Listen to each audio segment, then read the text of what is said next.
Let me get myself into the Twitch chat since.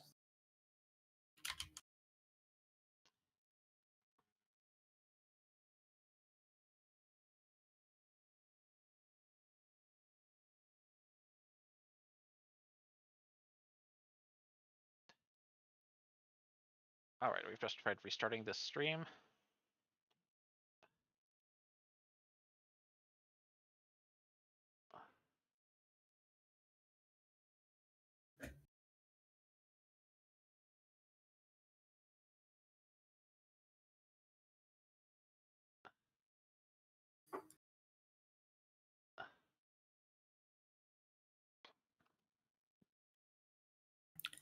All right, we're back. I'm watching some weird advertisement about chips on a kayak.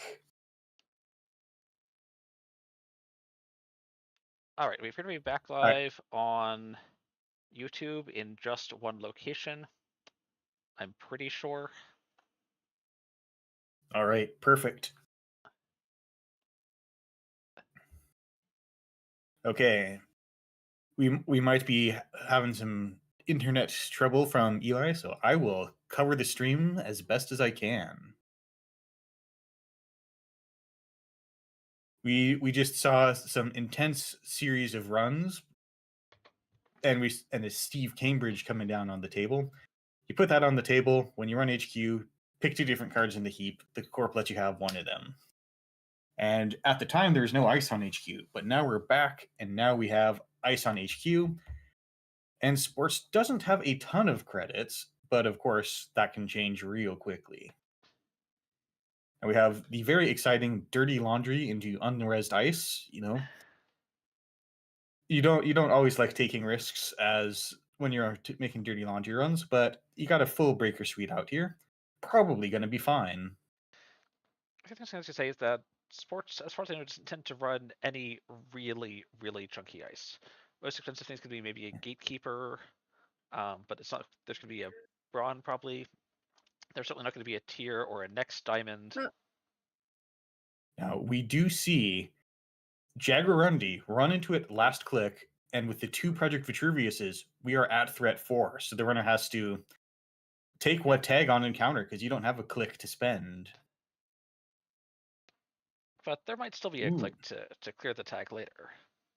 Yeah, Pishisao just got dropped on the ice, so when you pass it, you'll get a click. So you get to clear that tag, which is just very fortunate.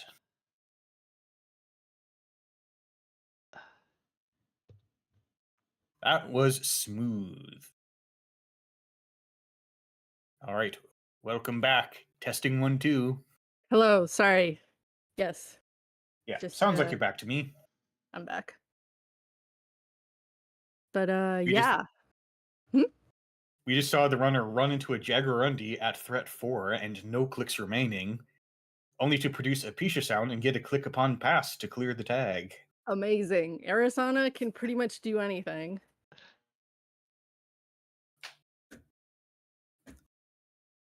She can and she will.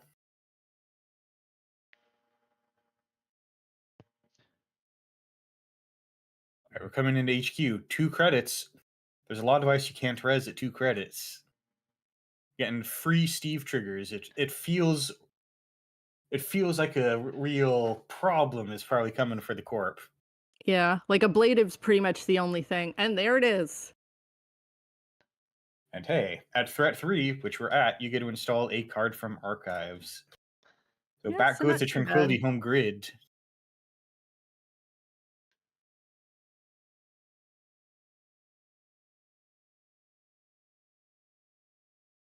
You'll have a few pretty easy runs in HQ. Yeah. I mean, it's like Go ahead.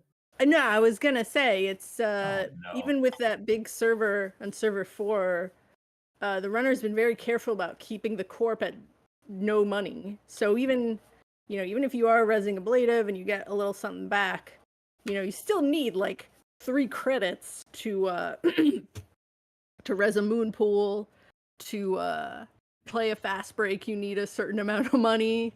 All right, we've got a request to zoom in a little bit. Okay, yeah, you got it. Yeah, this isn't necessarily a horizontal sports medal. Or, I mean, it typically is, but I guess they're trying to go with a little bit of a clown car server. All right. Oiler for free from self-modifying code. And now you have your permanent decoder out there. Yeah. No credits to res that ice, and we don't have zero cost ice hanging around these days. Yeah, and you also don't, I don't think you, because Hendrik you have to res and then also pay to use, right? Rhyme? Rhyme is 0 cost. No, Hendrik is 0 to res, and it's an ambush, so it just works when you touch it. Don't you have to pay to activate it? You have to pay to activate it. You pay 2 when you touch it. But instead, we see a Nightmare Archive. Yes. Taking the core damage seems undesirable right now. But, precision hit. You lose it. The runner loses a deep dive to core damage. Yeah. I That's think that's probably one why. deep dive, though. How many deep dives do you have in the bin? Oh, we have only 1 in the bin. Well, Odds are you have a second one. Well, I mean, 2 would actually be ideal, because then you can get your Steve trigger as deep dive and deep dive.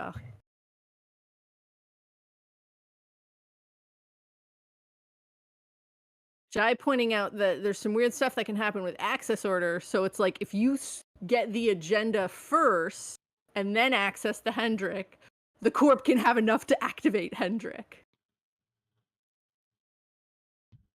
Just classic sports business. Yeah, I think the So- core damage is not unreasonable to take here just because it's like, again, you've got your Steve, HQ's pretty open. You know, I think it's a bit of an uphill battle for the Corp right now. Yeah, and it's only the second core damage that you really activate some powerful new abilities for the corporation, because that lets you start fast advancing ontologicals. Like ontological Yeah. is. No. Oop. Is there a naughty kitty? He's trying to get into places he's not supposed to be. I feel that. Yeah, mine was just looking at me from the dryer. He likes to jump in there. But, you know, as long as there's nothing in there. I mean, that's always the goal for the cat, I think. Fresh laundry. Yeah. But yeah, so going into HQ, getting another Steve trigger. Ooh, Ikoa. That's game. That is game. Yeah. Let's see. I think that was a pretty carefully played game. I think it's very difficult to keep the runner or Arisana in particular out of anywhere, really. I mean, this is even Arisana without the doof, because there's also a doof Arisana, I know, but I think as long as you're very aggressive with Shaper, it's difficult. It's a bit of an uphill battle for Corp. All right, so is table 5 still up? I'm not seeing a result because that was the one I had initially suggested.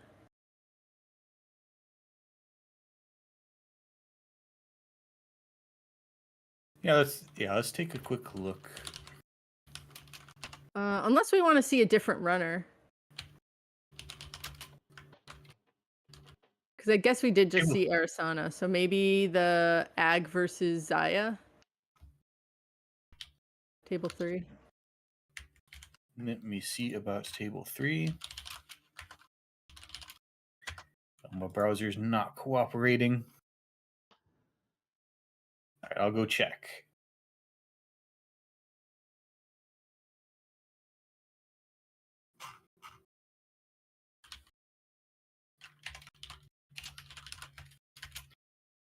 All right, games in progress.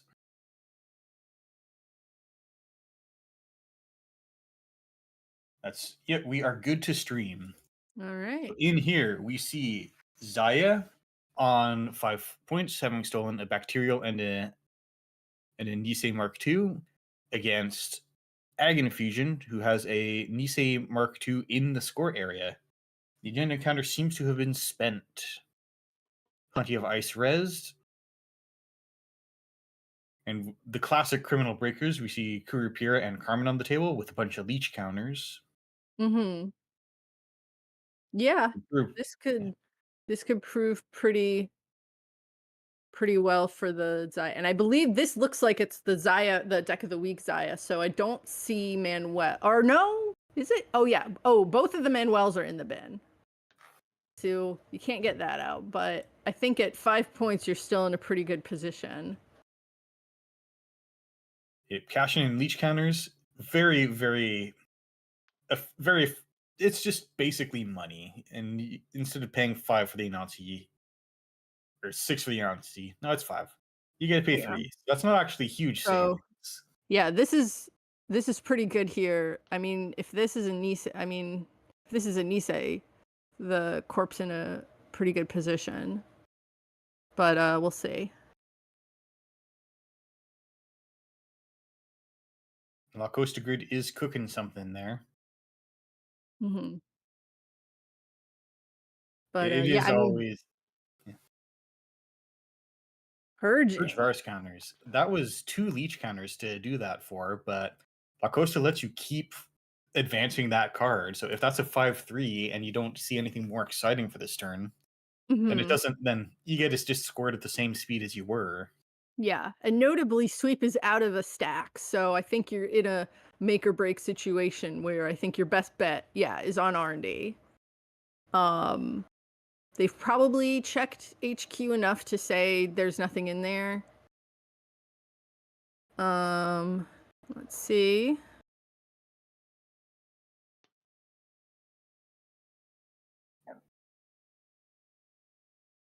Looks like there's nothing in R&D there. And I think you Yeah, can't if really ever- risk going into the remote, but heading for HQ, next logical choice.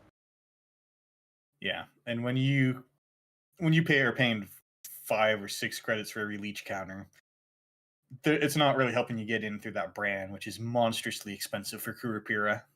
Yeah, and you don't really have anything you can, get counters off of it. I think that's a very key thing with Kurapira is like, if I'm playing Ob, a lot of the time, if I see the Kurapira come down, I'm like, all right, I'm getting rid of this ice wall. Like, I suspect I see a border control in the bin, so that's probably where you got, like, that one counter on there. Yeah, and that is an inside job. Ooh, Tatubola. The punish because you can't even break it with Kurupira to get a counter on it. Yeah, that sucks. That's so funny though. Like, yeah, no, it's like you would go back in there and then be like, well, now I'm gonna farm those counters, but now you can't even break it because I don't think that inside job is optional, right? Yeah, but no swap on the Tatubola. You can come back for one Kurupira counter. I think Sweep probably tried to break it and be like, I want to get this counter, but I think Axu suggests inside jobbing the Anansi. oh This is, of course, dangerous. Don't try this at home. When an oh encounter ends, you take 3 net damage. If you didn't break the subs, that counts if you inside job it. so if you look at the JNet log, funny enough, it said that Sweep declines to use the Tatubola rather than the corp declining. I mean, I think I'd decline too if I were the runner and I had control of this. Yeah.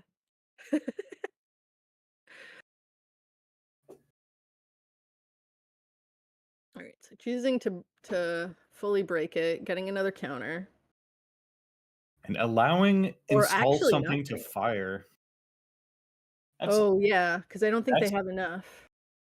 yeah, short on that, but then you're giving fuel for the Ag Infusion Mm. because unresed ice deep in the server just lets them boop you to archives. And you don't Yeah. even get anything from running archives because there's a virus in there. Yeah. Ooh. Hitting them in HQ. Ooh. Ah. I'm here with the unambitious just send them to archives play, but killing them is probably better. Yeah. Wow. Yeah, I think Sweep was in a pretty big control, but I think pointing out that I don't think it was unreasonable to run the remote, honestly. Like, I think that was still it's a bit of a miscalculation, but I think forgetting about that ag can just boop you into death, you know? Yeah, you can always jack out against Jinteki. Yeah. It I is think sometimes the right choice. I think yeah, I think the best choice would probably have been to, like, jack out after the Tatubola.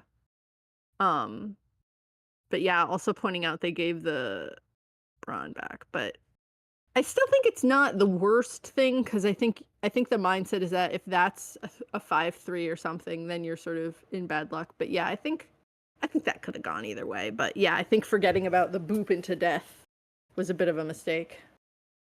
Yeah, and then but of course, it does look like the 5-3 because if their next turn is score that, then it's probably bacterial. They probably get to choose all of the positions of all the cards in the game. And so you're not getting another access without going through that remote. So I understand the pressure there. Yeah, yeah. But I mean, it Right. also just shows, you can be winning a game of Netrunner and then it's gone like that. Just how the turntables.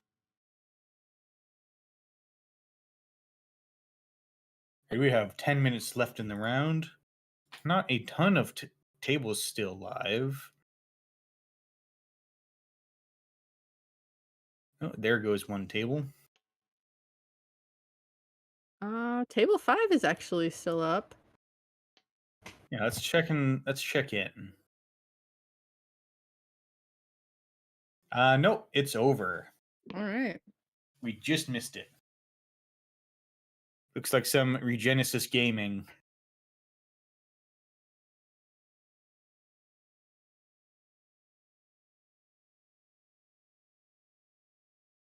But yeah. So I think yeah, I think that sometimes when you're playing against ag and they don't use their boop all game, you kind of just like forget about it. But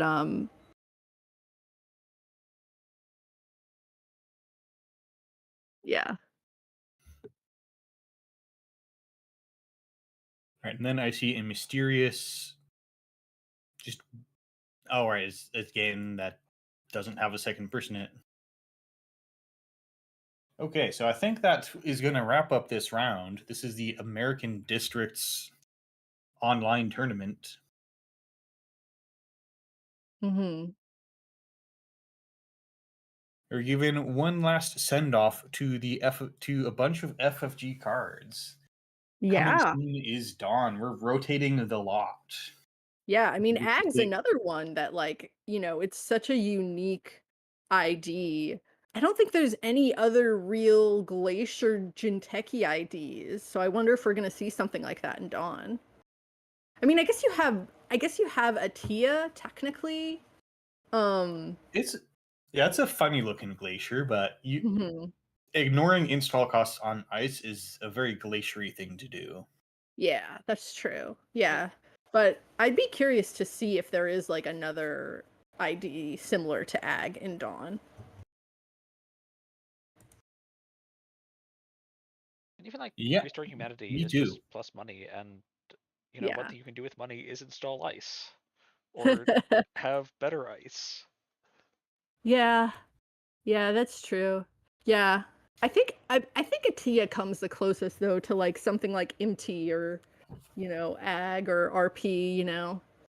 Cuz I think in a sense Atia's kind of like RP in a sense, like, you know what I mean? Like it's sort of the inversion of it. I mean, those could be glacier, but Mhm. also they were just good. You didn't have to just be glacier. Oh yeah, for sure. For sure. Yeah. I'm just curious in terms of like those kinds of gaps you see. Like I know we recently did get our first set of spoilers in an incidental way. I don't know Yeah, if everyone's aware there were with the 4 or so cards spoiled at the Gamma Trade Show convention dealie for board yes, games.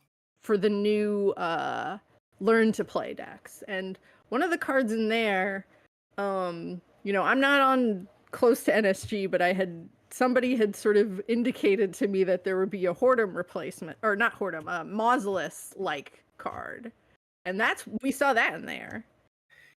Yeah, that was some advanceable ice with Mausolus stats, 4 res, 5 strength, 3 subs. But the subs are a little different. So they do think it was net damage, runner loses 2 credits, and then place an advancement somewhere. Yeah, it's not So- quite Mausolus, but I mean that kind of like replacement, you know, like is there going to be a similar like border control? Is there going to be I don't think there's going to be like a new PE, right? Or, you know, is there going to be like an NEH type of ID? Yeah. And then for disclosure, I do work for NSG, so I'm just gonna say, yep, interesting. Wonder if that is gonna happen. Yeah, I mean, I'm interested to see if you have more IDs that go over the allotted influence. Like, I mean, NEH is like, I feel like that was a mistake. 17 influence for an ability that gives you something you're gonna do anyway. Like, imagine if engineering the future was like 17 influence. Yeah. The story that I hear is that NEH was, you know, when you make a server, you may draw a card. And then they were informed, and then they thought, hey, that sounds really good. I know how we'll do this. We'll make the draw mandatory so that you can't not draw. Because at the time, card draw was thought to be a lot more risky and possibly even just bad. But it turns out card draw is good. The idea of thinking card draw is risky explains so many design choices. Yeah, remember rework? Just Truly shuffle a card criminal. back. Oh god. Or even like Daily Business Show, like I mean, to be fair, that one was just really good and dominating. yeah, or like And it was quietly really good and dominating because you never really saw it doing the thing. You just lost the game because the corp had no agendas for some reason. yeah, or like Estelle Moon, like you get the credits and cards. Like what's up with that? Come on. Of course, as I believe one of the rules leads for NSG, you should have opinions on Daily Business Show for lots of reasons. Oh god, yeah. Yeah, there are pages and pages of rules about how drawing cards works, partially because of Daily Business Show. Yeah, I mean, the other funny thing is like I think it used to be that you had to tell, like there was a ruling that you had to tell your opponent which card you picked. And I think JNet still tells the runner which card was put on the bottom. I don't know if that got updated, but it was like even after that rule was like changed, it still has it on JNet as like a historical thing. It's valuable information. Yeah, and because if you've seen the top card and you know whether that got drawn or not. Yeah, DBS is a funky little thing. And also, since we probably have a minute, we have a minute until the round ends. Another card they revealed at the Gamma Trade Show was Anthill Excavation Contract, which is this Wayland Rashida looking kind of card where it's reses for 3, and for 2 turns you get to take 4 credits and draw a card. I'm loving Anthill. It's great. It's fantastic. Honestly, I love it. It is a fascinating thing because that probably goes into op, and I'm thinking about op a lot because the ladder is really important, and there's some drastic changes coming to it because this probably goes in and border control comes out, but we were already so married to you trash the border control on 4 to go get sandstone on 3 or various other ice, and now just without off, you got to rethink how you're getting cards down and which part and what cost that's taking you to. I'm not a fan of the 1 trash cost on Anthill. I think at least 2 would have been a little more reasonable. However, it does you do net positive when you res it. So there's that, right? Yeah, so it's a kind of Rashida. Yeah, but it's like it's one of those cards where it's like, okay, I put like you can theoretically defend it with like an ice wall or something, or a descent, and you'll still be able to res it, but it's not like you can go to 0 Not credit. Ice Wall. Yeah. That's Well, rotating. not ice wall, right? Not ice wall, but descent. Let's say you defend it with a descent or something else. And then it's like you can keep it, but then it's like, and again, it does net positive, but it's obviously Rashida is 0 to res. Yeah, and then we also saw what is feeling like the Ice Wall successor. We saw Yes. Kessleroids spoiled, which was this 2-cost, 1 strength barrier with 2 end the run subroutines. So fitting right into all those 2-cost barriers that the factions have all gotten over the past couple of sets. And then it has that it can't be trashed, right? By the Cannot be trashed. Crew does not get you through this. yes, uncrewable. Wait, sorry. Is that cannot be trashed or cannot be trashed by the runner? Is this a problem? Cannot be trashed Cannot by be- the runner. Cannot be trashed by the runner. You can Yeah. still extract this. Yes. If it was cannot be trashed, it would be a little bit. I think that would be a bit of a rules nightmare, honestly. But It's less of a rules nightmare. We just know what happens. You're just not allowed to do anything. It's just really inconvenient for the corp. yeah, that it would be almost useless, basically. But I think the fact that it's not able to be trashed, so it's crew proof. It's Chisel proof. chisel proof. That's what I was thinking of. Yeah.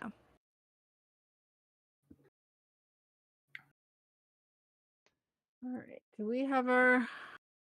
Don't have our next round of pairings yet. Yeah, because I don't think we're quite done. But yeah, and then what was the other one? I don't know if we want to look at that page. We to also talk about saw Rising Tide, which is an Anarch Fractor. Yes. One to install, 1 strength, 1 credit to boost, 1 strength, and 1 credit to break a subroutine. Mhm. But it has cool text that says it gets +1 strength for each fractor in your heap. Yes. So clearly it's supposed it's obviously it's not as good as Cleaver, but it measures up to it's definitely a better corroder. It's got a little because it's like you do play 3 of your breakers in Anarch, and in a Arisana or another shaper you might play some extra barrier breakers to give it some free boosts. Yeah, you use your propellers, and then once you're done, you have fractors in your heap. Yeah, I think I was talking to Dee about this, and they were saying they could make that like another question of like, what is the legally strongest you can make that Rising Tide? Like, what is legally the strongest you could make it with a legal deck? Yeah, someone put a list on NetRunnerDB called the Risingest Tide, and it's just every fractor in standard currently that you can put into one deck. I mean, tremolos are only 1 influence. They're really easy to import. Yeah. All right, looks like round pairings are up. I have too many windows open. I need to start going on to a 5th monitor. I Alright, am we on have- monitor right now. Ooh, Oh yeah, good luck, brother. I believe we saw this person last round, but I'm interested in, either the top table or table 4, which is PD versus Seb. Seb is always an exciting time, but we should give Hotel Foxtrot a break for at least 1 round. Mm-hmm. How about we take a look at table 1? Okay. Yeah.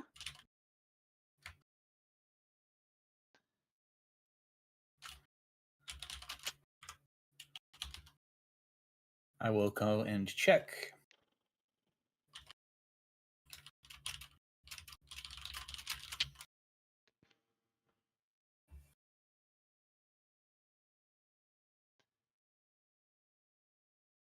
Wait a minute. Table 1, am I a fool?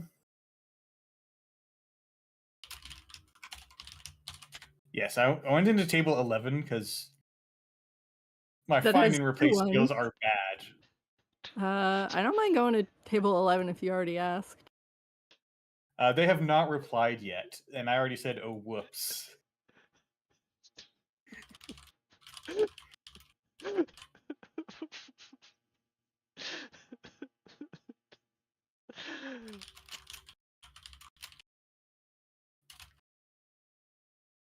All right, let's find and replace is just not working. Well, it's just not working for me. We are done with that technology.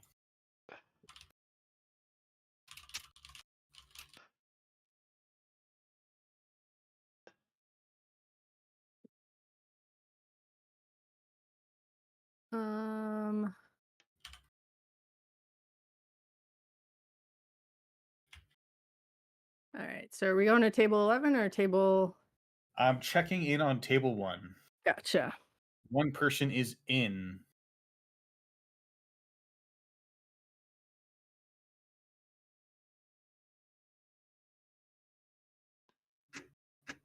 Also, wouldn't mind seeing table 11 though.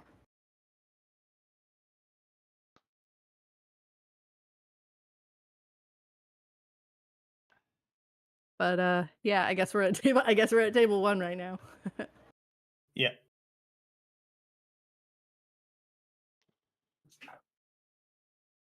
Still checking in. You just have us showing the pairings right now. Was there What a was that? repair? No.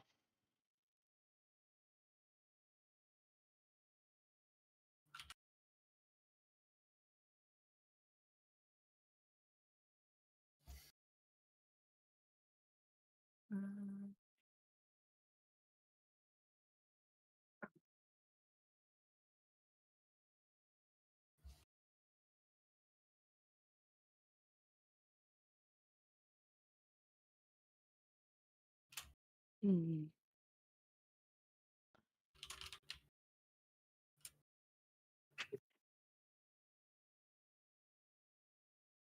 And then didn't we have a spoiler like a long time ago where there's just one card that was shown or something? Yes, that was Sokka's card. Oh, right, at Worlds, yes. Key performance indicators. We also have a couple of lovely pieces of art floating around that do not have rules text attached yet. Yeah, we've got this image of this lovely playmat of someone on a zip line with a briefcase in their other hand. Yeah, I can actually throw that up for just 1 second. All right, we are good to stream on table 1. All right, then showcasing the lovely elevation art will have to wait, because right now we have Netrunner to spectate. Yeah, we can probably show it off for a second. We have 30 seconds until the round 2 start.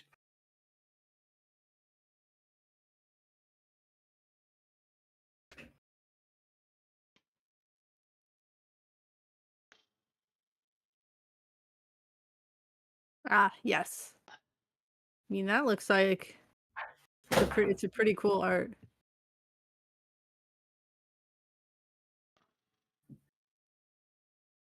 Oh. Taylor's running around with his toy and then whining and then running. It's a very...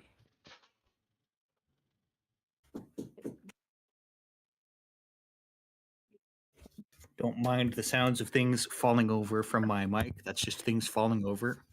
Yeah. All right. I think we're ready to go.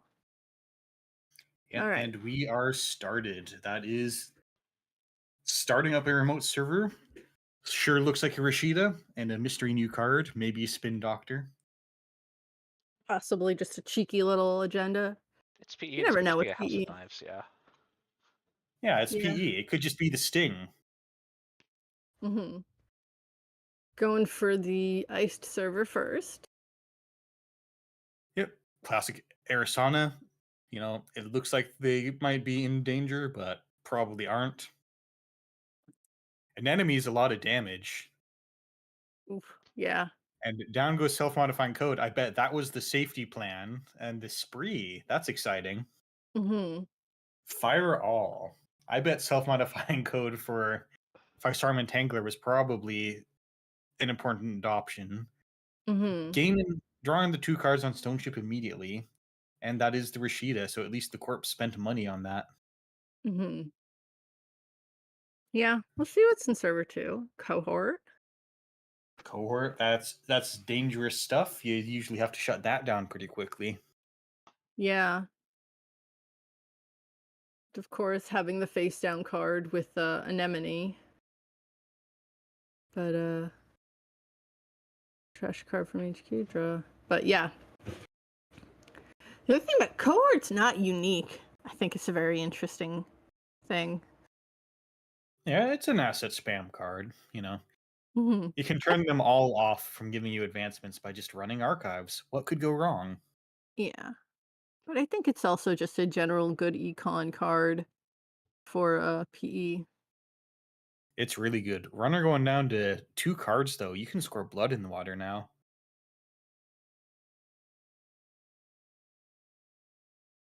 And that might be trying to look for it. It was just a doctor in the remote. You know, once they don't go for it, they're probably not going to go for it. An Yeah. enemy does have the fun dichotomy of being both a really bad piece of ice once you've fired off the effect, because you know it's 1 net damage on a weak sentry, Mm-hmm. but also you have to do something. And in a deck that might be on Revolver, it's actually kind of upsettingly expensive to Oof. deal with an anemone. Yeah. I think you just, get. I mean, Fizarum can get through that, and then, you bring that. But if you'd had the Fizarum in hand, I think it would have been a little easier. Okay, going for the pinhole. Yeah, and Pinhole looking strong here because you don't have to declare your target until it's resolving already. So Yeah. you could pretend that you're going to check out server 3 and then pivot to actually picking the Spin Doctor instead. And if they were holding Right. agendas, if your opponent was holding agendas in archives, then suddenly they're vulnerable. And I have won at least 1 game that way. Yeah, I think there's Ooh, some the case. Oh, choosing not to go for the. rude Mavirus.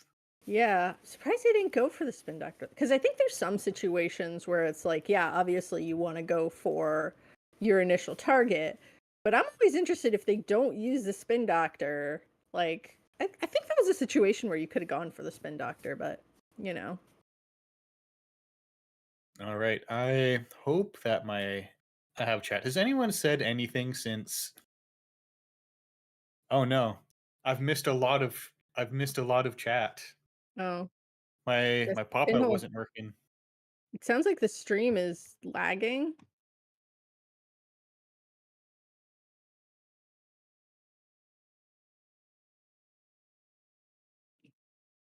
All right, that's a second nuke coming down. Overclock, of course, you have your Arisana to just offload the credits very easily. Mm-hmm.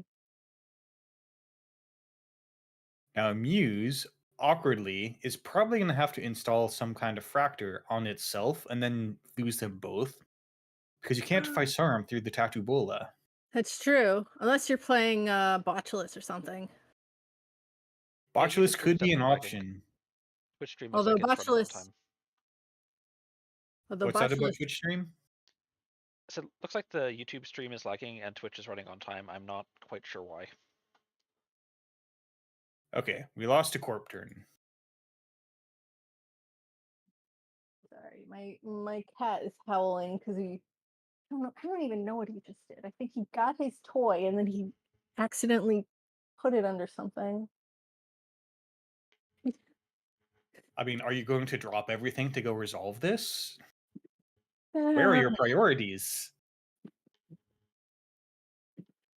No, he has his toy with. I don't know what he's whining about, honestly. Okay, and we did see that, it feels like a consolation prize to get the Muse paying with the overclock credits. Then get an Ika onto the Anemone, so it doesn't get trashed due to being stacked on the Muse. And you have a solution to the Anemone, but now you're dedicating an Ika to that.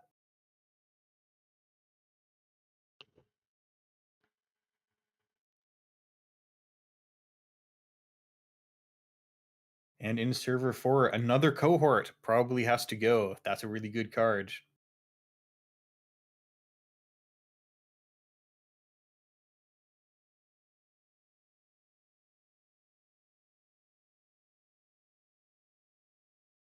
All right, and we do see a second spree going down. This is interesting. We don't usually see a ton of sprees being played in Arizona because the deck is just really hungry for cards, but that would let you move an Ika around pretty easily. I do think Spree was in our World's Winning Arizona, wasn't it? I feel like there might have been one copy. Don't remember. Right. I think it didn't get played. Right. But I think it moves around Ika easily. It moves around like a Botulus or Phaserum. I guess Botulus, or no, that's Hush I'm thinking of. Botulus and Phaserum you can't move on their own. Yeah, Push is unique in that it lets itself get moved around. Now, did you know that Spree only lets you move to the server you're running? I did not until I went and read that again. And I had such ambitious plans for moving around Tranquilizers and Criminal. And then it turns out that's just not how the card works. Nah. All right, into Archives, force a Spin Doctor. But left the House of Knives in there. And that is one that you probably... It's not that worth it to do 1 net damage. So it looks like Spin Doctor was covering some important cards. Yeah, again, if the runner had chosen to trash that Spin Doctor from the pinhole, I wonder what else would have been in there. And unfortunately, Fermenter getting reset again. The runner really needs that money.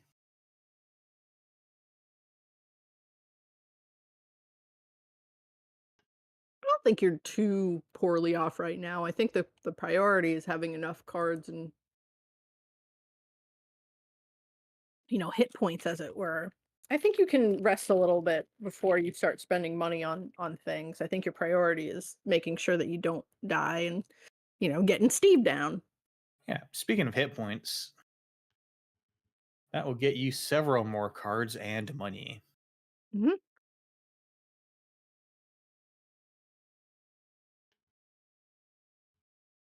All right, 1 minute. I will be back in 10 seconds. Yeah, I mean, I think money against PE is like, whatever. Well, I guess if you have Prana, then it's like you got to keep up with them. So we had Dirty Laundry versus Creative, and then got the Dirty Laundry.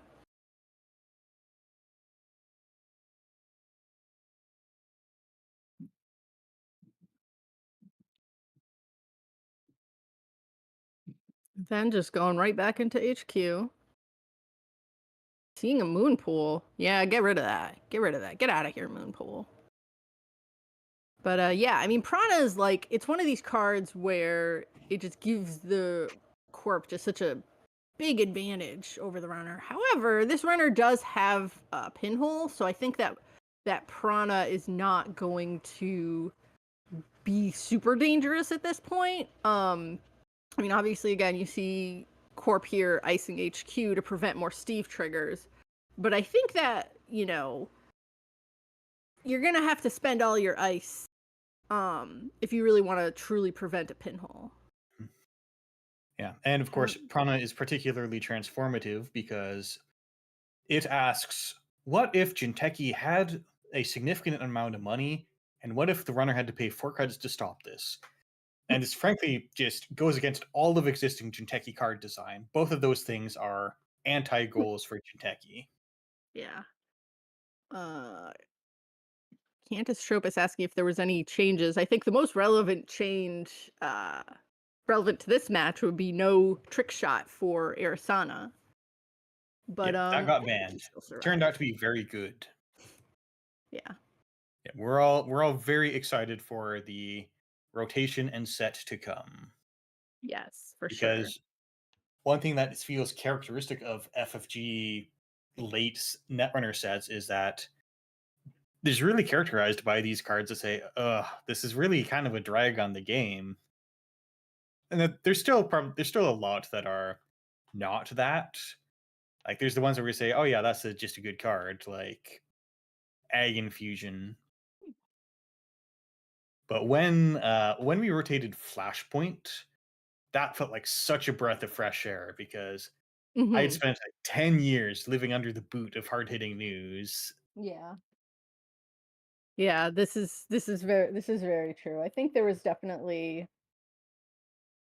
I mean, even after Order and Chaos went away, I think there was a certain amount there. But yeah, still having to deal with hard-hitting news and boom and all those nonsense cards was, I think, a lot for people.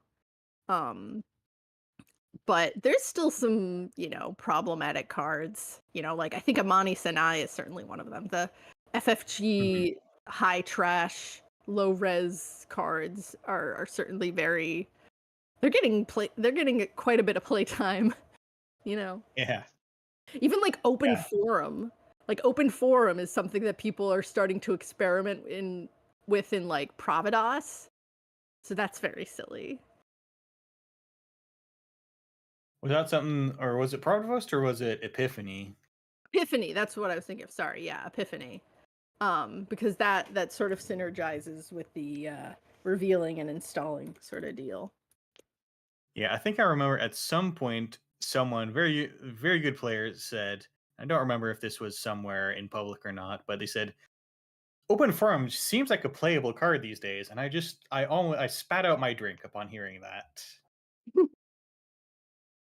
All right, we got Overclock coming in. We've got an Amuse with self-modifying code on it. You have Mm-hmm. the tools. You have the power.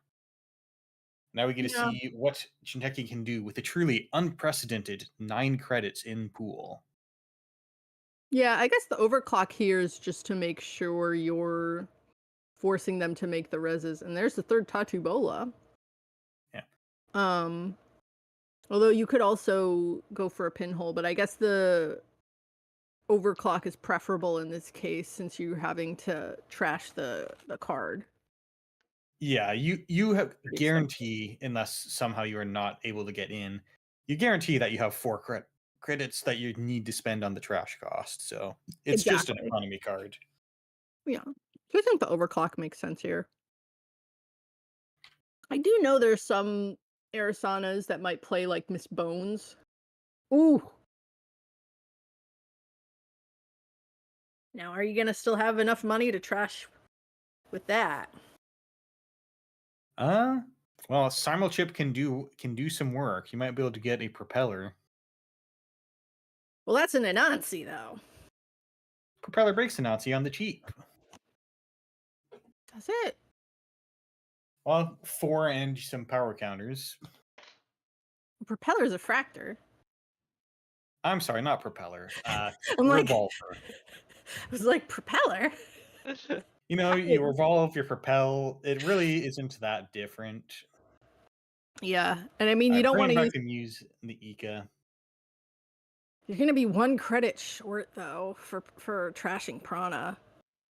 That is the worst feeling, unfortunately. Yeah. And dirty laundry afterwards. Ouch. Yeah. Well, you get a Fuji. That's pretty sick.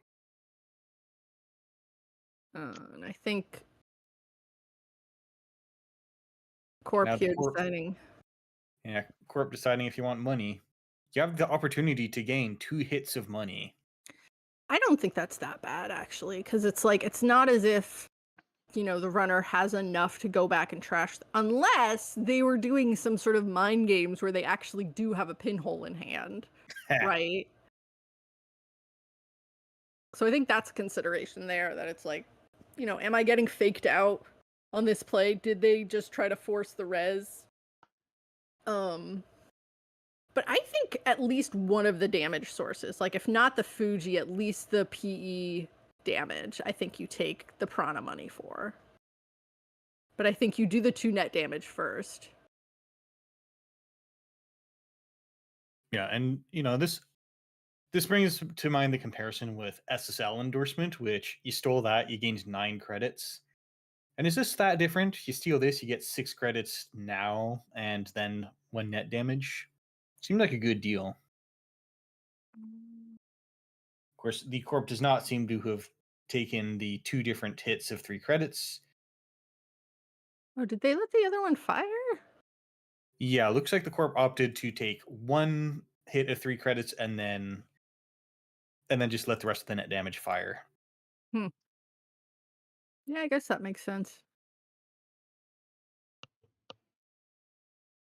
Now you got to get your value net damage where you can. Yeah. Speaking of value net damage, I do see a deep dive in the bin. Don't remember when that got trashed. That just got trashed from the net damage. So, yeah, I mean, I don't think it would have been the worst thing to get the. I think if you had taken both sources of damage and then you had like a Blood and Water in hand, I think that would have been a kill. I think the runner still had like an extra card in hand Mm, after if you'd let the full damage send and still a click remaining. that's true. Yeah, so they drew up there. So yeah, I guess not entirely a perfect scenario, but yeah, I think waiting to use the pinhole until absolutely necessary. So now you get some protection on that Prana. Yeah, and I've seen one list that was on Giordano, so that'd be 6 credits to come in for that Prana condenser. Mm-hmm. If that's what this is here. And I believe Giordano. Would Giordano still work on a pinhole run? No, it does not, because Giordano is not on the server that you're pinholing. That's Oh, true. wait, okay. But if for somehow you're pinholing a server that had Giordano on it, Right, if you put like the it's Giordano on successful. archives. Giordano has the weird rules hole where I think it would block a pinhole, but if you dirty laundry a Giordano server, the run was still declared successful, so you still can get the dirty laundry money. Really? Yeah, because Giordano says when the run is successful, Mm-hmm. try to boot them. When the run is successful. That's true, yeah. It's part of why ETR effects are often on approach the server instead, so we don't have to have that weird business. Yeah. All right, going into HQ, getting a tattoo bullet swap. Give the corp some money. That's pretty exciting for a Jinteki land. Oh no, and that's another the Fuji from game. HQ. Wow. Sometimes you're just running your engine, and then it turns out the runner was getting points this whole time. Mm-hmm.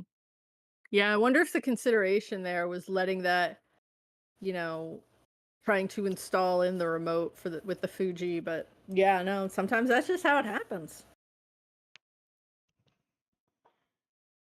Yeah, Shaper still looking like a very strong playable faction without trick shot. Yeah. Yeah, I mean, especially like, yeah, you can pretty much still do a lot of things. I mean, this deck, yeah, it has Botulus. It's got all the tools you need to sort of break down any remote and then still keep the corp in check on centrals. But yeah.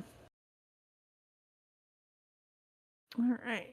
So now, do we want to check out table 11 now? We do have 20 minutes left.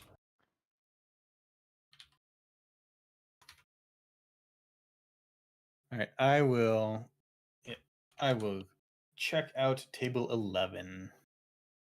That was 419 versus Precision Design. Hmm. We'll see if that's still going on. Precision Design can go fast.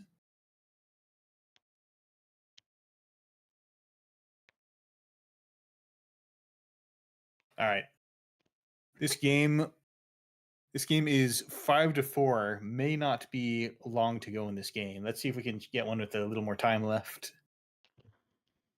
Okay. Um.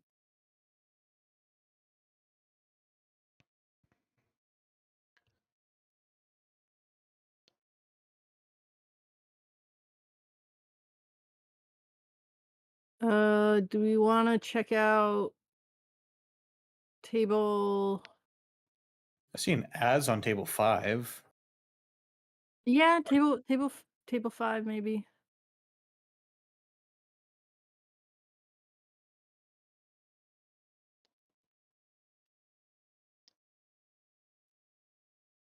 Hello. Well, there's 6 agenda points on this table. And just a whole lot going on here. I will leave them to their plots.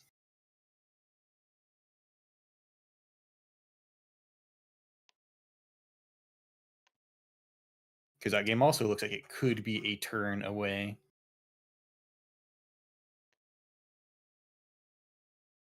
What about table 7?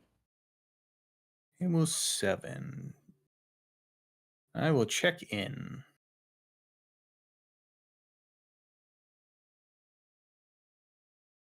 Yeah.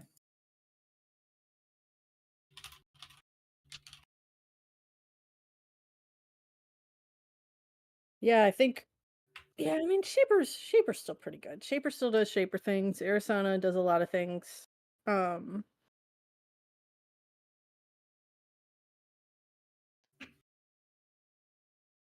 But you know, I think Prana is also just a very interesting card. I think All right, it'll be we are good. We are good to stream. On table 7. Yes. Oof. All right. So this is a classic NEH versus Shaper, where you got.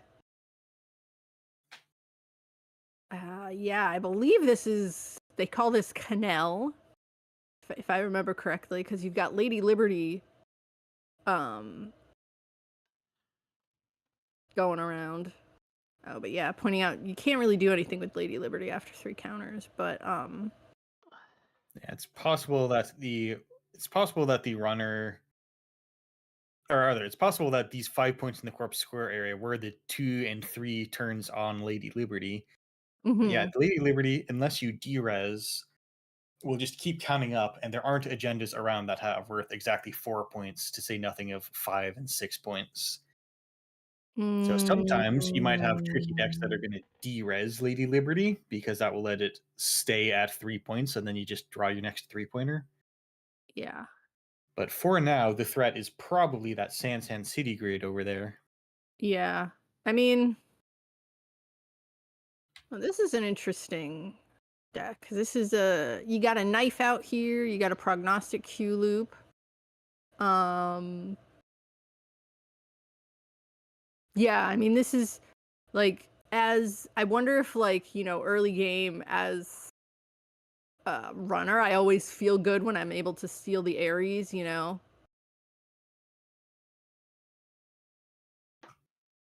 because that's always a killer for you if you're trying to annihilate things. But not seeing any bones here.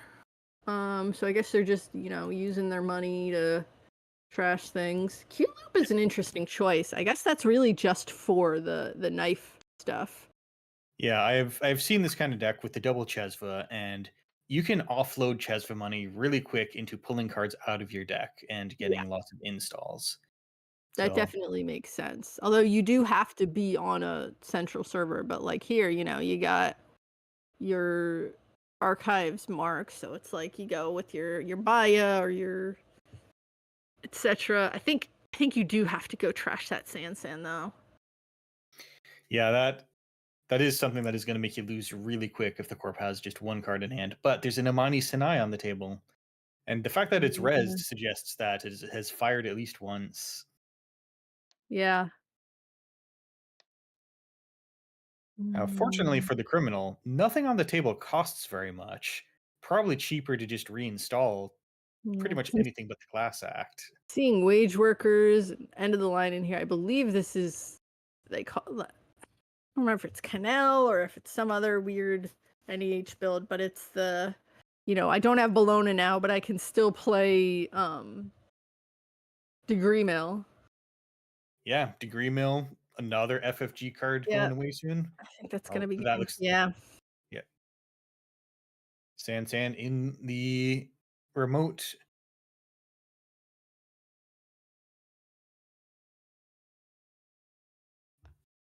And I guess the Sansan being rezzed was probably how that first tomorrow's headline got into the score area. Yep.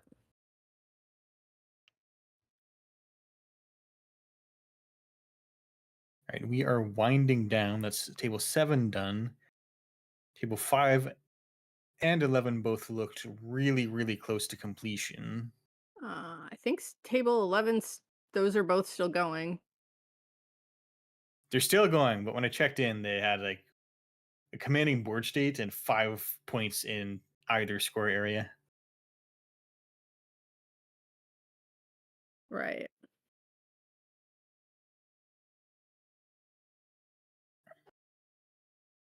All right, let's check and see if the Twitch pop-out chat is still working. Yeah, I think we still have about 10 minutes left or so in the round. Yeah, Degree Mill is fascinating. Like it played a real second fiddle to Bologna the whole time because it was harder to produce just honest credits. But also it does have some of that. You cannot steal this early at all. Or sometimes if you do, then it's a massive setback to the runner to try to get it. Yeah, I think in criminal it's not. Well, it depends on what your opening is. Like I think sometimes you'll see a Degree Mill and then you just throw down a Sesva and something else so you can just steal the Degree Mill. Yeah, Degree Mill stonks have been going down as runners are favoring ever less expensive cards to put in your rig because every credit you don't spend installing something is like playing an easy mark. Mm-hmm. All right, so we can at least check out the end of the games, right? I mean, yeah, we're scraping the bottom of the round. Well, oh no, that sounds like yeah, that throw up sounds the like standings bad game. for the tournament data, metadata, and we can talk about factions or pairings or standings or something.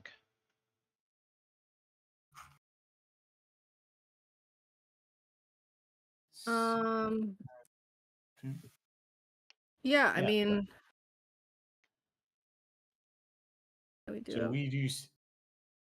we see that the most popular corp around here is Ob at 6 players. Got to make sure to check in on what Ob is up to. Then we see some classics, Precision Design and Near Earth Hub, both 4 players at work. And then we have a pretty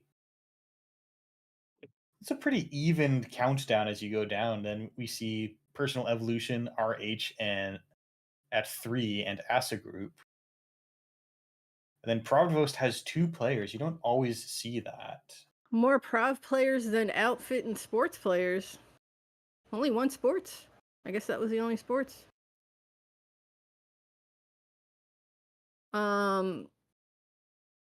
Yeah, and I mean on the runner side, you've got Hosh at 7, Arizona at 5. I mean, you got a lot of Anarch here. I think a lot of people falling back on Hosh as sort of the de facto runner because of Hosh is good. And then you also have a couple of lat players, which I feel like I haven't really seen people trying to do lat in a while, and it's mostly been Ari. Aria is definitely more fun, I think. Mm. Yeah. You know, you get to pull a 5-star Entangler out of your pocket. Who else can do that? Mm. And then Essa making the comeback that, like, when the Conspiracy Breakers rotated, I think everyone thought Essa was just dead as an identity, because how are you going to function without all these cards that want to be self-damaged into your heap? I mean, But now it's turning out that Lamb Begemote just gets you through anything, and then you play. And then while you're trying to put together 9 credits, because I don't think it's possible to actually get 9 credits in an Essa deck, you have Banhard to just cheat through everything. well, you also have your you can play Ghost Tongue and Mamie, so you literally never have to pay for your events. Mm-hmm. Yeah, Ghost Tongue is a good card, especially with all those 1-cost events out there. Yeah, and then you then have Sable. Sable, I mean, I think Sable's still good. We just saw Knife Sable. It's still, still not as many. I'm curious what Unspecified was. I guess we'll have to see later. that intrigues me. New mysterious ID. Mm-hmm. Um, And we've got to make sure to take a look at Sebastio when we get a chance. For sure, yeah. I think Sable is just like, the thing about Sable is that I can never tell, because there's 2 very distinct paths for Sable, and neither ever seems to be like quite the right one. Do you know what I mean? Like, I remember for Worlds, I had expected, Snare Bears and some of those popular groups to just be playing like, the reg Sable, right? The Sable with the twinning and all the good cards. They were on Deep Dive Sable, because I guess Whiteblade was like, yeah, why don't we just play Deep Dive? And it's like, okay, that's like, it's Deep Dive is a really good card, but for me It is a really good card. Personally, I just feel like I can never get it right. Like I've whiffed way too many times on Deep Dive. There is a sticker at Worlds that says "I whiff deep dives." Yeah. Yeah, no, it's like, and then it's like, but then when you play the twinning deck, like, I feel like this is what happens, that either I whiff on Deep Dive, or if I try to play the twinning deck, I end up against like NEH and these like tag me, or not tag me, but like these tag heavy decks where I have to watch out or I'm gonna lose my resources. Like, I don't know, maybe I'm just unlucky when it comes to Criminal is hard. Yeah. I mean, Criminal is just, I just think that's it's just fascinating to me to see how, like, there really are, it's just, I think there's a lot of IDs where it's very clearly gravitating towards one thing or another, but with Sable, it's very much those 2 distinct camps.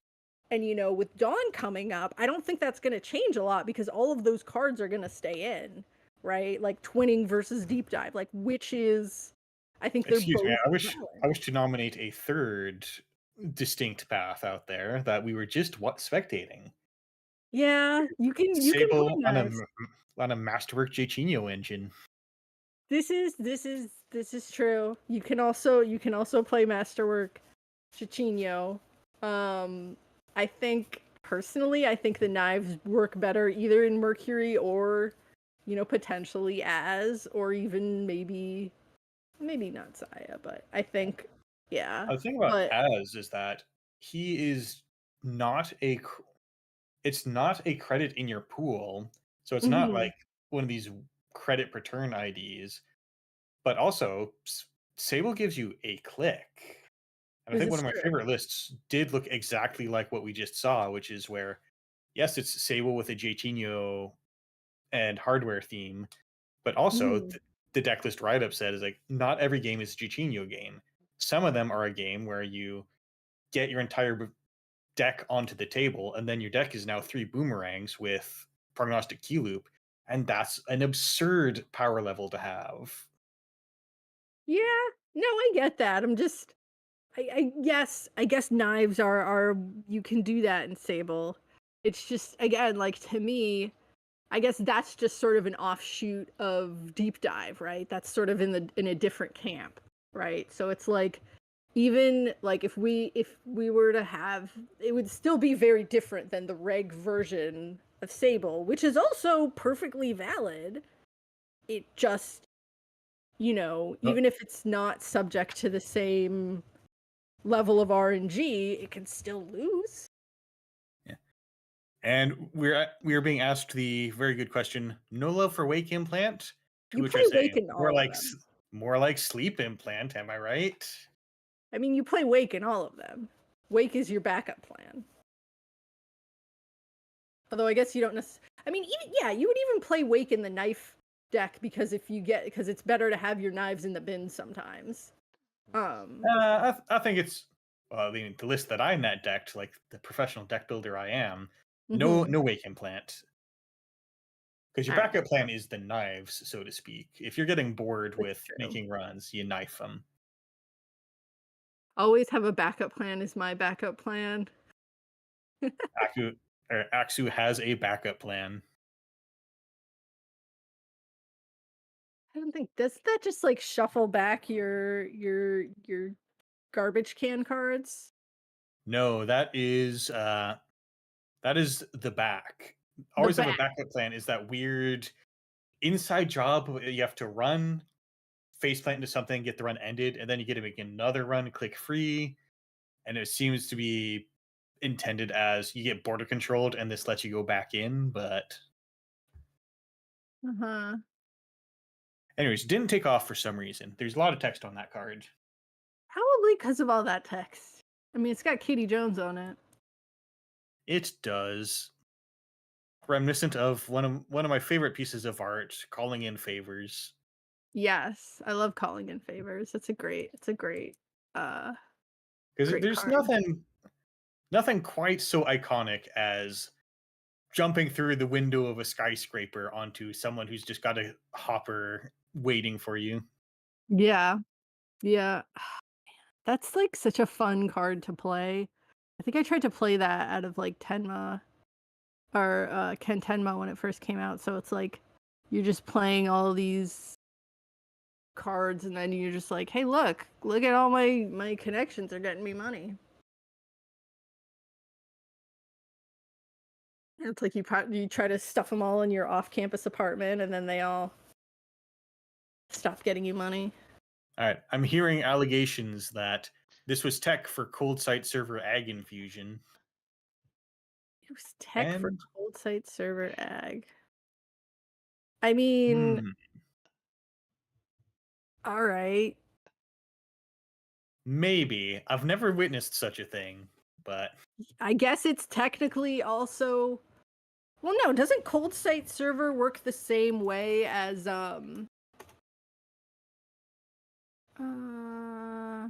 it's an additional cost. Yeah, it works the same way as what's what's the Wayland card? oh, are we talking about reduced service? That one. Reduced service, yeah. Does it Wait, work what? like that? Hmm. Because it's an extra cost to run. So It what is it an additional cost says, to run. so the exact wording, I'm looking at it. Run any server. When that runs, if it was unsuccessful, you may run the attacked server again, ignoring any additional costs to run. Okay, I see now. That's literally the only way to avoid the extra cost to run. It still doesn't get you out of the Miramorph prison deck. No, but that is really funny because that's like that's the rules question that always comes up. Can I use the like you can't use trick shot money to run a reduced server deck because you could only use that money during a run, right? Yeah. So like yeah, always have a backup plan is the only way to avoid a card that says an additional cost to run, which would be cold site server. It wouldn't But get did around. we need Did we need tech to deal with reduced service? Or cold site server. I don't know. I think that's just there because, we don't have.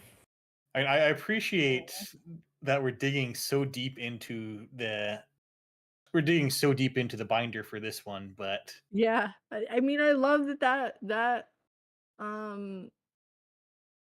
love that you knew that. It's like how NetReady Eyes was tech for Lotus Field. now we do have round 3 pairings up, and I see Sebastio is. I do see that Sebastio is up on table 4. Mm-hmm. Would we like to see that? Wait, do we have our next round of pairings? Round 2. Okay, no, I'm mistaken. I mistook round 2 being expanded for round 3. Yeah. Ignore that, please. Yeah.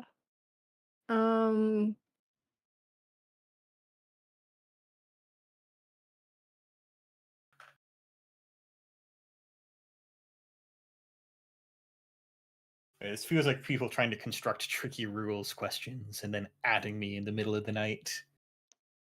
Well, I mean, that's your job, isn't it? To answer the tricky rules questions. Technically, no. I just do it for the love of the game. Right. But yeah. That's funny. Yeah, sorry, droids. My mistake. There's no. We're not yet on round 3 pairings. Yes, there's technically still one game going on. But I mean, we can still keep talking about the factions and the, IDs that are present. Like, I think it's interesting. Like, you have our top 3 corps are OB, PD, and NEH, right? That's pretty much. That could be any meta, really. Although it's interesting how. Yeah. Although it's interesting that OB is really, I think the OB popularity really has to do with all of these funky little things that are just going to go away, especially with border control. It's just such a cool identity. Mm-hmm. And when and it gives you like the really, really fun, unique rules interactions. Like you're up, you fire Rashida at the start of your turn. The runner has been auditing the top of your deck. You can use op on the Rashida search, try to find a -1 cost card, fail, but you still shuffle the deck to get 3 new cards. Yeah. That's always an interesting thing, though, because my thinking with Rashida, like, I understand that, but like, my thinking is that if the runner isn't trashing or stealing the card, it's probably a card I want, right? It'll be like an extract or something.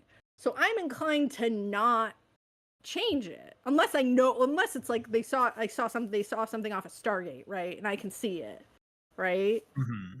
So you can do it. It's just incredibly niche. The argument being like every card in my deck, or my deck has no pathetic cards, so I will draw any of them. Yes, but also the fact that you're assuming it's not, unless it's like you think it's an SDS and you don't want an SDS in your hand, but like for the most part. I think this is generally for you have 5 points, you have an Audacity in hand, and just any 2-pointer does it. And if they just Maker's Eyed you, then so it's not something you do every turn, but right. It's still a very quarter case, I think. But to that point, if I do have an agenda in hand, they don't trash the top card, it might very well be an Audacity. Okay, we do actually have round 3 pairings this time. I have checked. It actually says round 3. I don't believe we have Seb this round.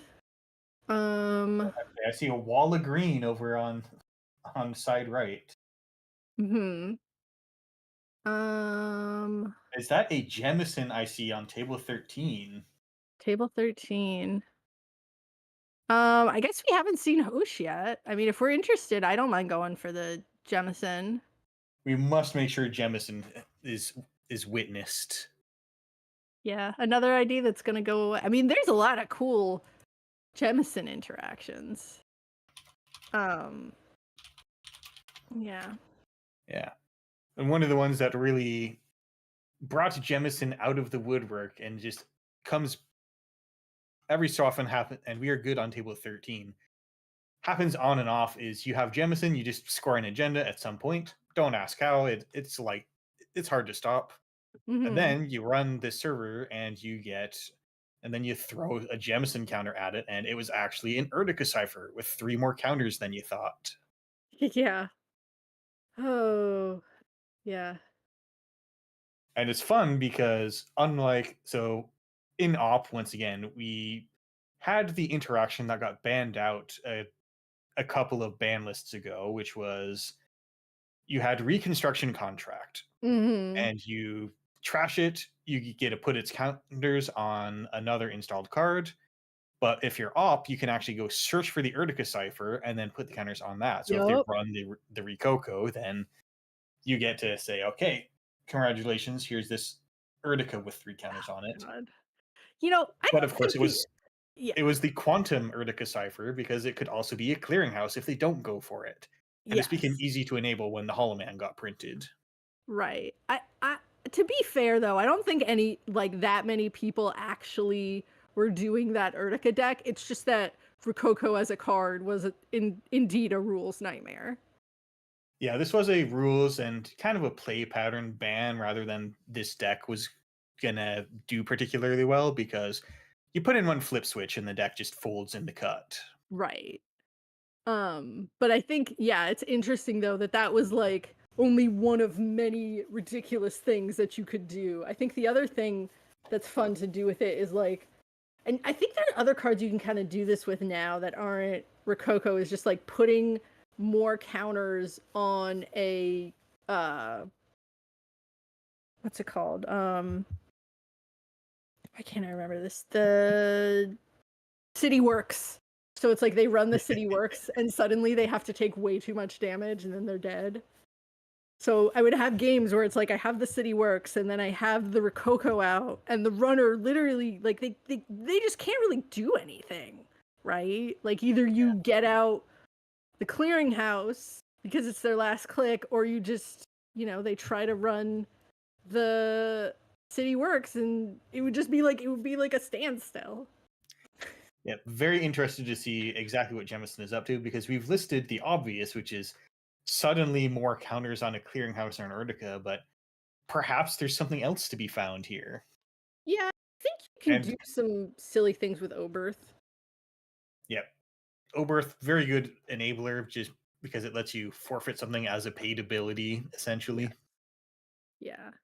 I think Oberth trying to make that work in Ob is also a very funny thing because it's like you can do something where it's like you get the Oberth, and then I think it's like I'm trying to remember what it was, but it was like there's some silly things you can do for combos. Yeah. And Oberth is just a Holoman in faction, basically. All you have to do is be playing Eminent Domain. I mean, you could play both too. Like that's the thing you can do. It's like you score the Eminent with Hollow Man or something, and then you get out another Eminent, and then you put it like in the Oberth server, and then it's like I think there's a line where you can actually just score the Eminent if you got it out of your deck. You score the second one. Someone proposed some kind of combo with Arella and something else where you like it's Arella. Yeah, you chain 3 Eminent Domains, search for 3 archers, and now you've scored like several points on a single turn, and then you neurospike them or something. Yeah, because if you do it with Oberth and Arella doesn't actually advance. I think it's placed in advancement, so you technically wouldn't have like done the Oberth trigger yet. It's silly, but the game. No, I'm thinking of a proposed chain that was Eminence chain each other into finally scoring an Azef protocol. Yeah. And then you've done 5 points. Anyways, this game, we see Enigma, great face check, love to see it. Server 1, probably getting away with that Rashida.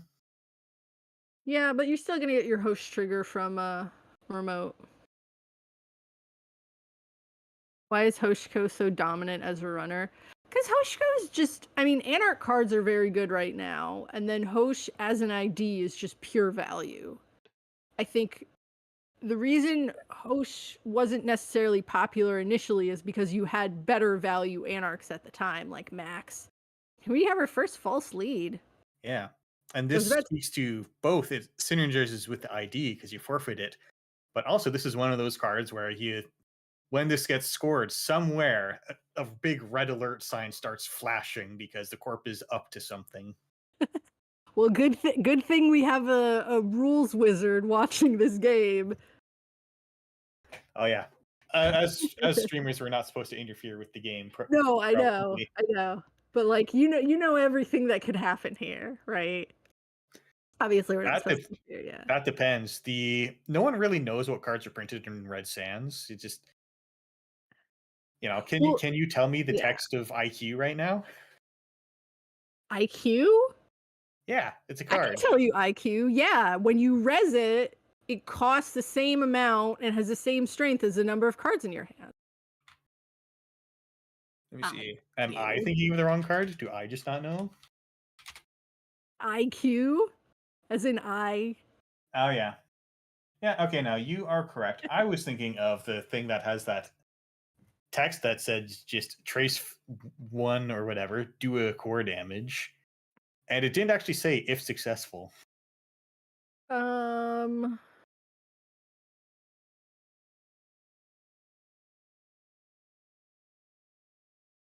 right, but stuff is happening that we should not ignore. Hostile Yes, of course. takeover found in R&D. Yeah, so I think I think when it comes to the false lead, yes, immediately, because I was about to say, it's like, well, it could be a Rashida, but if that's a false lead, this game is about to get like about 5 minutes slower, right? Maybe. This is a lot of one pointers, so. Right. Well, because the thing with false lead is that it's a very tricky thing where, like, at this point now there's like a lot of different realms of possibility. So like I think as the runner, I mean, especially if like you might not be actively being careful. I think, the corp's a little low on money, but it's like there's things you have to avoid. It's like, if you hit a sudden snare, if you get like what's that other one? Force connection, something where you like randomly get a tag. Then suddenly everything kind of gets a little bit more difficult. But I think at this point you're kind of okay. It just depends on how low you get with money, because it's like the corp's only on 1 credit, so there's not a lot they can do. But once they get a little higher, you run into some risks. Yeah, and we are playing Jemison. Literally any deck building decision could be possible. So we could be playing too big to fail. Yes. Yeah, I mean we could be playing like it could be like I can't remember Mariner cards today. The tag card, the yellow one, the 2-cost one. Oppo research? Yes, Oppo research. You could get Boppoed or little Oppoed, big Oppoed. I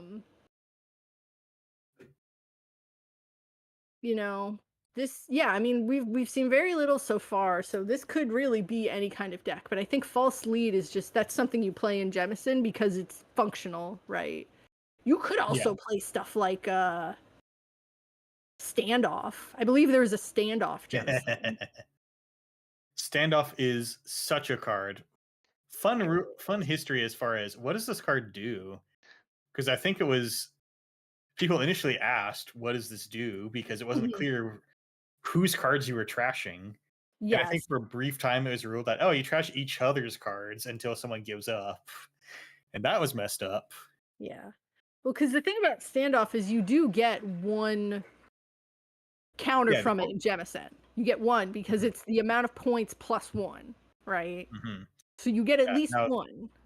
That said, we just see an Oberth protocol, 2 to trash. Not a high trash cost, but it's better than the 1 that it probably might be if NSG printed it. And that is your A button that says you can turn a 3-pointer into a bunch of advancement counters. Trace Ice is bad. I think there's uh IP block was good, but IP block was absurd. yeah, I think there's It IP turns out block. if the numbers go high enough, anything is good. Extracting the Enigma. So clearly Hmm. clearly needing some money to get some stuff going on, but I think once you have a new server up, things could start happening. Right. Although Yeah, now it you is- also have it- Lago. It is tough to extract something that you paid honest money for, and you're not getting any op kind of rebate from it. But I suspect this is a deck that really does want to have money if you're doing some funky combos. The Lago, though, I think if this is like a kill deck, Lago really messes with kill deck math. Yeah. Though, if you're on an all operation kind of kill, then don't gotta worry about Lago. But this deck is playing Oberth, so I assume you want to reinstall a new Oberth. Yeah, Caduceus was like good because there wasn't a lot of other ones. There's IP block. I think Taurus was one of the only ways to deal with Plascrete at the time. I think generally speaking, Trace Ice is bad, but there's a couple of shining stars. Oh man, I wasn't there for the ice that was like that just Enigma. let you pay to boost it to trace 5 to get some guaranteed effect, but Yeah. surely that it was was all awful, right? Taurus was pretty much the only good one, and again, it was because it could deal with Plascrete. So interestingly, letting Enigma. Oh yeah, using Audrey to break Enigma. But unfortunately, or did they trash it? No, Axis Spin Doctor and did not trash it. So Audrey's out of viruses. Yeah, and also I think at this point, you could have trashed it, but even if you get like the Audrey counter, I think you don't want to risk the Oppo getting turned on. Yeah, we haven't seen any indication of tags yet, I don't think. Especially Yeah, with influence being spent on red level clearance. that's true. I was just saying, like, I think that the extract for the Enigma tells me this is a deck that wants to be on money very quickly. So that to me says, and False Lead. Let's be real, False Lead is a kill card. False Lead is a very murdery card. Yeah, I mean that's something you can use to score an Ozef, So that's likely the Spin Doctor. Yeah, one thing that's very good about Hoshiko is this constant influx of this constant income of cards makes it very hard to murder because you don't really catch them low on cards because they don't have to take actions on the cards. They just get them. Speaking of low on cards, that buffer drive is definitely going to make it even harder. Yeah, like again, I think Lago messes with kill math, and then buffer drive. Oof. Oh, buffer drive is also gonna mess with that. So this could be a long game here because I think the runner is being very careful, very aware that because again, I think that extract on the Enigma is very telling of the type of deck that's coming, even if we haven't seen any significant cards outside of. I mean, there's a red level clearance in the bin. That's a combo card. Like that's a combo card. Yeah, clickless install definitely does something. Yeah, I would say that we're not quite sure what's happening, but I think the runner is on high alert. And of course, the false lead in the score area also says, Yes. be afraid. Yeah, and I think you're at a point in the game where I think also you also have to be very careful about trashing when you have false lead out too, because it could be the kind of thing where you spend all your money trashing a card and then they just false lead you so they can stick the tags on big oppo. But also, you're not going to get the big oppo right now because you're not at threat. But it's a lot of things to consider.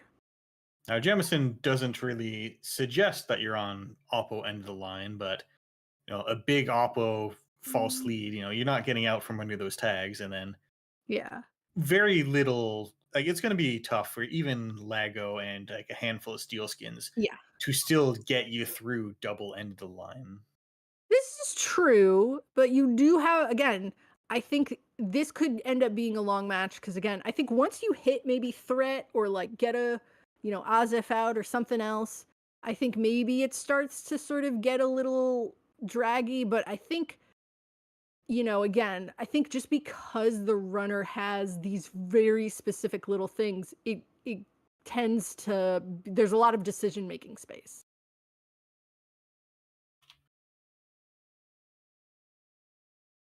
All right, they're just talking about old cards in the chat here. But yeah, I think this game, it's like, so now you have a card advanced. So, all right. Yeah. NGO perhaps. I mean, it could be anything really. I think runner taking a bit of a risk here, playing the Botulus. So then they'd be running with 2 clicks left, right? So, second Botulus. Okay, so very smart move by the runner. I don't think you're going to use the false lead after the second Botulus. However, with 1 click left, you as the runner are slightly safer. But that's... Blowout of the century. You blind install 1 Botulus on the magnet, and then the magnet takes the other Botulus. Dang, yeah. Blind installing both Botuli only to be eaten by 1 magnet. Oof. That's gotta feel bad. That's expensive, and that's 2 really good cards. Yeesh. Yeah. So now suddenly you're playing Honest Anarch, where you have to go find your breaker in some 30 cards. Mm-hmm. Yeah. So Indeed. Very big, but yeah, that's like. I mean, you can over-install those Botuli, but wow, that's dang. I mean, it's like, I don't think that was an unreasonable play because it is magnet, so it's like that's not a common tech card, I think. But it does speak to this being a very carefully and precisely built deck. Yeah, magnet. People are playing more of it right after Arisana's printing. All right, so there's the buzzsaw. That was all you needed. Yeah. Oh, but 0 credits left. Yeah. Now you can't even flip.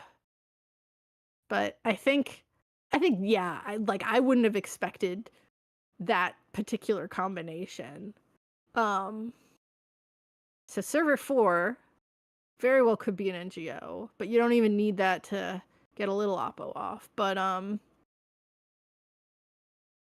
mean, if that is an NGO, you could do a public trail end of the line here, but that's probably not what the influence is on. But yeah, I don't think Thorn has made a successful run. I don't think they're open to any tag punishment. Oh, that's true. That's true. I believe you're right. I think, yeah. Only hard-hitting news was so powerful to be playable just because they looked at your servers. Yeah, public trail does require a successful run. So again, careful playing by the extract the advanced card. I think that was Urtica. Yeah, that very easily could have been an Urtica. Not giving the runner the ease of getting those Botuli back, simply installing another card over the magnet, which I think is just such a funny thing, especially with Buzzsaw out. It's like, come on. Yeah, now mind you, on the Buzzsaw install, the runner could have over-installed and just put the Botulus in the trash, because you're allowed to throw out your programs while you're installing a program, even if you don't need the MU. This is true. I'm trying to think if there's anything else you'd be using those virus counters for, but this is Hoshiko and not Freedom. But yeah, I think that's just so funny that they didn't even trash the magnet as part of the install action, even though Buzzsaw's out. That's just like, yeah. I mean, it still costs the runner 1 credit. Mm-hmm. That's true. That's true.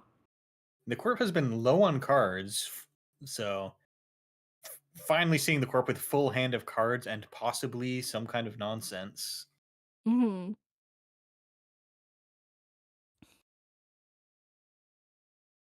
Yeah, I think the runner hasn't gotten a whole lot of logo draws. Yeah. So it'll be interesting to see because they also tossed their Audrey to install those Botuli. So it's gonna be a bit of an uphill battle here. All right. A Wild Turtok saying none of the corp cards are in faction. Ah, yes. Yeah, this being the cursed board state. Yeah. Yeah, Spin Doctor's basically in faction for everyone, and it has to go in your deck as though it is. Yeah, I mean, I don't think you've had a rezzed card in faction too, because the Oberth didn't get rezzed. Oh, It did not. Is this an archer? Is this an archer? Ooh. Or Ooh. wait. Oh, A very confident. interesting. Yeah, just getting the Okay. counters on server 2. Hmm. So is this just upgrading? What's the 5/3 that you're excited about?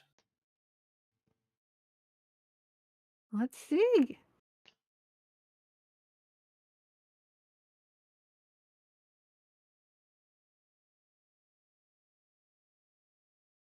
Yeah, that's interesting.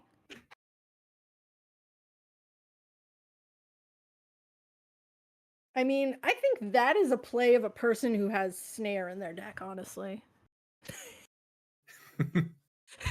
Snare gaming is one hell of a drug. Yeah. But all right, so it's advance. Is this like a big Atlas? Is it a SCS? All right, so Atlas. It's an Atlas. 1 counter. I think the consideration there, whether they want to just slam an agenda in the remote, versus getting that second counter. And I think in this board state, I think getting that second agenda counter is fine. Yeah. I mean, have you ever felt the raw power of a double Atlas counter Atlas? I have. And that's basically, I mean, it's real good. Yeah. But I think in this situation here, Hoshiko is going to bounce back in a couple turns, I think. So it's like, I think the thinking there is, well, I better just get the second thing out. And Buzzsaw also is going to is shredding through HQ pretty quickly. So if you have an agenda in hand, I think that's the better play, is just put your agenda in a relatively safe remote. Yeah, Hoshiko could install Steve at any moment. All right, so trashing 1 Botulus. All right, so that is one thing that not overriding the magnet has done. It gives the runner simul chip fodder. Mm-hmm. Yeah, that makes sense. Yeah, I think if you're on simul chip, it makes sense to leave out the botch alive so you can just get out the simul chip when you need it. And yeah, depending what the ice is, the runner might be able to get in here. Mm-hmm. Yeah, I still think this was an okay play because you get 2 credits here. If you have a border control here, that basically shuts you down. Although if you have another simul chip in hand, maybe it's a little different. But I think here's Enigma. Ooh. Enigma. Well, that's currently on track to let the runner get in because 2 credits gets through these 2 first ice, and then Audrey looks very likely to get through the last ice. Mm-hmm. The Corp clearly a Enigma fan. It's a good card. It's rare I see 3 Enigmas in one deck, but It's been with us the entirety of Netrunner, just the perfect ice. Hmm. Interestingly, using the Audrey to break Magnet. Hmm. Not the Well, that does so get you a strike fund, but yeah, but now you can't break border control. yeah. But I think Let's I go think check and see if there's a Clippy in the bin. I think the border control would have kept you out either way, right? I mean, the runner has a click left, but yeah, I know. Yeah. It's pretty rough, and you would have. I mean, I think the thinking there was that it was going to be very unlikely to get past the last ice one way or the other.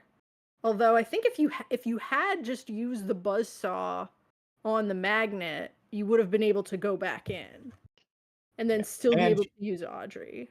and you get to prevent the border control subroutine from firing. Like you got Yeah. a border control for 1 credit. Yeah, because the thing is with two code gates, I think. Yeah, I think maybe the runner's thinking was just, well, because if you res and use the border control, then you have like no money, right? But I don't know. I think it was just one of these cases where it's like, you know, you want to do what you can, and then if you can't, But yeah, I think if you had saved it and then run it and then you go back in. Because the other thing with Audrey is even if you couldn't have broken the ice, you can still get rid of the um, strike fund out of hand either way, like apropos of nothing. Mm-hmm.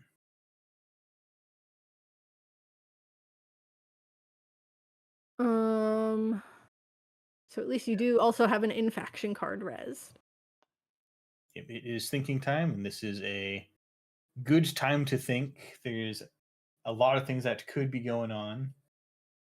Mm-hmm. And we still don't know. We've talked a lot about the ways the runner could possibly become tagged, but we've not seen any tag cards yet. We've talked a lot about this could be an Urtica that got advanced and then trashed with the extract. Mm-hmm. Yeah, I guess the runner just really wanted to make sure to be able to get at HQ. All right, so you do see a clearinghouse. Okay.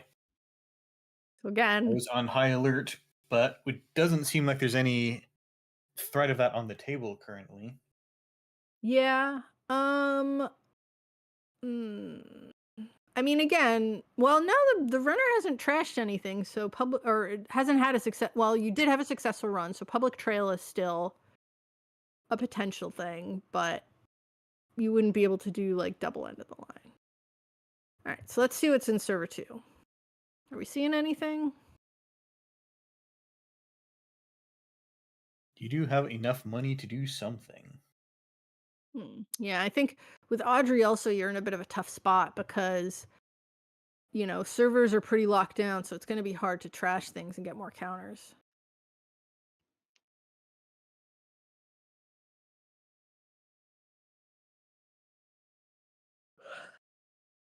All right. Whatever's in server 2, we've gotten away with it. Looking forward to seeing what that is. Yeah, it could be a lot of things. I wonder if it could be another false lead. It could be a 3-pointer. Could be another Atlas. Could be an Oberth. Although Oberth doesn't. I don't know if you want to res Oberth right now. Ooh. Ooh. So, Oberth going into the remote. We don't see anything to forfeit yet. I mean, you're forfeiting the Atlas to res the Oberth. I guess. Is this Okay. an SDS? Yeah, it's the SDS. Okay, so it looks like we might be on the Jemison as envisioned by the designers, where you slowly upgrade your agendas into larger and larger agendas. Yeah, that's funny. And now you've got an Oberth protocol, which is a good card. Yeah, it is. Yeah. I mean, oh, and hitting the buzzsaw. Woof. Yeah, Yeah, because so there's nowhere near enough Audrey counters to go through this server. Yeah, I mean, unless you got a pinhole stashed away. All right, so we got an imp. Imp's probably gonna go for R&D. Yep. It's pretty There's much a the good only place chance. you can go. Good chance the Corp can't res that. Ooh, Banhar ready for next Banhar. turn. Not this turn though.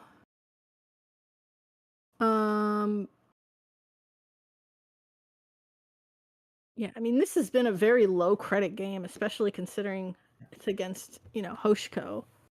You know what would be a But, wild choice right now? Purge virus counters. yeah, I was thinking that, like, I don't think that's the worst possible decision you can make is purging. Because it's like, you can't really get into the remote, again, unless you have a pinhole, but, like, I think either protecting archives or purging is not the worst decision in the world. Right, so Spin Doctor getting used. Where's Spinny D gonna go? Because I thought they were gonna shuffle back in the Oberths a while back. So I think it's gonna be, looks like RLC and probably Border Control or Extract. RLC and Extract. There we money.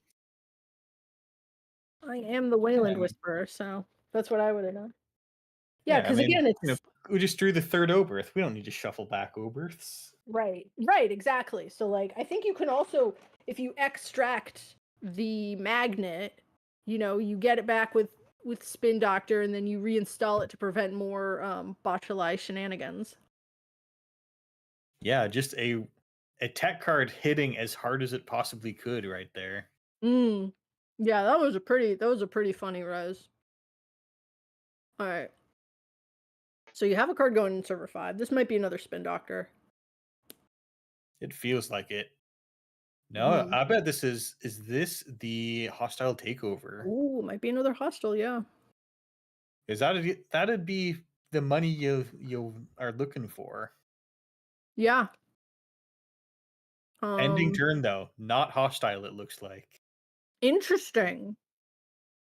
So likely an NGO. Possibly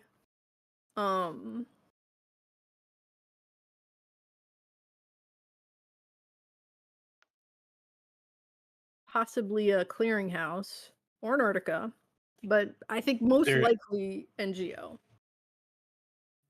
But of course, we saw the clearinghouse in hand that did not get trashed because the runner didn't have money.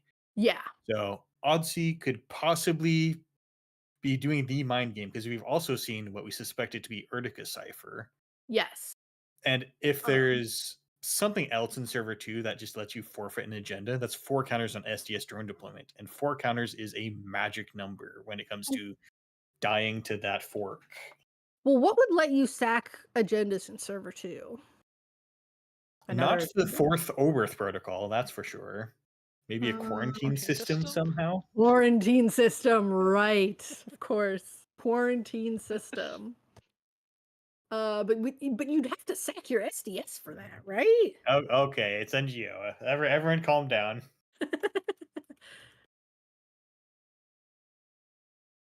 Archer, wait a minute. That's forfeiting the drone deployment. Oh, come on. 4 advancements on server 2. Oh boy, this is pretty wild. I'm glad to see it though, It's a pretty rough Archer there. Yeah. Now it is Banhar, so you're just losing cards from hand, but yeah, 4 net damage is 4 net damage. I mean, if that's an Azef in the remote, that's game. 0 clicks. Or if it's just the clearinghouse. It's the clearinghouse. Oh man. Woof. 0 points in the corpse score area, 6 points sacked. That is a clear line to a win. Amazing. Love to see it. What a Love to game. see it. What a game. Oh, genders schmagendas. Like, Very glad we watched this. yes. Really Oh, cooking with the deck here. yeah. I mean, it's like, you're right. It was as intended, but then also not even upgrading further, just death. Death. Pure death.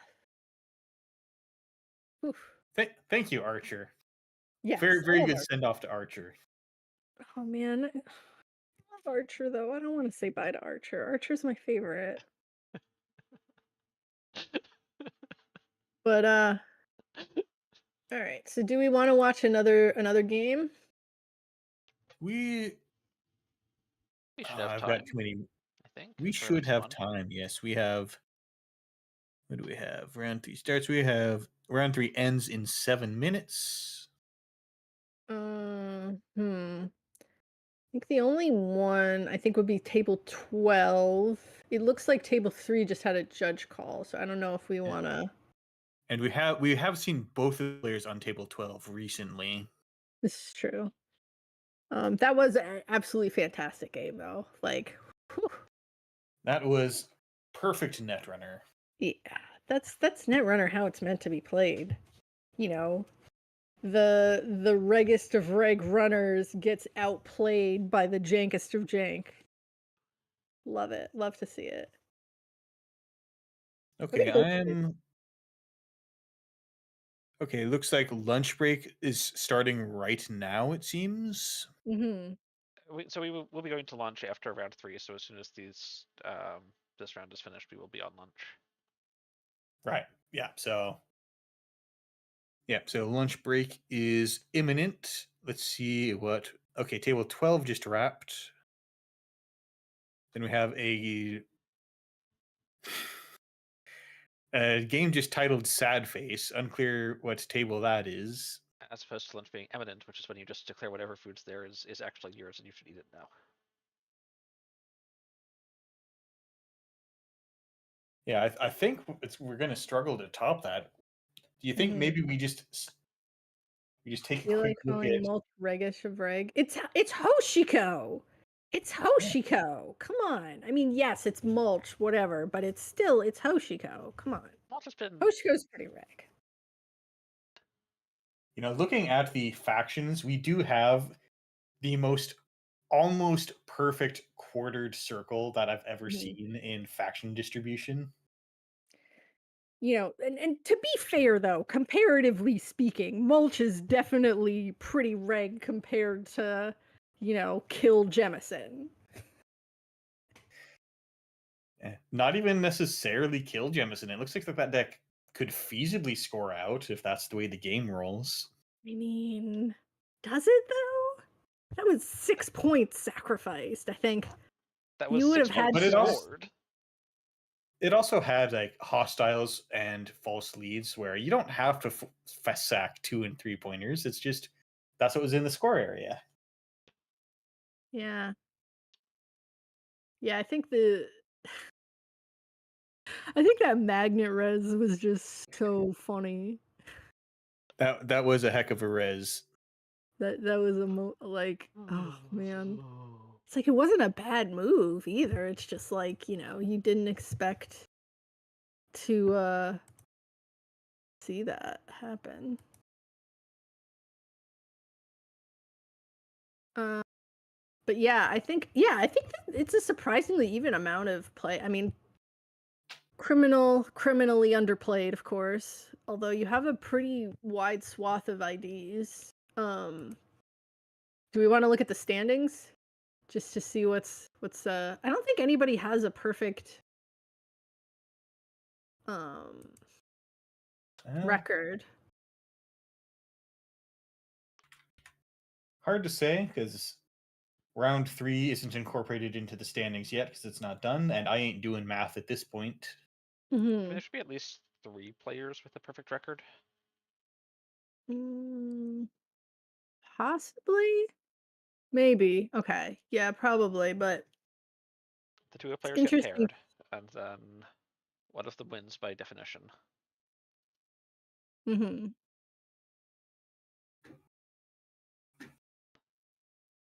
But yeah, I mean, there's a lot of interesting things going on today.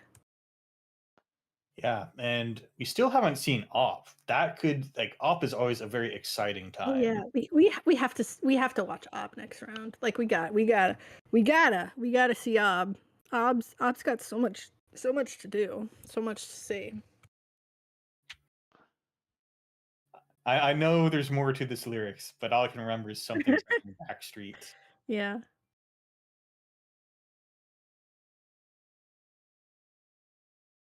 Um. Yeah, I mean, it's like I think it's interesting to think about like what's gonna be uh what is gonna rise to the top as the like if they're like you do have end of the line and you do have your clearinghouse. I'm curious to see what Dawn brings in the form of kill cards, because those learn to play cards are very very although I guess learn to play you don't put a kill The edges combo. are quite soft and rounded in Gateway. Compared to the original FFG start like test decks, which were like PE and Kate.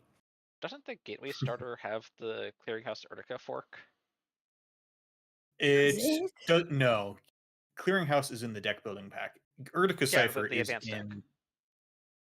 Yeah, the advanced deck does not have Clearinghouse. Urtica Cipher is in the base and expanded deck. Gateway. Yeah. I could see Urtica Cipher, but you can't have both of them, because then you do let people create combos. I hear that in the convention demo decks that Drucifer is coming up with and is just about ready to hit conventions shortly. And there's the two decks where you go through 3 scripted turns on each side, and then you just set the players loose. I believe that those feature something like a clearinghouse in there. Because at some point in the script, you tell the players, okay, we've told you enough. Turn your decks over and look at the bottom card, and and the players get to see a clearinghouse and say, okay, shuffle that deck up and now continue the game on and finish it yourselves. Interesting. Yeah, I can see that working. I've always wanted to like go to a convention and like pretend like I don't know what Netrunner is and see if like I could understand everything just from what they're telling me. Always been tempted. Might be a tough sell, especially if you say, by the way, I'm here for that playmat. I want to buy that. I don't buy playmats. I win playmats. Although Mondi did send me their volunteer Hearts and Minds. I haven't gotten around to opening the thing, but they did send it to me, and I'm very that warmed my heart. There are some beautiful playmats at the conventions. Like Muse is on a playmat, Raindrops Cut Stone is on a playmat. Ooh. And then there will be different playmats for this year. Yeah, I could never bring it in myself to like buy a playmat. I'm like, I gotta earn this. I gotta win this. You know? I think for the right art though. Also, I kind of just buy the tournament kits and run them, so they come with the extra playmat anyways. So yeah, I can't think of one that I would actually pay for, like from the current card pool. Like I just the Hearts and Minds one was about the closest. Not even the beautiful Tucana. I mean, Tucana's like, Tucana's not a card I actively play. I mean, it's a good card, but it's like Hearts and Minds is one of those cards where it's like, yeah, look at that. Look at those thumbs up. That's pretty iconic. It's not about whether the card is playable. It's about the screaming toucan. I mean, I don't need it. I don't know. I don't particularly want. I mean, I'll say that one of the cards that I would love to see on a playmat would probably not meet the maybe two, but like I'd love to see something like business as usual on a playmat, but due to certain rules around the type of art that's allowed to be on playmats, I don't think that we get on a playmat. It may not get on the playmat, but I'm trying to think of what's been on a playmat that's pushing the line. So the standings here, very top four is a very wide mix of IDs here. Although there's no shapers. Yeah, after 3 rounds, okay. Yeah, so we have Atea. That's exciting. We're gonna have to make sure to check that out. Mm-hmm. And then Essa, and then Op, and Hoshiko, and Built to Last, and Sable. No, 3 different, or no, wait, and Near Earth Hub, and another Hoshiko. So we have almost all different IDs in the top 4. Would be a sick looking top 4. And just barely keeping the shapers down. They're not allowed in the top 4. No shapers allowed.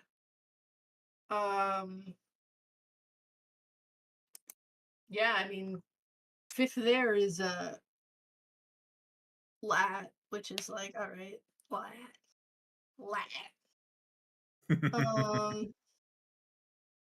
Yeah, I mean, you have a very interesting mix of IDs here.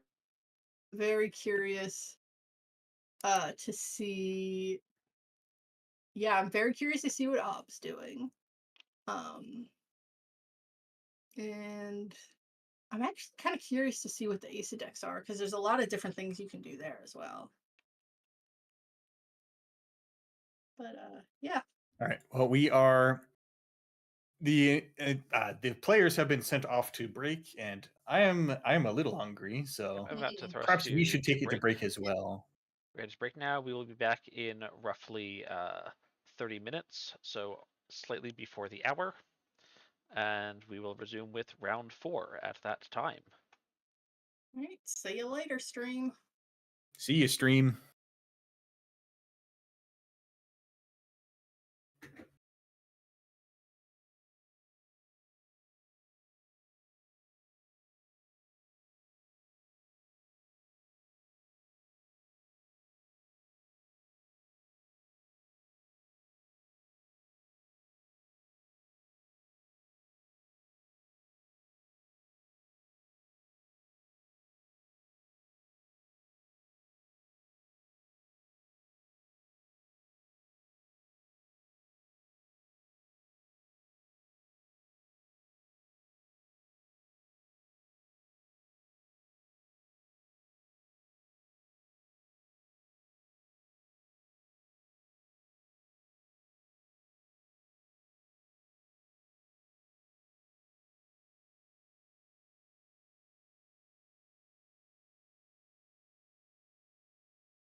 All right, and we are back. Welcome back, everyone, to the America's Online District Championship. Welcome back, Netrunners. We come hot off the heels of the sickest Jemison game that I have seen, with Yeah. using Jemison as intended, as Richard Garfield intended. When did Jemison come out? That would have been after.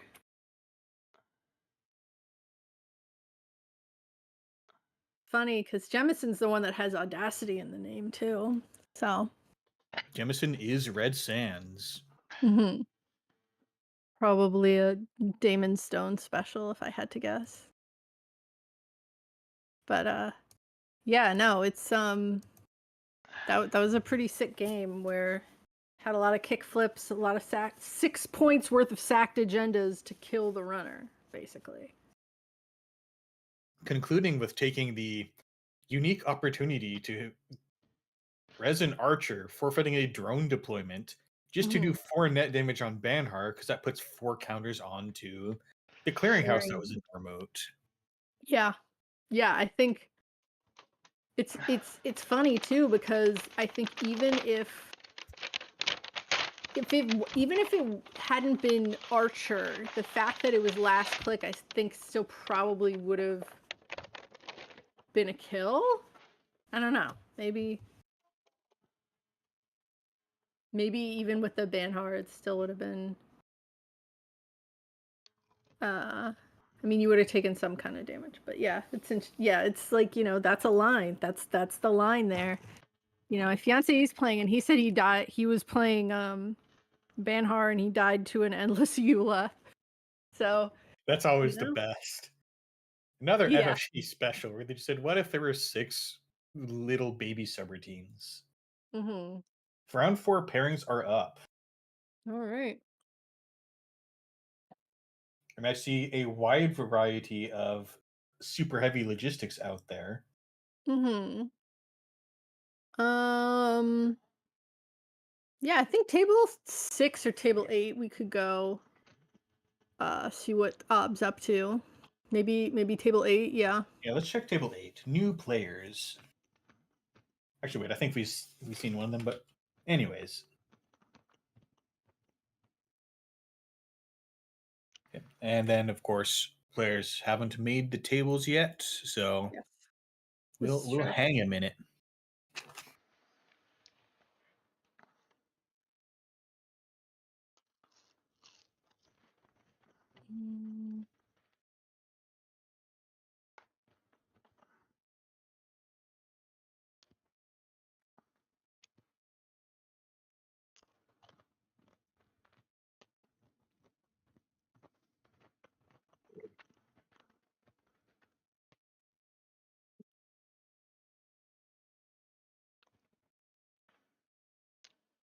And for the audience, how is your Netrunner going today? Yeah, how's everybody doing? I mean, this is quite a lot of ob. Quite a bit of. It is really a pretty wide field right now, except for the ob being, the obvious dominator. I think it's still a pretty open field overall.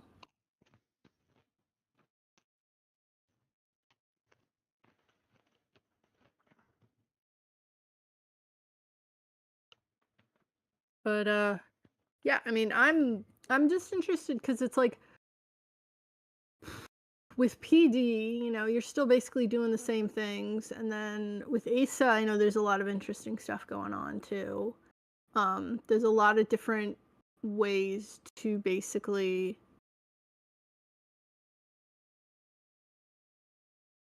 take advantage of that tempo. But yeah, as a group stealing the fully operational from Miramorph, they're much better at creating a bunch of servers with ice.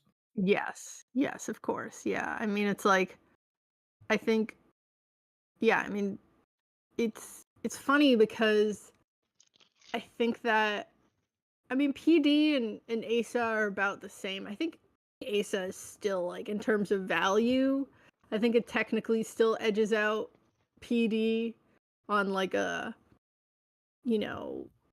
on, like, how many times does this ability activate per game, and, like, the sort of the nonsense you can do with it. But PD obviously still the Seamless is a good card. I hope Seamless, like, as long as Seamless is there, HB is doing HB things. But I'll be sad to see Asa go, I think.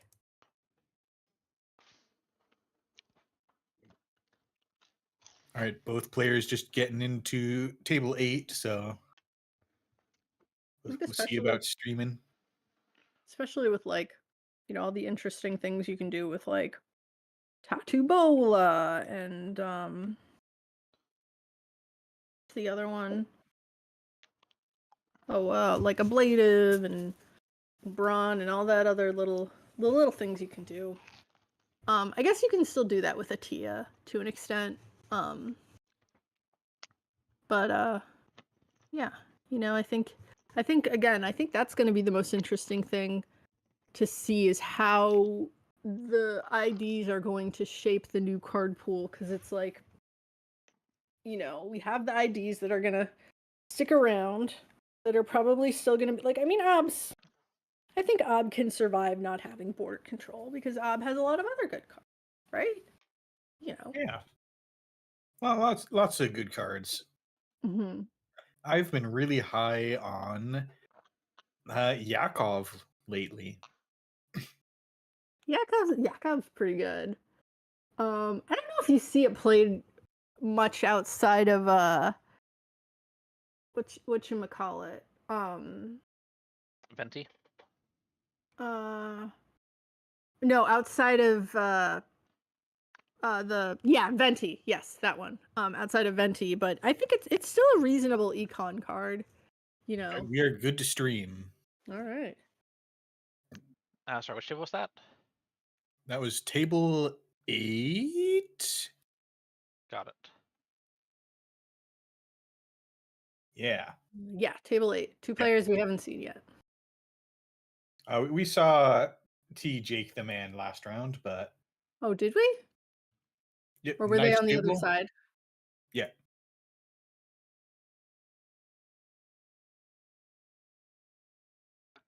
That's okay. We can see the knife engine being assembled from the beginning.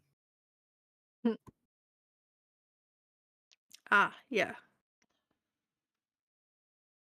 Okay, the Twitch stream is not keeping up with live, and I don't know why.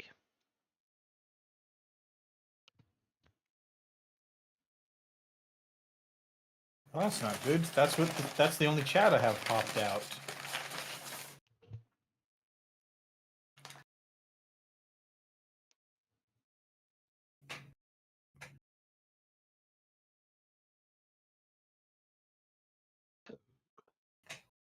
I guess we'll have to look at YouTube instead.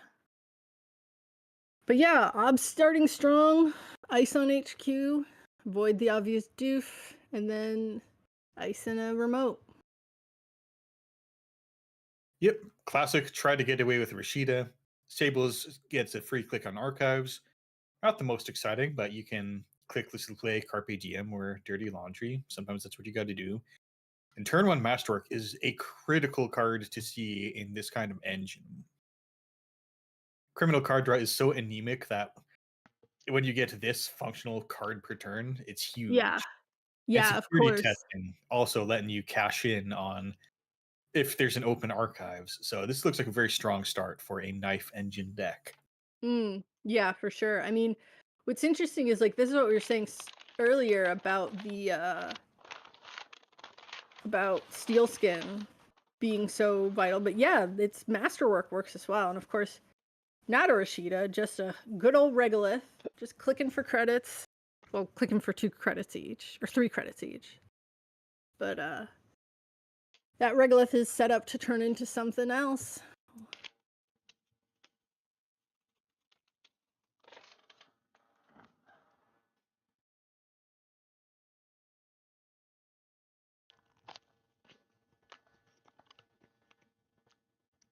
And then we get the HQ mark, and we're just running because, and when you have programs down, you're not scared of Wayland Ice.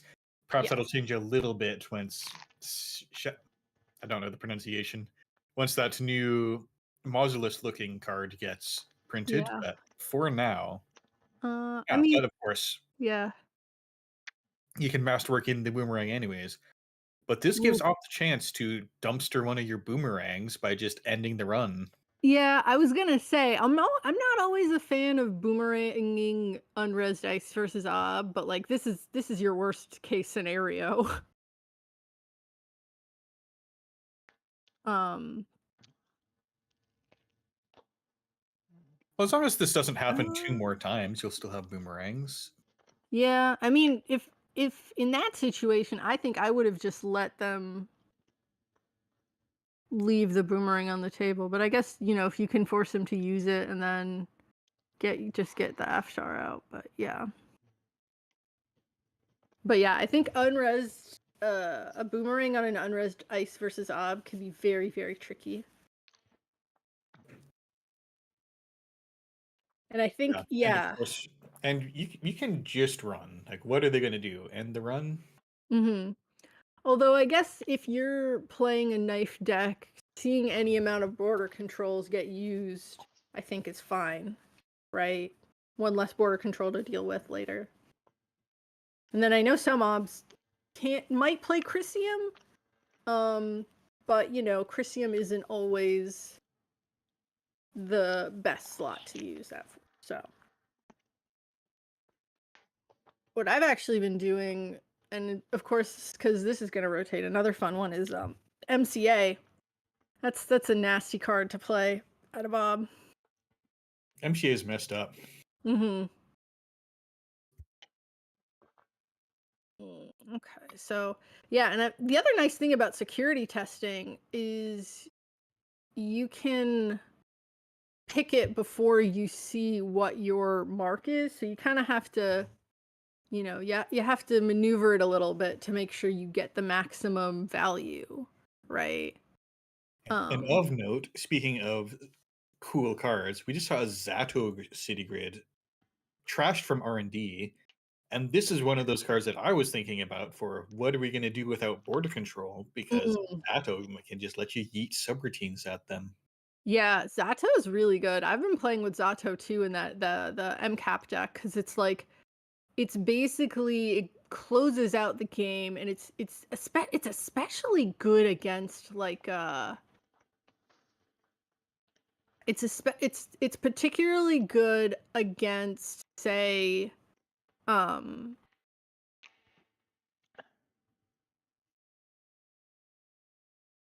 the Shaper or Arisana specifically, where you can basically do whatever you want, right? Like you can basically get in anywhere. So Zato is kind of like your redundancy for that. Yeah, they cheat, we cheat. Hmm.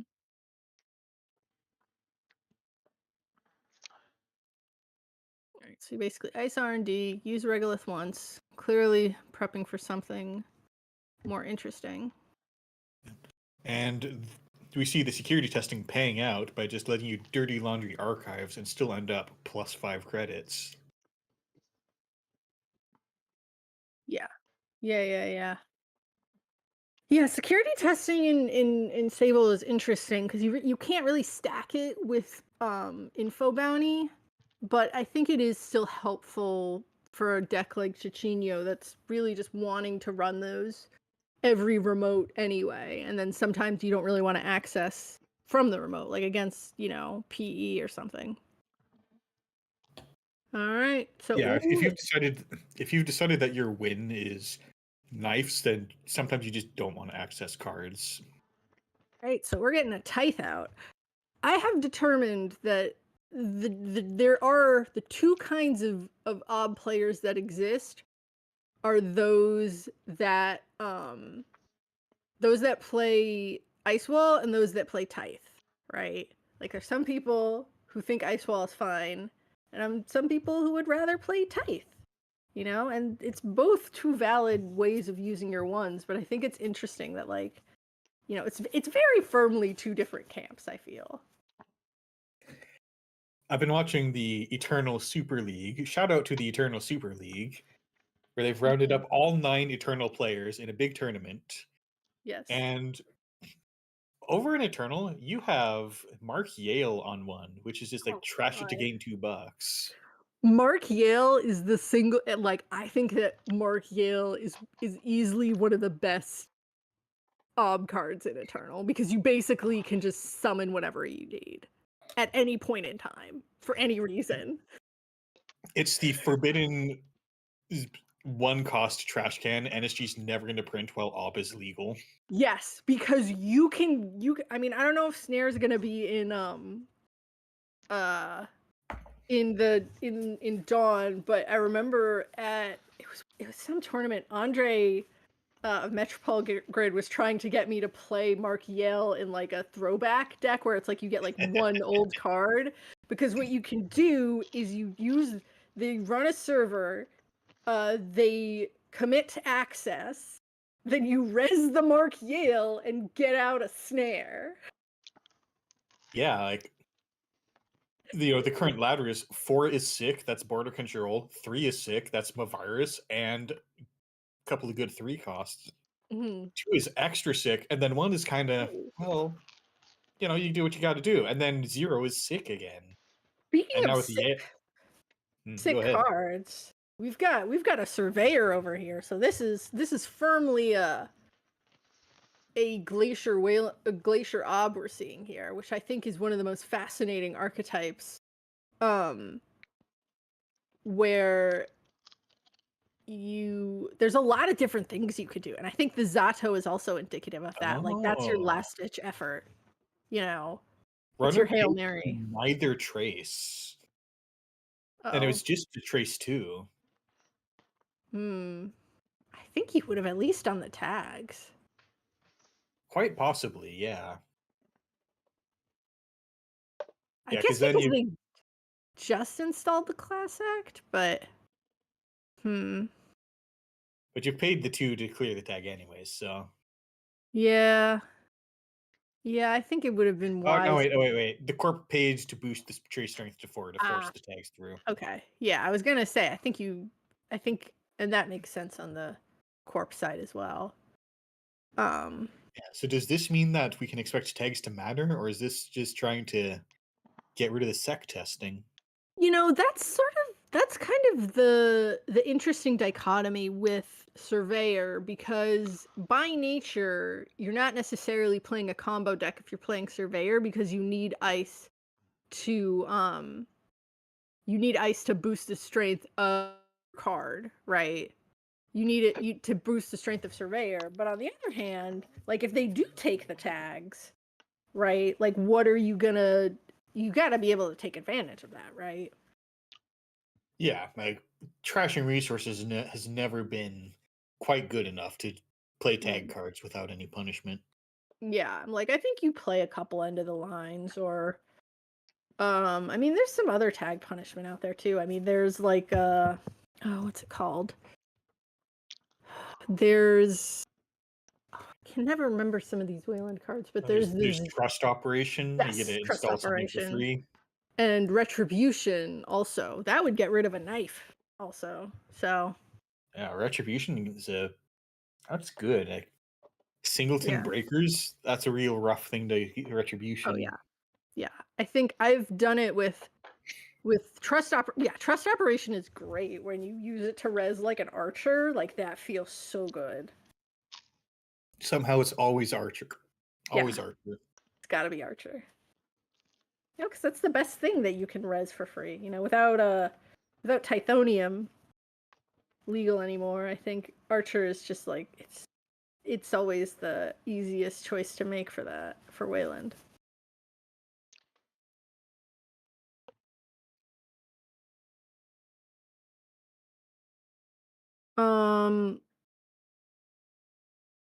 But yeah, so we see remote.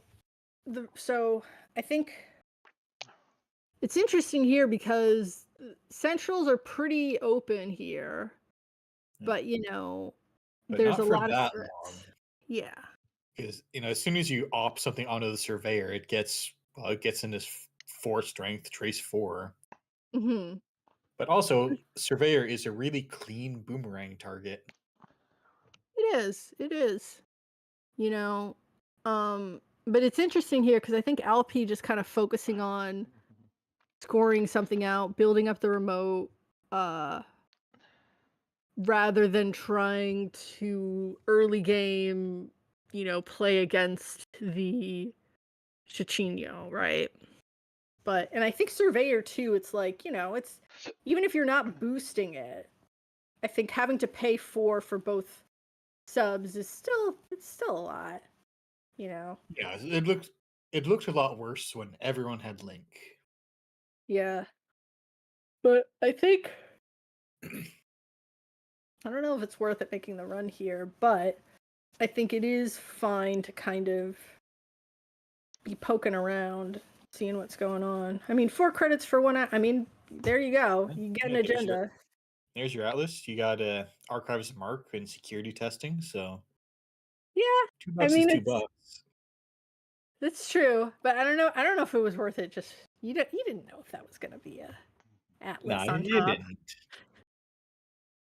But I think sometimes the temptation always is just to make sure you're staying on top of your opponent. But I think Yeah, you hate to see them res 1 ice and you say, well, I guess that server's done for. Mm-hmm. And I've had that happen to me where it's like I leave R&D open, the runner goes for singles, and then I'm like, well, now I gotta ice R&D, right? I mean, you may very well be playing both Tithe and Ice Wall in this deck just to boost up that Surveyor. Absolutely. Yeah. And also, just Tithe and Ice Wall, they hold down something for you to extract, if nothing else. Yeah, and I mean with Zato too, you've got Ice Walls are just, an infinite number of ETRs right there. That's like border control, like a 1-cost border control, basically.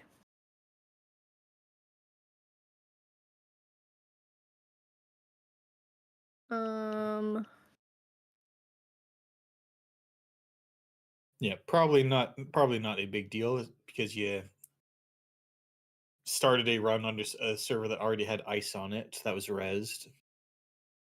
Uh-huh. So yeah, you're only revealing your own cards. You know what? I think they might have, well, they might need the money for sec testing first. But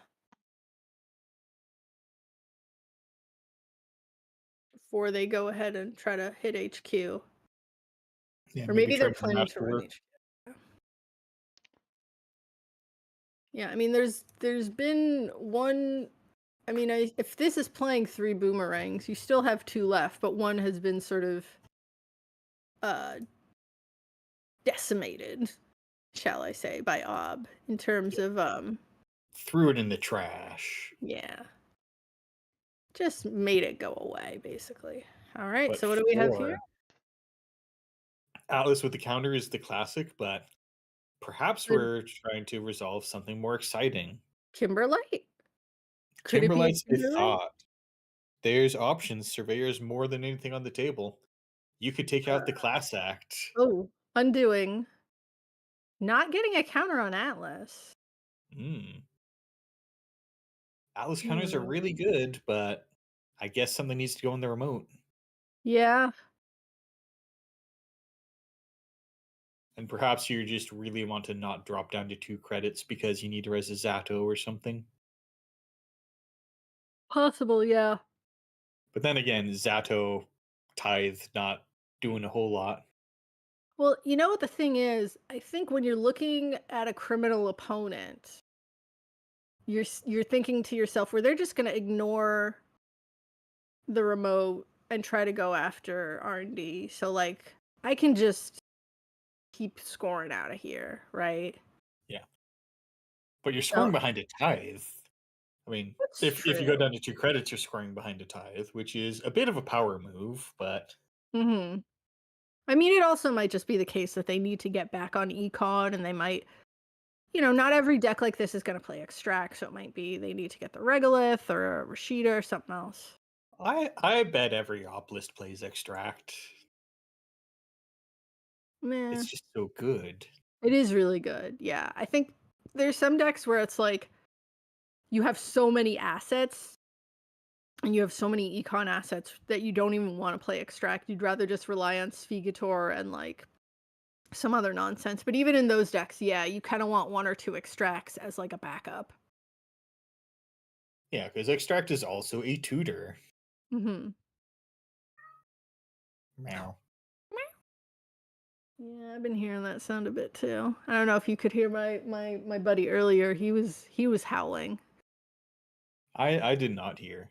Mm. Maybe All right, come by. Chesva. Now this is some stonks. Now you start making the runs, and you can spend those credits. You can use Chesva credits on the Masterwork trigger if you're on a central run. You can And you also can use that for the surveyor trace. trace. Yeah. Yeah, you can. It's a trace 4 now, so you can't. It's not going to take you all the way through the surveyor, but Hmm. Now running for a normal run, Spin Doctor gets popped. So yeah, again, info like your abilities is fine, I think. But like it really I kind of wish it stacked with info bounty, but it's like it's a weird thing. it very specifically did not. The designers did not want it to stack with info bounty. Yeah, I get it.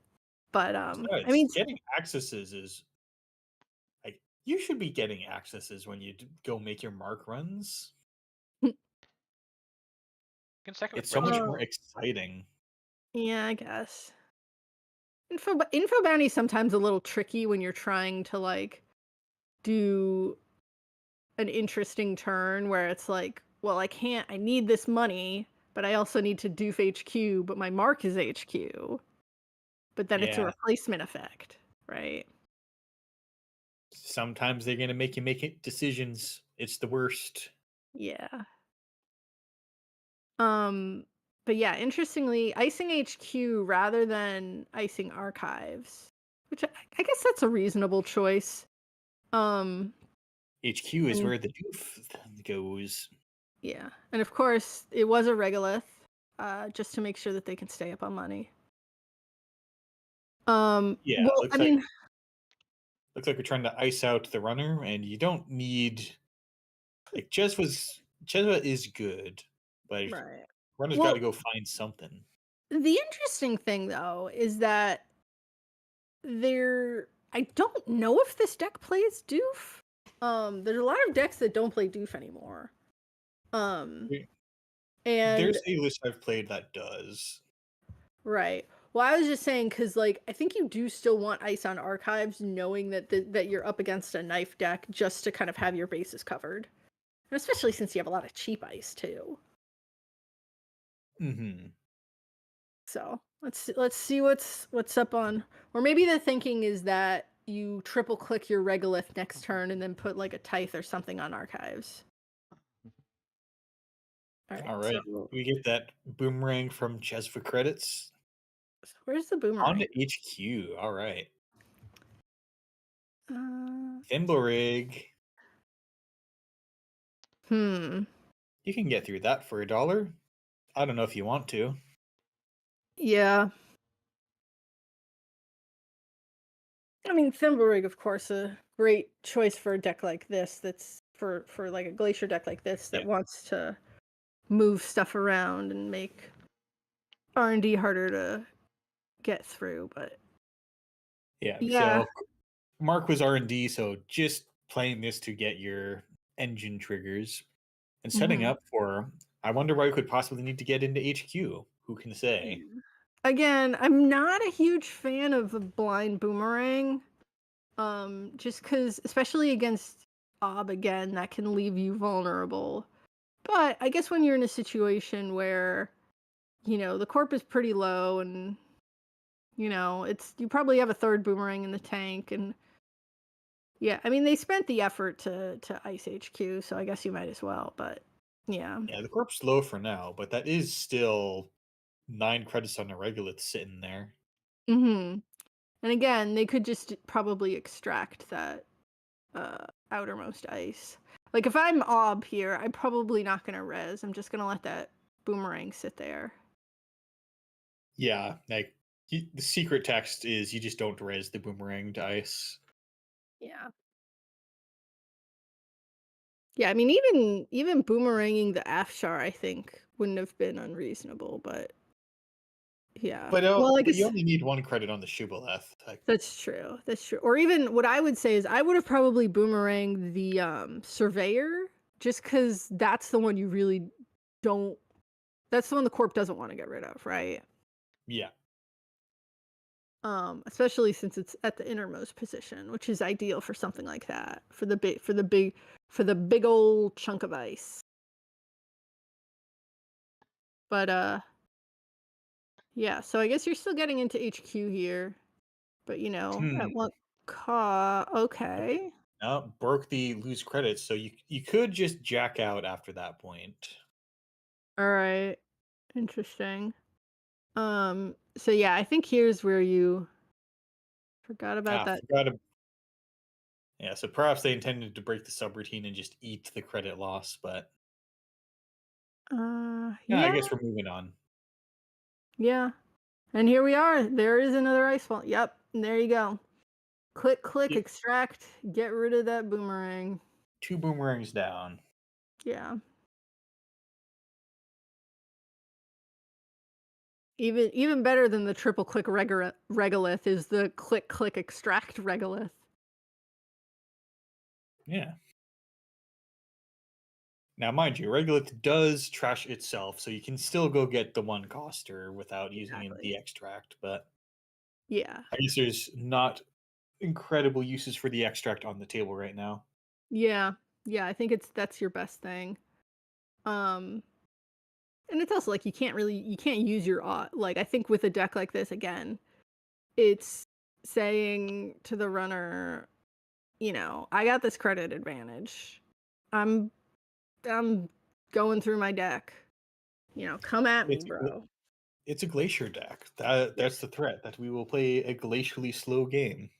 Because I think the other thing you could have theoretically done is use the regolith and then use the extract next turn, but or click the regolith. But I think it's like what you want as a glacier is the faster any opportunity you can take to go a click faster or like get the bigger credit advantage. That's always where you want to be. So that's why it's like you use the extract there. Because I think sometimes for me personally, whenever I play a game, it's like, oh, it's like when you save all your potions for the boss in Slay the Spire or something, or like any game. But it's like, no, just hit the gas, get ahead, and then you're just gonna win. That's how it is. As long as your pushing gets you 10 HP, then it's worth it. Yep. Oliver, what are you doing? Like, my closet door is open a crack, so now he's trying to break in. You gotta close it all the way. That was your mistake, is not closing it all the way. This is where you want a copy of the back to get back those boomerangs. Yeah. Well, that's the trick with this boomerang in particular. That was what I was saying. That's why you let the boomerang stay, right? Because then they can't even get it into their heap until they install the next one. All right, so that's install advance. All right, plenty of money. Triple says the action. So I suspect that was why they didn't boomerang the Surveyor. Was because they're like, well, I can get all the Sesvas I need. What do I need to break the Surveyor with a card for? I got these Sesva credits. Tithe ready to block inside jobs from getting through anything good. Yeah. And MU kind of full. Not enough room for a full rig. You have one more MU because you have Masterwork. Yeah, one, but yeah. So I think once you get Kurapira out, you're in a pretty good position. Although the Corp's credit advantage is a bit worrisome. But you do have free reign over HQ right now, so that is also pretty good. Yep. With alarm clock. Lined up all the code gates on the HQ. Yeah. Although is that will Doof probably time? No, it's Kurapira. Didn't use the alarm clock. I mean, if you're not going, unless you're really excited about the single access, then there's not a huge reason to do that Yeah, because I you still guess. have to eat the Afshar credit loss. That's true. That's true. You can't eat that with Sezva. You cannot. You can only lose credits that are in your credit pool. Hmm. That's true. Um, Making a run on server 1. I don't know if that's wise. The second one could be another tithe.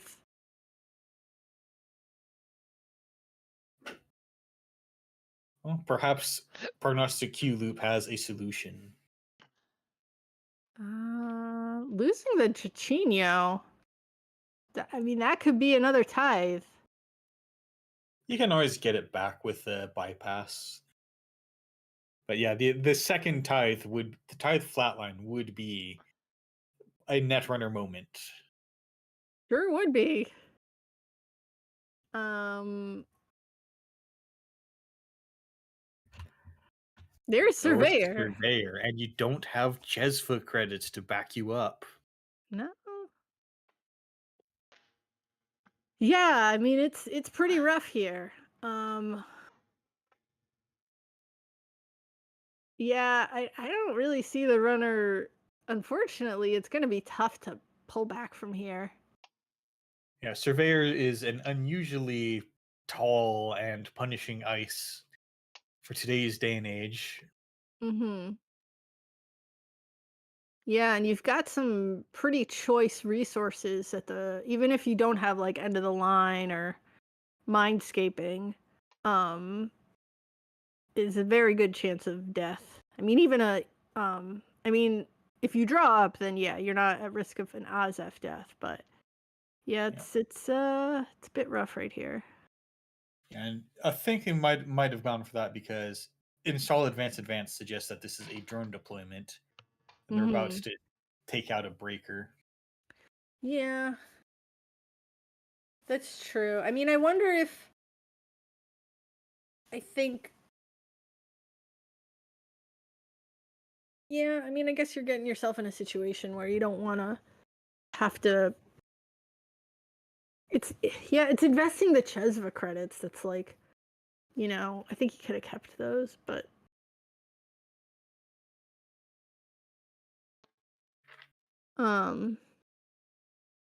putting this what did we swap? We swapped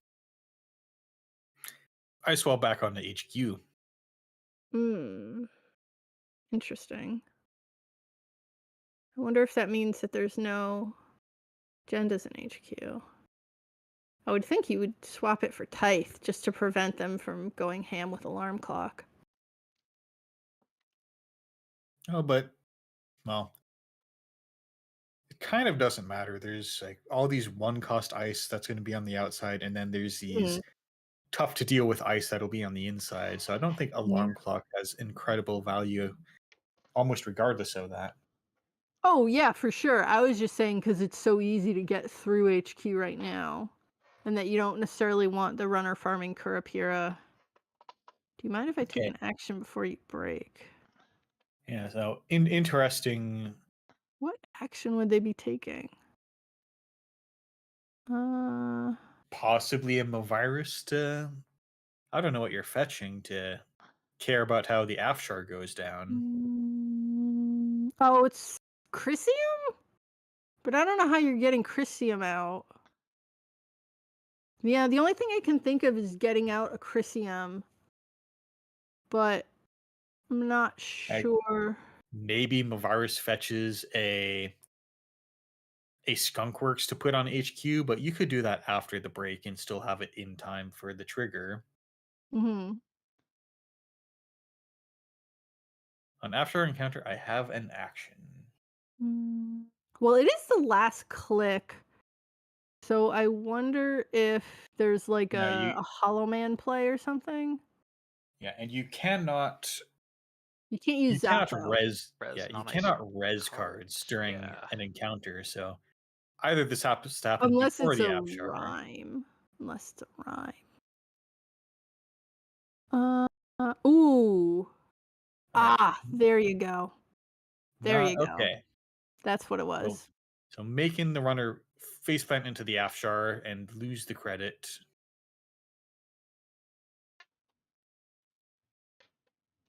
Yeah, so now they can't even get into HQ. Okay, so That So was the the prophecy to Mavirus flatline was an option if you didn't res the surveyor and just let them continue into the remote. Oh, wow, you're right. But I think... Oh, that's funny, though. You're right, because you res it when they commit to access. Yeah.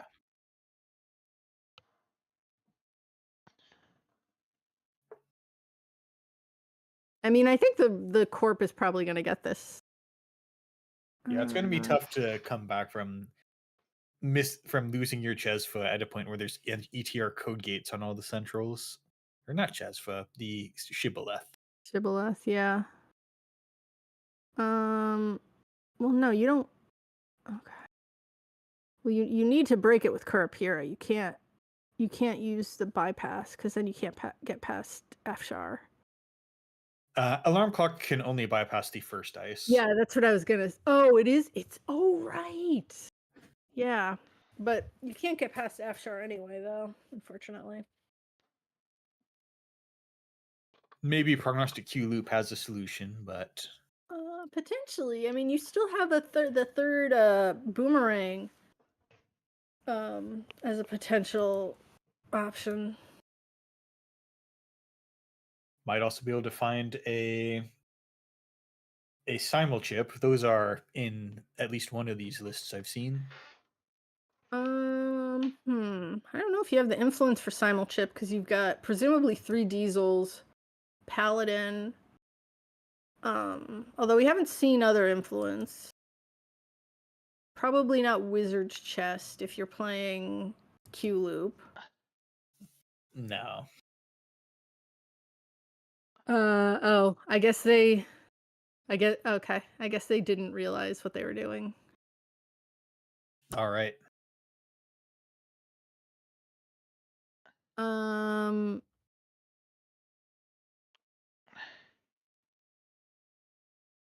Yeah, Test and target HQ. I guess I'd say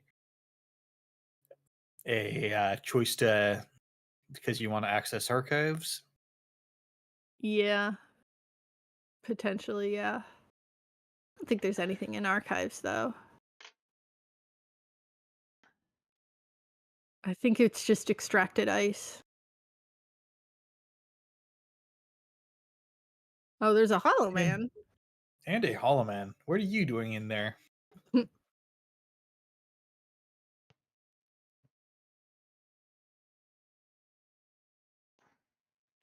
Although the Mavirus might not have been 100%, though, because maybe they would have had to make the draw before committing to access, so... It's okay. I think that Mavirus text it's secret text. No one is aware that Mavirus can do net damage. I think I've seen it happen, though. It's happened on occasion. And I think that's game. Yep, there you go.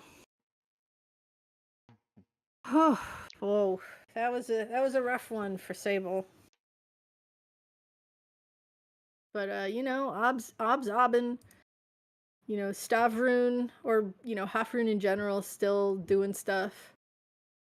Yeah, no Stavka. I guess but- Surveyor is the sentry of choice. Yeah. But I think I'd be surprised if there wasn't also Stavka in that deck. I think it probably just happened that they realized what they could do with Mavirus.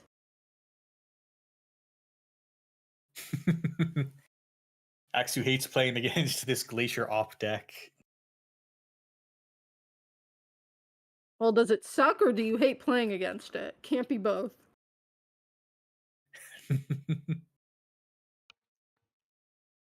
Yeah. Sable Also, got Sable never saw a killer.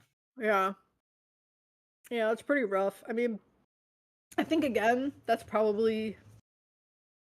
Yeah, it gets tight in those situations, but I think, again, it's a little risky boomeranging and unresed ice. But, sometimes you got to do what you got to do. All right. I think almost all the games are. Okay. It looks like the last game might have just ended because there's just table 10 and then one player has now left that game. So I think we are done with round 4, it looks like. All right. Do we want to check the standings so far right now, or? Yeah, let's take a I can pull look. the standings up for a second.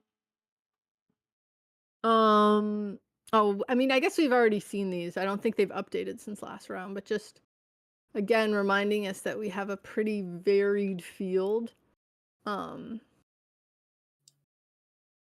We do like to see like multiple different IDs. Remember back when it was CTM versus Valencia, and that's just all of the top 8 or top 16. Yeah, I remember maybe NEH. Actually, like the May AMT of like 2023, somewhere in there, Hoshiko had 70% presence. Yeah. Not Anarch. Oof. Hoshiko. Yeah. Yeah. Yeah, I remember that. I remember those days. Oh yeah. Those mulchy days. That was way before mulch. That was just regular Hoshiko. I thought mulch was early 2023 because that was when you had maybe not. Because that was when you still had yeah, maybe it was just Reg Hoshiko.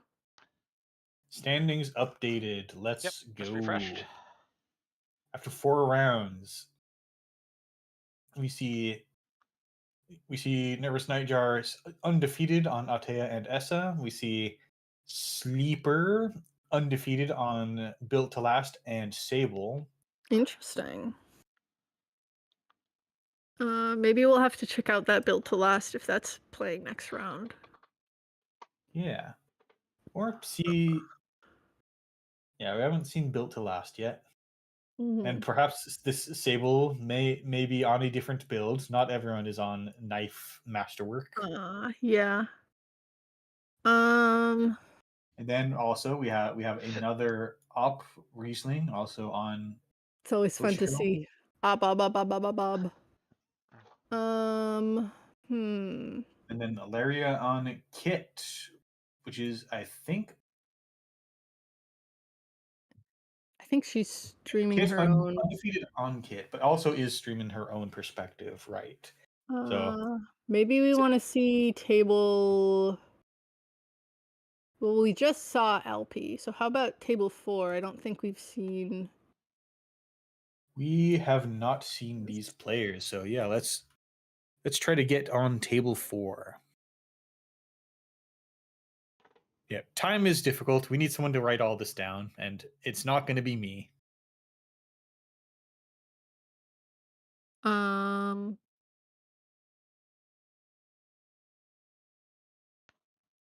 never write anything down. Real mulch was after Strike Fund and Lago. Time goes too soon. Oh, we saw we did actually see the Jemison last round. That was a pretty wild Jemison game. Oh yeah. So I would highly recommend going back and watching that because it was like that was a pretty wild Jemison game. 6 points sacked, but that's a win. If you sack all the points, then well, the Corp can't win. If you sack 7 points worth of agendas, you get some kind of achievement.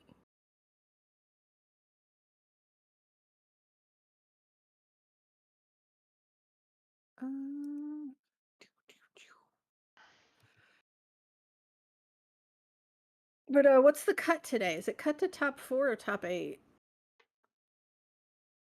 Top 8 single elimination. Ooh, interesting. Yep, gotta make sure the tournament doesn't go on too long. Yes, and we're also at 7 rounds today, so I think we're at round 5, so there's 2 rounds after this.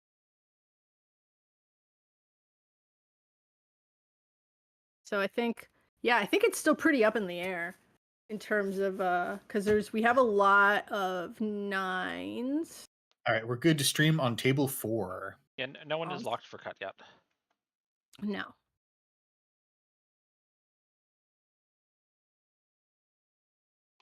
Although X and 2 is probably pretty solid, so I wouldn't be surprised if the top players end up IDing. But yeah, I don't think it's solidly locked.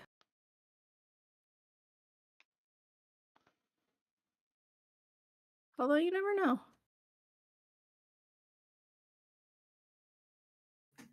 I've had situations where somebody offered me an ID and I refused, and then I lost both games. It's like, no, I can win this. Nope, did Yeah. not. I ain't doing no cut math. Yeah, You can't fool me. yeah. Who needs All right, math? and the game is live. We are All live right. with Hoshiko versus Op. Op could be many things. Hoshiko could be very likely to be one thing. It's kind of Hard to be many things, honestly. You could be Anakim, you could be Ma. Be But Mulch. yeah, again, I would. All right, so mean, you two bet on those two. I'll bet on Mulch. I don't know if you can even call it mulch, because doesn't that play Keiko too? Mulch was on Nob Kieri before it got banned out, but Right. now arguably the more defining feature is on Lego and maybe Buffer Drive. I would say some play Buffer Drive. Well, the Lou version was the one that played I think Buffer Drive as much, but I think they all really play Simulchip. I think that's sort of the defining feature. Simulch chip. You know, I asked like, hey, my roommate and I are having a disagreement. I think it was named for Simulchip. Is that why it's Mulch? It was And not. then No. Jan Chu said, no, it's because of the magic card Mulch. The Magic card Mulch. Always a magic card. It's always a magic card. Damn you, magic. What are the green sorcery? Put the top 4 cards of your library into your graveyard, except you put all of the lands in your hand instead. Yeah. Cool. Yeah, it's just the price, except not. Yes. I don't know anything about Magic. No, much I just know the terms. memory. Yeah. It's interesting though when I look at there's also some Netrunner terms that didn't originate with the 2012 FFG version, but actually originated with ONR. Like I didn't realize that Tag and Bag, I think Fast Advance too, but Tag and Bag was an archetype in ONR. Like that's what they called it. But it's it's a pretty like good one, you know. You tagging and bagging. But all right, so we're getting off to an obby start. Ice HQ, 1 server, 2 server. Ice wall, pretty good. Yep, you get the fork leech if you get the raindrops if you do, leech if you don't res the ice wall. Resing the Spin Doctor, letting it get trashed. So let's see. Server 1 the Rashida? Don't think so. Or is this some kind of asset, Ob? No, it's not a Rashida. And it's not Hearts and Minds, because I think you would have res that for the ice wall, so might be like a Hollow Man. I don't know. Is Hearts and Minds that good or worth giving away the information over an ice wall? I think you assume Hoshiko's going to go after it anyway, so you might as well get the value while you can. Yeah, definitely something close to Facet. Potentially. All right. Well, right away we know what kind of Hosh this is. Likely the Devil Charm sort of giving away the game. Right, so Powers, Rashida, and I guess we're never gonna see what's on that server 1 just yet. If it were a good card, you know. So it is Sphigator. If server 1 is so good, how come they haven't released server 2 yet? So I think I see what happened here is that they didn't want to get the Spin Doctor just yet because they didn't have anything to trash. So of course you do the classic Ob thing of just installing cards, and then they're just gonna get trashed. But I think that's a fair play to save the Sphigator. Yeah, Sphedogor is it's one of the most powerful cards in Ob, and you probably do have to drop everything to trash it. Mm-hmm. Patchwork hitting the bin, by the way. I don't know if that's Yeah. what you were what you were Oh mentioning. no, I meant the Devil Charm sort of gives it away as a crew deck. Mm-hmm. So there's also another Devil Charm in the bin as well. But yeah, see. There's the crew, and I not think taking out the excavator. Yeah, that was that's probably why they also excavated the ice wall as well, is when you see the Devil Charm again, that's a pretty clear indicator that this is a crew deck. Yeah, People but if still playing TG. But if your opponent crews an ice wall, then I think that's a very worthy taking one for the team on the ice wall's part. Yeah. Well, I think you're just assuming that your ice wall is not long for this world. But Of course, getting $3 in a Spin Doctor is fantastic value. Could this be? It's not above the law. Ozef's still pretty good. Cupulation going down. Oh yeah, you love to see that, because I think Cup is one of the most frustrating cards as Ob, because it's like, well, I just wanted to get rid of this card, but now you've stolen the opportunity for me to even trash it. And it's legwork. Legwork is a good card, especially if it comes stapled to a mini imp. Yeah. So yeah, I think this is about how you expect Facet to go against Hosh, where everybody's sort of in a decent position. There's money floating around and cards being installed. So I think you're waiting for that first MDOM also, just to make sure you can get the Archer on R&D. So I suspect it might be I think, did they just play Extract? Just basically like a beanstalk. Yeah. Not enough money. There's Ms. Bones. That'll rip through any kind of asset board. Yeah. Let's see what's... And I mean, also with Devil Charm and Crew over here, I think pretty much anything is dead. So Border Control, likely a resin use here, I think. Yeah. Interesting, though, because, is it really that much better to send the Border Control to cost them the click and then they crew the Sandstone, or just you have them crew the Border Control? Well, then they have to click back into it, I guess. Yeah, I guess it would get a Devil Charm off the table, but... Yeah, well, no. Well, yeah. Just a virus. Not using the virus, though. So, Maryland. Not resing the Maryland. Yeah, it's hard to op if literally all your cards are getting destroyed. Yeah. I mean, I think there is a situation where I guess like you want to waste the crew. I guess that does make sense. But I'm always a firm believer. Like, I guess sometimes you take the chance of, oh well, maybe they'll just let it fire.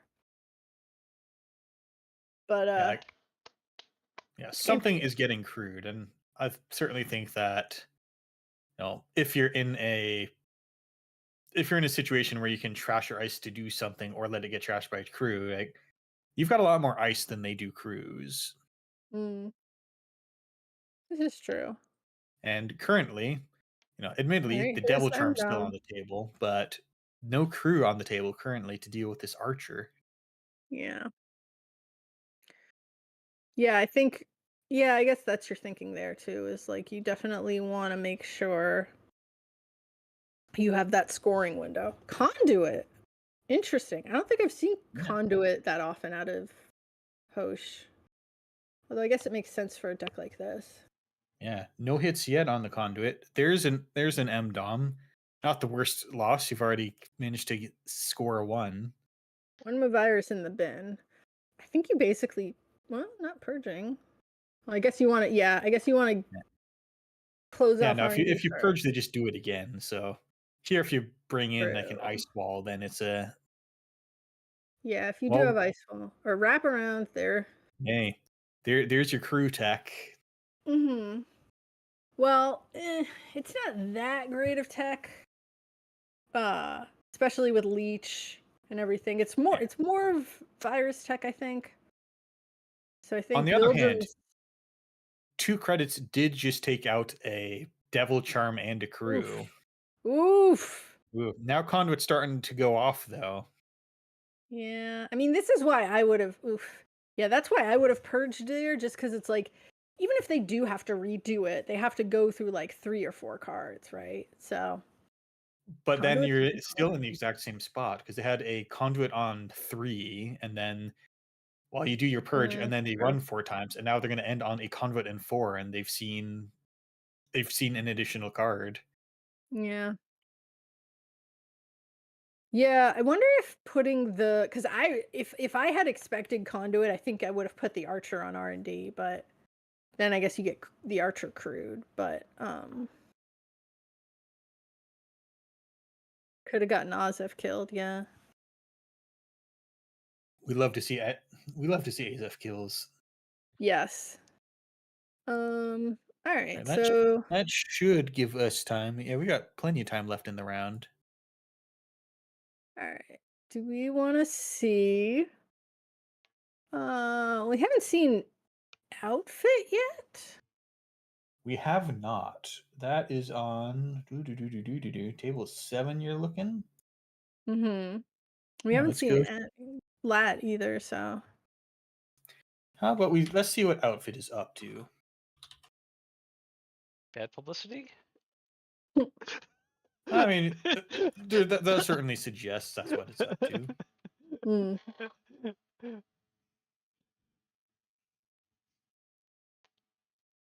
We are good to stream on table 7. And we see outfit with 28 credits and 6 unresed ice on centrals. Oof. No remote. Gonna guess this is a big deal kind of deck. Yeah. But yeah, because we see too big to fails, a big deal, under the bus. We got a lot of stuff in the bin here, but it's Lat. Yeah. Lat's Also got see 2 hostiles. Also see a clot in the bin on Lat's side of the Ooh, table. No way to install that yes. if the corpse starts to do a big deal. Trashing a pinhole. Not much you can do with that. But yeah, both the runner and the corp in a pretty good position, although also a Mavirus cup. So this is a pretty teched out runner. This is not the runner you want to see as outfit. Yeah, and playing pivot just to put a big deal into hand because you wouldn't really pivot for big deal because then you're losing a click. But the Mhm. runner currently doesn't have a way to stop a big deal. So I guess we're just going to run HQ and try to trash it. Yeah, that makes sense. There's 1 simul chip in the bin, so could theoretically get another one down. But yeah, with this being the last click, I think your only chance is to trash it from HQ, and you do have cupellation, to increase your chances.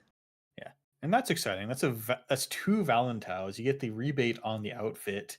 Mhm. And Lat, unfortunately, has more Oof. money than you do, but Oof. oh, Oof. That's harsh. the big deal and 2 Project Atlases. Dang. That would have been it would have been a big deal if the court brought away with that. Yeah. I mean, yeah. I mean, oh, and all 3 spin doctors are out too. So Yeah, the game is closing in on the corp. But I guess that was the first major run on HQ. That seems to have just been yeah. chilling and remote locking the corp, so to speak. I think as the corp, I think your biggest your clearest path to victory here is a red cap. Basically. All right, starting the conduit, but an outfit with 28 credits can make some very expensive R&D runs. So we're not worried about conduit going unchecked. Also have that border control, so here's the Double question. trebuchet. Here's the question: is if you use the border control now, or wait? Yep, Yeah, because you're scared. Lats on revolver. In Yes. all the money in the world doesn't get you through trebuchet that many times. Yeah, immediate purge. Fair enough. Mhm.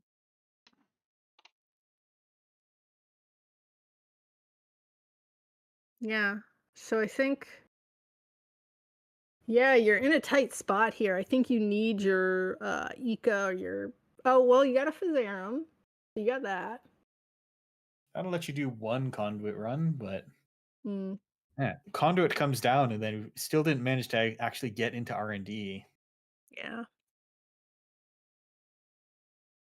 But yeah, I think your clearest path to victory here is I mean, you did get the third hostile, so at least you have that. Right. Yeah. Quality on YouTube capped to 480p. I do not believe that's intentional on our Just part. saw that is not intentional. I will try and figure out what's going on. All right. Meanwhile, no hit on the R&D run, but now the revolver is empty. And Lat had 1 million credits a year ago, but yeah, there's those red captures coming in. There's red cap number 1. And now Lat has to find something. And if you find your simul chip, do you do this? Like, do you refresh the revolver to keep going, or do you hope to try to get a clot out there?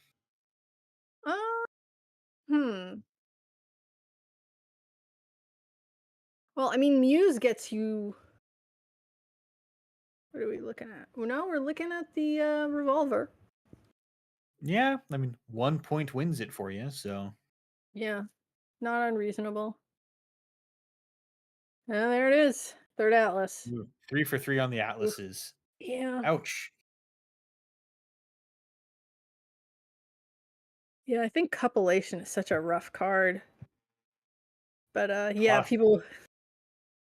Clot annoying. Well, Yeah. good news. Clot will rotate. Well, that was the thing. I think that Outfit and Ob were popular at this other tournament, and that's because nobody was playing Clot. And so now it's like, well, I guess I got a slot 2 influence so that I don't get overrun by Outfit or Ob. Mm-hmm. All right, let's see what else might be at work.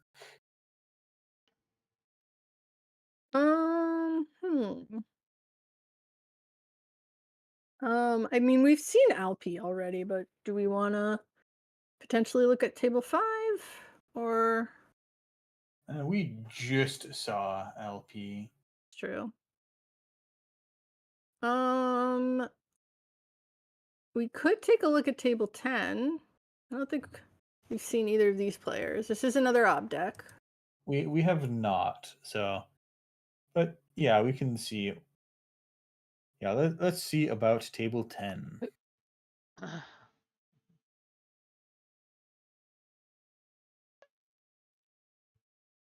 Janet, please load the. Let's see. Yeah, 0 to 0, though. There's some stuff happening here. Ooh, I love stuff. I sure do love stuff. We are good. Get in on table 10. So we see Hoshiko on the fully set up Stargate and turbine rig. Ooh. Versus Op with a bunch of stuff on the table, and excitingly, Anvil on R&D. Yeah. Ooh, there's also an Angelique in the bin. Yeah, this looks like a. Ooh, is this? No, I think this is Venti. Yeah, because there's 47 cards left in R&D, and a ton of cards already around. So I think this is certainly a venti deck. 2 urban renewals gone, 2 overseer matrices gone. So that would explain the 0-0. Mm-hmm. You don't have to score any points if one card resolving wins the game. That's true. I mean, we saw that in the Jemison game. We scored plenty of points. We just didn't end with plenty of points. Exactly. Yakov! Yeah! Yeah. And you get a tranquility trigger on the runner's turn. Yeah. Oh, yeah. That's so great. Love it. Right. Love it. Love it. Fucking love Miserable it. FFG card, but what a remote. What? I love Mavirus. Like, Mavirus just amazing. Gets you the money. Gets you the Waroid. Beautiful. Yeah. And hey, we trashed the Sandstone because who needs that? That's the least protected part of the server at this point. Yeah. And you get Yakov money again. It's You so get sick. Yakov. Yeah, again, this is where Yakov really shines. You don't get And- your Ob trigger because you already got it, but yeah. Cleaver's on the board. DJ Fenris trashed. Mm. DJ's in shambles. So extract hedge fund board control. No agendas hit. Although you do have 7 counters on twinning. Wondering if you want to try to hit that twinning with something, if that's sort of what you're focused on. Although, Stargate also is pretty rough. Mm-hmm. Although it's hard to Stargate a deck like this, Extract Yakov. Love to see it. That's half of his purpose in life is to just get trashed by Ob stuff. And are we seeing the 3rd urban? Whoa, that's the Overseer Matrix. The 3rd Overseer Matrix. So maybe the urban's in hand.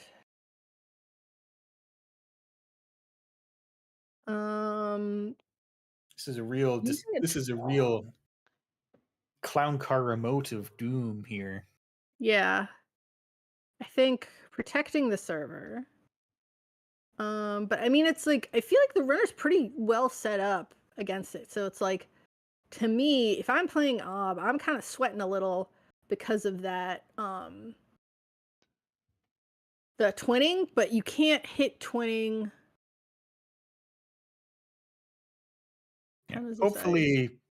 Hopefully whatever is cooking in, like, the remote's looking really hard to stop right now. Yeah, the problem with Anvil, of course, is that the runner gets to choose, right? Yeah, but eventually they run out of stuff. Like, last choice on Anvil was DJ Fenris. Yeah. I don't think you're gonna run out of stuff anytime soon, because I think you would probably be trashing Stargate or even maybe K2CP or the Scrubber. So I think Anvil, the real scary one would be something like Hofrun, like a Stavka Hofrun play. I think that would be the scary thing to happen. Right. Once again, into R&D with the Stargate. Yes. So what are we trashing? Wait, did they just trash the... That trashed the Urban Renewal. Trash the Urban to get out the Spin Doctor. Interesting. And it gets you Yakov money, I guess. Corp's looking quite wealthy at this point. I would think you'd go for the Overseer Matrix, but maybe they were thinking they need the Spin Doctor to get back more things. Get back something. Force Connection, Extract Mavirus. Good cards, but it's starting to feel like the plan is to eventually eat through all the runner's cards with Anvil. Yeah. I don't know. Soon you can get that, because like I said, like they got Mamie. I think the next choice would either be K2CP or Stargate. Or Scrubber, actually. I think Scrubber's probably the right choice there. Crisium on HQ. Ooh. What does Crisium do here?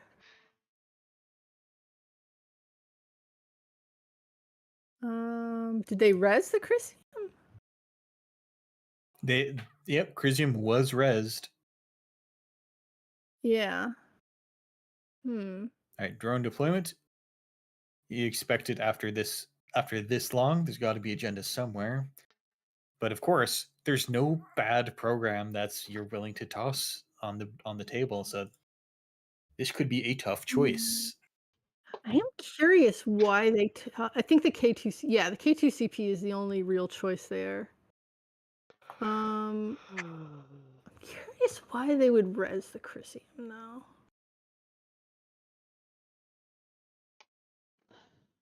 Perhaps it's something that is intended to be extracted next turn, or just something that you need something. Well, no, you could res it at any time if you need something to anvil. Right. Yeah, it's like I'm surprised they wouldn't anvil. I guess you're trying to get the Spin Doctor. Yes, apologies, cool stuff for boys. We are 4 ADP for reasons that we haven't quite got figured out. We don't intend to be 4 ADP. Light the fire. That's an answer to this remote. Oh, that'll do it. Right, any actions? Yes. Yes. But at least the Spin Doctor is removed. Yeah. Maybe that was why, because they really wanted to get the Spin Doctor out to shuffle back in the 2 Urbans. Have to look at deck list. Yep, fair enough. Gotta know your gaming. outs. I'm interested what's in server 4, because I think, well, what's the influence here? So we've got 3 Waroids, which is 6. We've got probably 3 Mavirus, which is 9. A Tranquility, one which is 10, 11. Spin Doctors. 3 spins for 15. So I don't think there's a Hollow Man in here. No. Hollow Man is a scoring kind of card, and this doesn't look like a scoring kind of deck. That's true. I think there's one influence that doesn't seem accounted for. Probably Magnet or something silly. Okay, getting the Mavirus out of the server, converting that to a Regolith, and just start getting into R&D, not popping that Light the Fire. Yeah, I wouldn't be surprised if there is like a Hofrune in here. Not rezzing the ice. Oof. All right, that's game. Damn. There you go.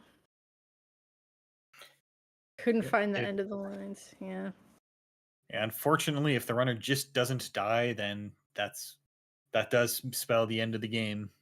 Yeah, that's the unfortunate part with Pivot, is that it's a double. So even if you're at threat, you can't really use Mad.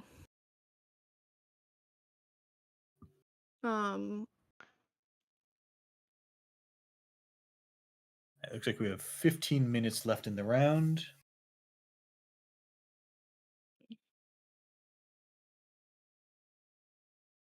But always a fun matchup. I always love watching Venti. All right, what do we got? Tournament.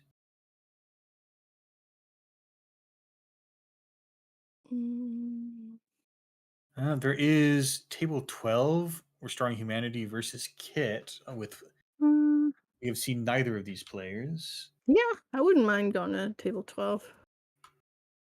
This is what happens when your teammates love this deck. Yeah, I feel the same. I feel like I'll be playing these really degenerate ob decks, and then the people I'm playing also love these decks, so they know how to beat them. All right, we are good to stream on table 12, and we come in to find ourselves 4 points to the corp. Looks like they got away with Regenesis and Bacterial Programming. Hmm. into the runner now has the other two Regenesis. And then Kit on the very popular rig for these days, Lobisomem and Orca. Yeah. And we have Interest. an Airblades. Been Yeah. getting charged by the Orca, looks like. Yeah. Airblades is pretty good tech here. I mean, interestingly, also, I'm seeing a moon pool in the bin, which says to me that this is not a punitive deck.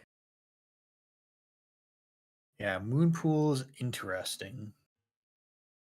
Maybe just Yeah. playing RH for value. Got a double 2 advance, Gatekeepers, that's exciting. a double advance card in the remote.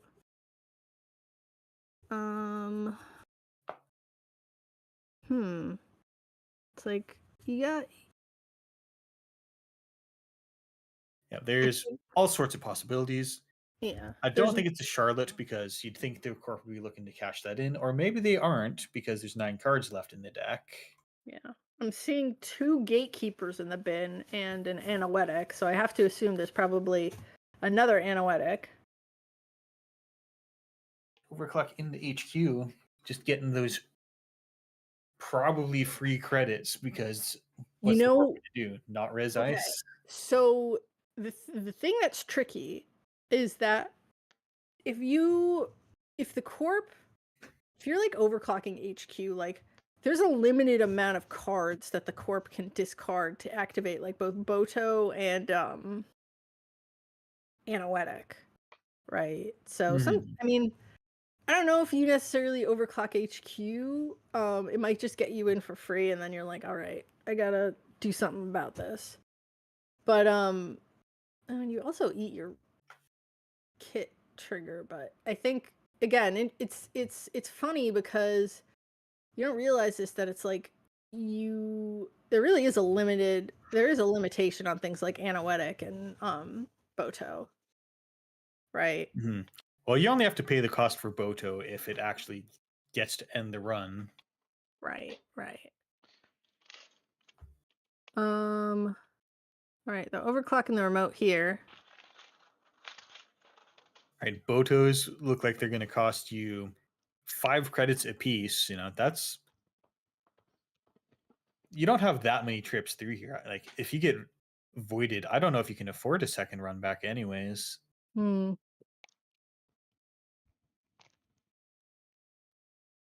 Yeah, it's pretty tricky. I think it's tricky with overclock too, because it's like I think you could have overclocked server 1. Yeah, and there's the Anoetic. Yeah, because you got 1 credit. You can't make it in here for 1 credit. Yeah.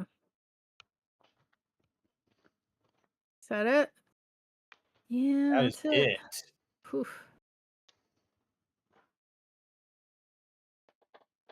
And that ID value got Yeah. the 1 credit with the face down card. You can see there was also a Ashen played here, so definitely halfway through the second round of their deck. So Yep, extreme value with the voice pads. oh yeah, that's some real value right there. All right, what do we got? I think that's it for the games right now. Mm-hmm. Right, so that brings us to the round is ending in about 10 minutes.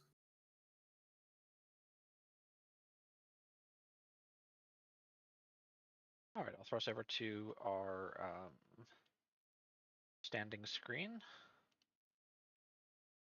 Yep, round 5, not quite incorporated yet. And hey, it's that same standing screen we looked at the end of round 4.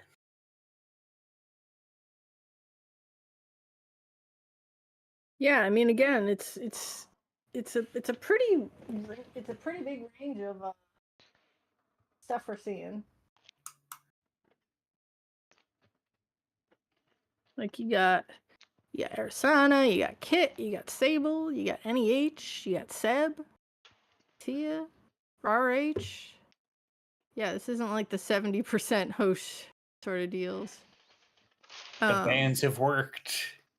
Yeah, Poor DreamNet. I mean, yeah, I miss DreamNet. DreamNet was so great in Sable. Now it's like, what do I got? Zenith chip? Zenith chip is shipping. DreamNet never truly left us. I mean, it's right there. And in some ways, cheaper.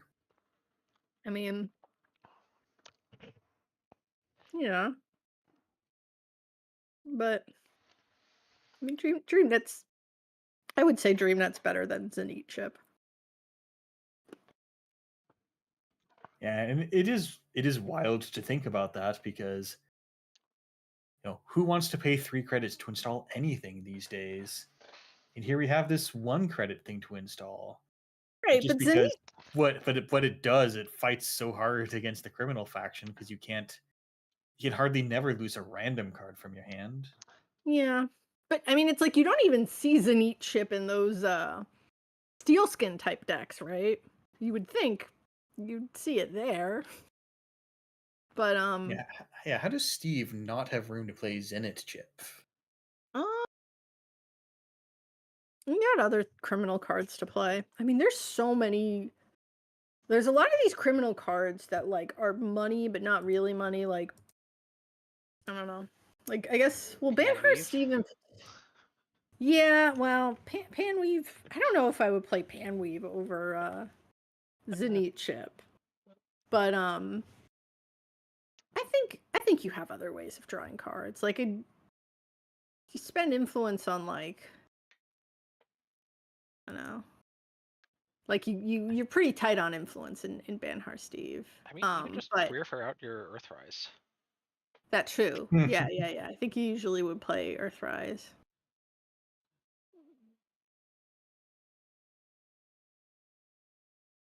Yeah, I mean it's interesting to see Steve get this sort of last hurrah, not simply as a DJ Fenris target. Yeah. That's right, Oliver. Hear that, kitty? Don't believe his lies. He's eaten. And it is entire hours until the next time he gets to eat. Oh, hours. Hours. Yeah. But what is Banhar Steve? Like Banhar Steve plays. I guess you do technically play. I'm seeing this version does have Zenith chip in it, right? That's the kind that plays Tremolo, which is why you play Zenith chip. Well, looks like we have was round always 6 pairings up now. You do. Hey. So penultimate round of Swiss. Ooh, I think we should head on over to table 2 because we haven't gotten to see that Seb yet. We have got to see that Seb. Yes. Yeah, I'm interested to see if this is the Council Seb, or if this is a different brew. Because I was playing that 60 card Seb for a while, but it takes a lot of practice to play. But there's a lot of possibilities with Seb right now. I think Hot Pursuit is going to be a missed card. I remember the claims that this Seb was even more powerful than Mulch and twice as difficult to pilot. I'll definitely say it's twice as difficult to pilot. I don't know if it's better than Mulch. But I think, yeah, I'm gonna miss Hot Pursuit. Hot Pursuit's great card. Rogue Trading too. I'm hoping there's some more other econ options that you can get to function with Seb. Imagine what a power move it would be to just rotate all this economy and then not replace it. Yeah, that would be very that would be kind of silly considering you come out with this very tag based runner and to only give him one little econ card. We're Uh, good Citadel to stream on Sanctuary table 2. go. Hmm? I said Citadel We're good to Sanctuary stream would on go really table hard 2. on Seb. oh yeah, but I mean, even if you have Citadel, that's still not an econ card. But would love to played Citadel in Seb. That would be pretty massive. Yeah, the triggers just line up in the way that you want them to. Hmm. You take yourself mid-turn, you get your amanuensis counter, you clear the tag, you cash in your amanuensis counter. So seeing here a normal 45 card Seb, so possibly a different build. There's really a lot of different possibilities. I think Jai had a one class act. That is some loud purring. He's has to be part of this. I'm sorry. This No, is an not at ASMR all. stream now. Yeah. Yeah. But I mean this is one where we may end up having to zoom out a little bit, but we'll see. I think it's a little purry baby. Oh, he's not But little. they're all little. They're all babies. They're all babies. You know they're all babies. He's enormous. Good kitty. As anyone who has watched this stream whilst I was committing abuses of power will know. Got some pictures of him being very large and stretched out. Well, didn't you also put him as like the ID when the Hoshiko one was broken? Yes, I did. Oh, that purr is so loud. Love that. Yeah. Now, part of this is he is taking advantage of where I've put my microphone. Game is ongoing. Wait, what? Was there? Game is ongoing. It didn't seem like a game was ongoing. All right. Where's the game ongoing? Oh yeah. There's still there was a round 5 game that had not yet been reported when drawings were done, which I was a little bit confused by, honestly. Round 5 is still not fully reported. I don't know how we have paired round 6, but it's just Did one of we those assume things. that they ID'd or?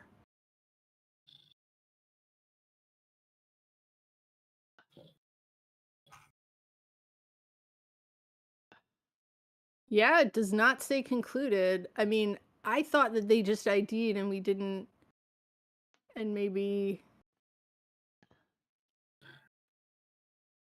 that's the only thing I can think of.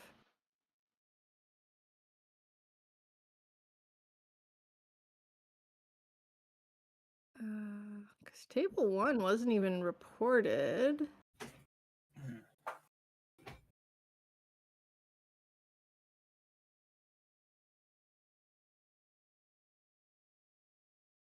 I mean, if the round ended, then table 1 should have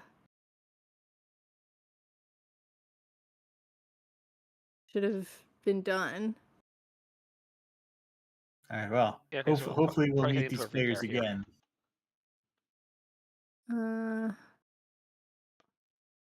Yeah, I guess we just assumed table 1 had. Where is table 1?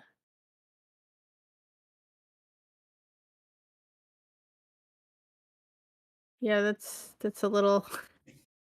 I mean, even if they had finished, it wasn't reported, so it's like.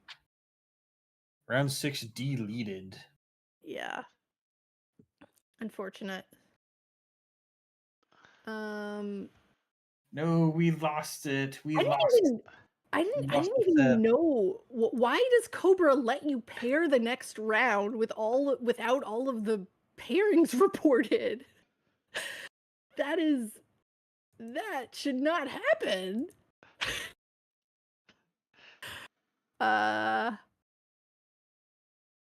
Yeah. Sorry folks. It looks like Cobra lets you pair around without having all of the games reported.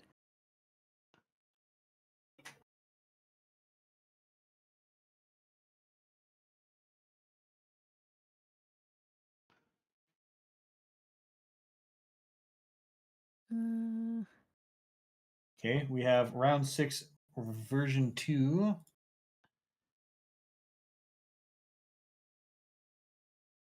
Or Okay, looks like we now have table 4 is now where Sebastio is to be found. yeah, I'm good with that still.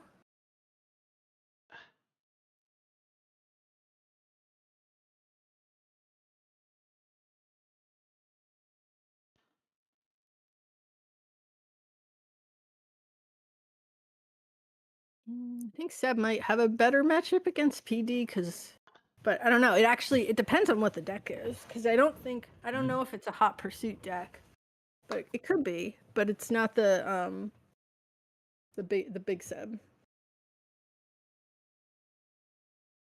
Round 6 repaired. All right, where are we headed? I'm checking to see if we can stream table 4.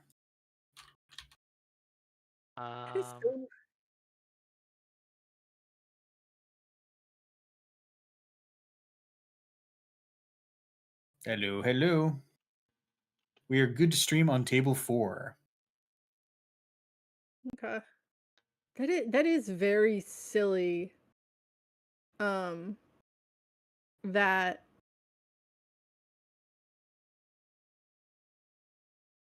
is so silly that Cobra lets you pair the next round without having all the pairings reported. That's so weird. Well, maybe I can file a bug report on that. Yeah.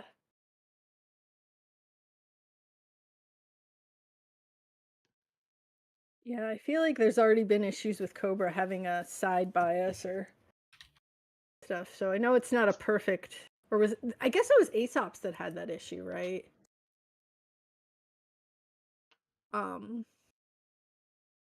don't know a whole lot about the tournament software. I just know there's sort of kept together with gum and some rubber bands.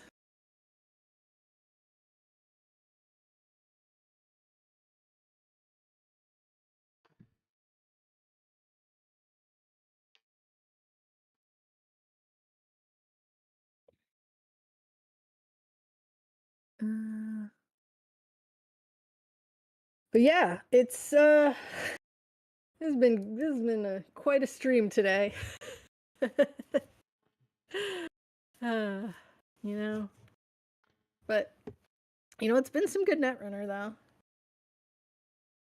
though.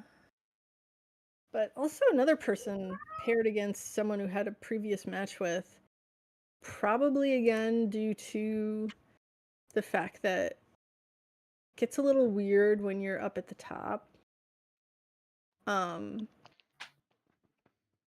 There's a chance we may have to pair again. Yeah, really testing the limits of Cobra today. I think we may need another repair.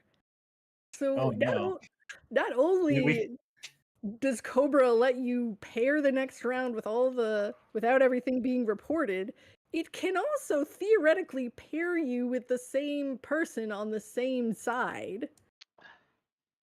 I mean, like that's a legal pairing. It's just heavily deprioritized.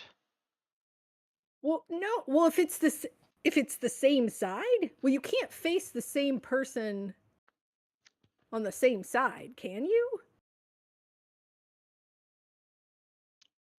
Why wouldn't you be able to? If it's optimizing for matching records first, right? Is you want to pair, right, 5-0s with 5-0s. I just thought it's not supposed to do that, and then that's why you sometimes get paired down. I guess Aesop's pairs you down more often than not.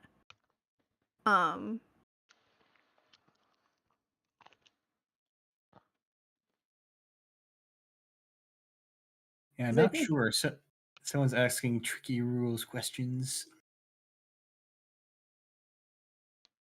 I mean, as far as I know, that's not supposed to happen, though, because the whole point of single-sided Swiss is that um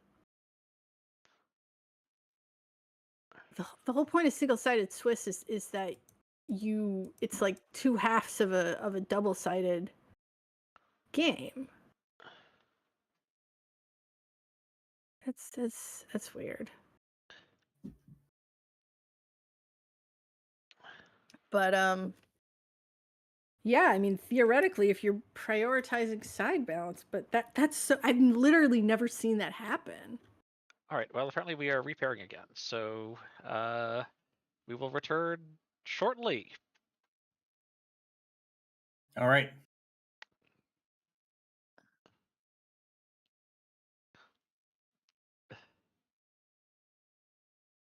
Hey, stop that.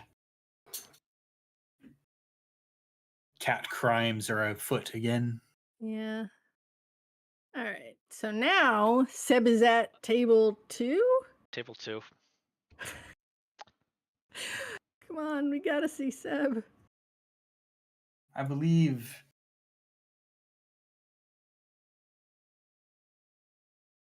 Oh my god. How is this happening?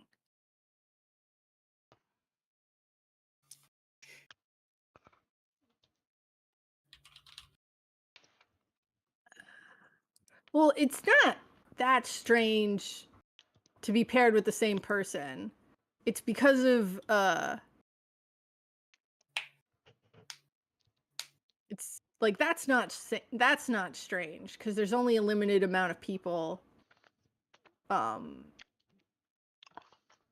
that amount of points.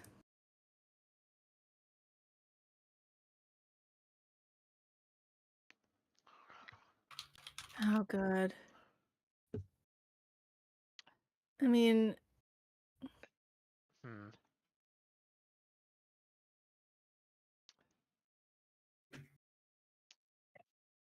Well, at the moment, I'm glad that I am not the TO for this tournament. yeah.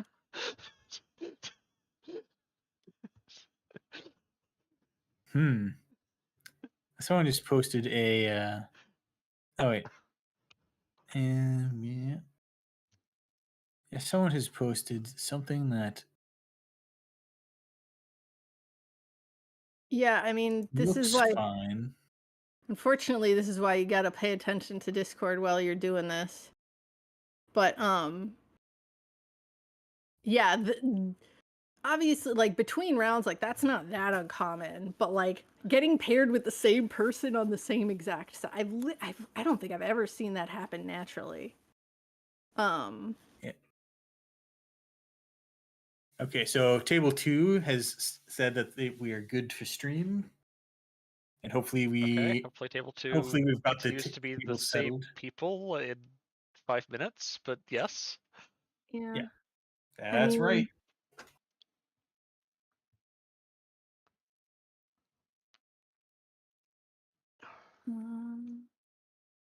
I mean, yeah, and it's interesting because you only have one person at 15, so it's really not safe to ID. True, yeah, I can throw up standings while we go. It's actually 5 people at 12. I was wrong about that. Cool. Or there's Okay, 4 standings other are now up people. on stream. Okay. Yeah. Except YouTube's still being slow for some reason that I don't understand. Yeah, so I think this is what gets funky is you have 5 people on 12 and then only one person on 15. So like it's not really safe to ID. Is this a cut to top 4, cut to top 8?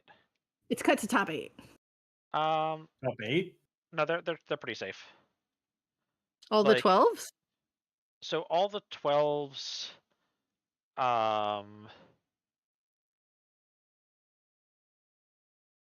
could. You still have one round of Swiss after this. There's one round of Swiss after this. But like if you go to, so if you have good tiebreakers at 12, I think you're safe because what happens is the other 12s get paired against each other, right? So one of them goes to 15 and one of them stays at 12. But if you've taken an ID already, you'll be at 13. So you can ID again and go to 14 and be ahead of them. That's true. Yeah, I mean, I don't know. It doesn't look like the people at that level want to ID, but I mean, it's yeah. I think top pair you probably want to, but some people Yeah, just don't like IDing. yeah. But I think that's probably why it got a little funky, because I feel like at this point at least one person would have ID'd, I think, in a lot of cases. But since you only have like one person, well, I guess that would have ended up from last round. There's only one person ended up at 15, and then there's no IDs, so I think it gets a little funky. There's also 7 rounds and not 8, so it's like a lot is pretty funky about this. So. So Nervous Nitro can definitely ID out, and be guaranteed. Yeah, but I think they're like that's up to their opponent whether or not they want ID. So.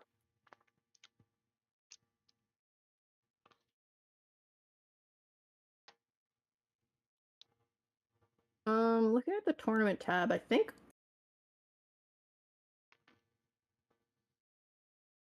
Yeah, I think there were some people who were in the middle of playing. Yes. So they had to stop because. All right, Droid is typing.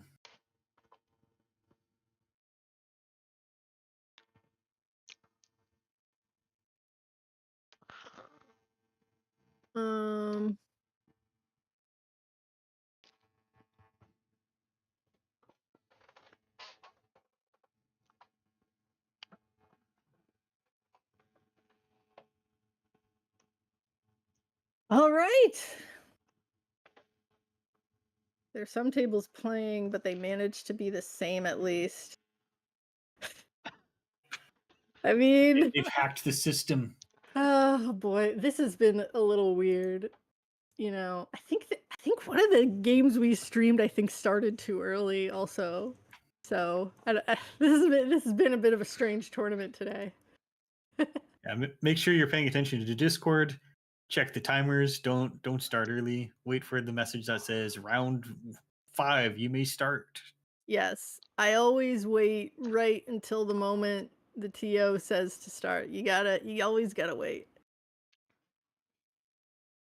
Timer is not always the definitive, but props to Droid for seeing this through, and you know, it's not always easy when weird things happen.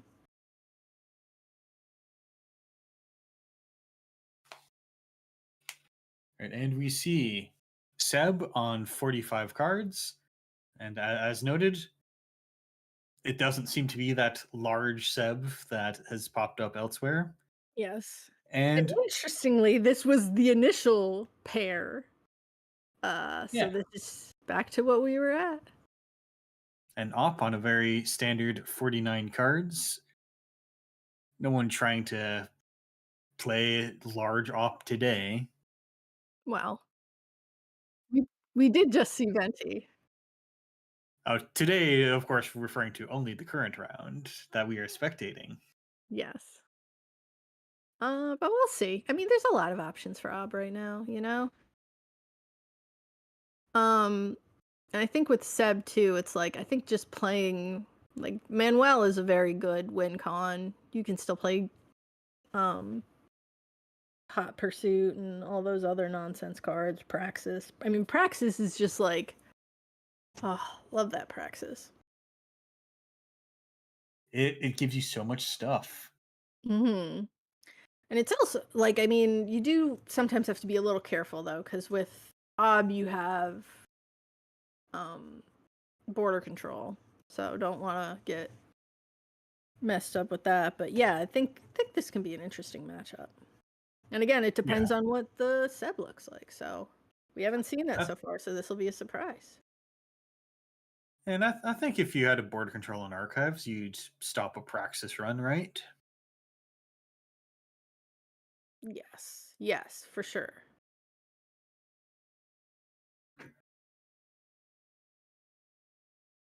I've seen some people claiming that if you have one ice in your opener against Seb, you ice Archives.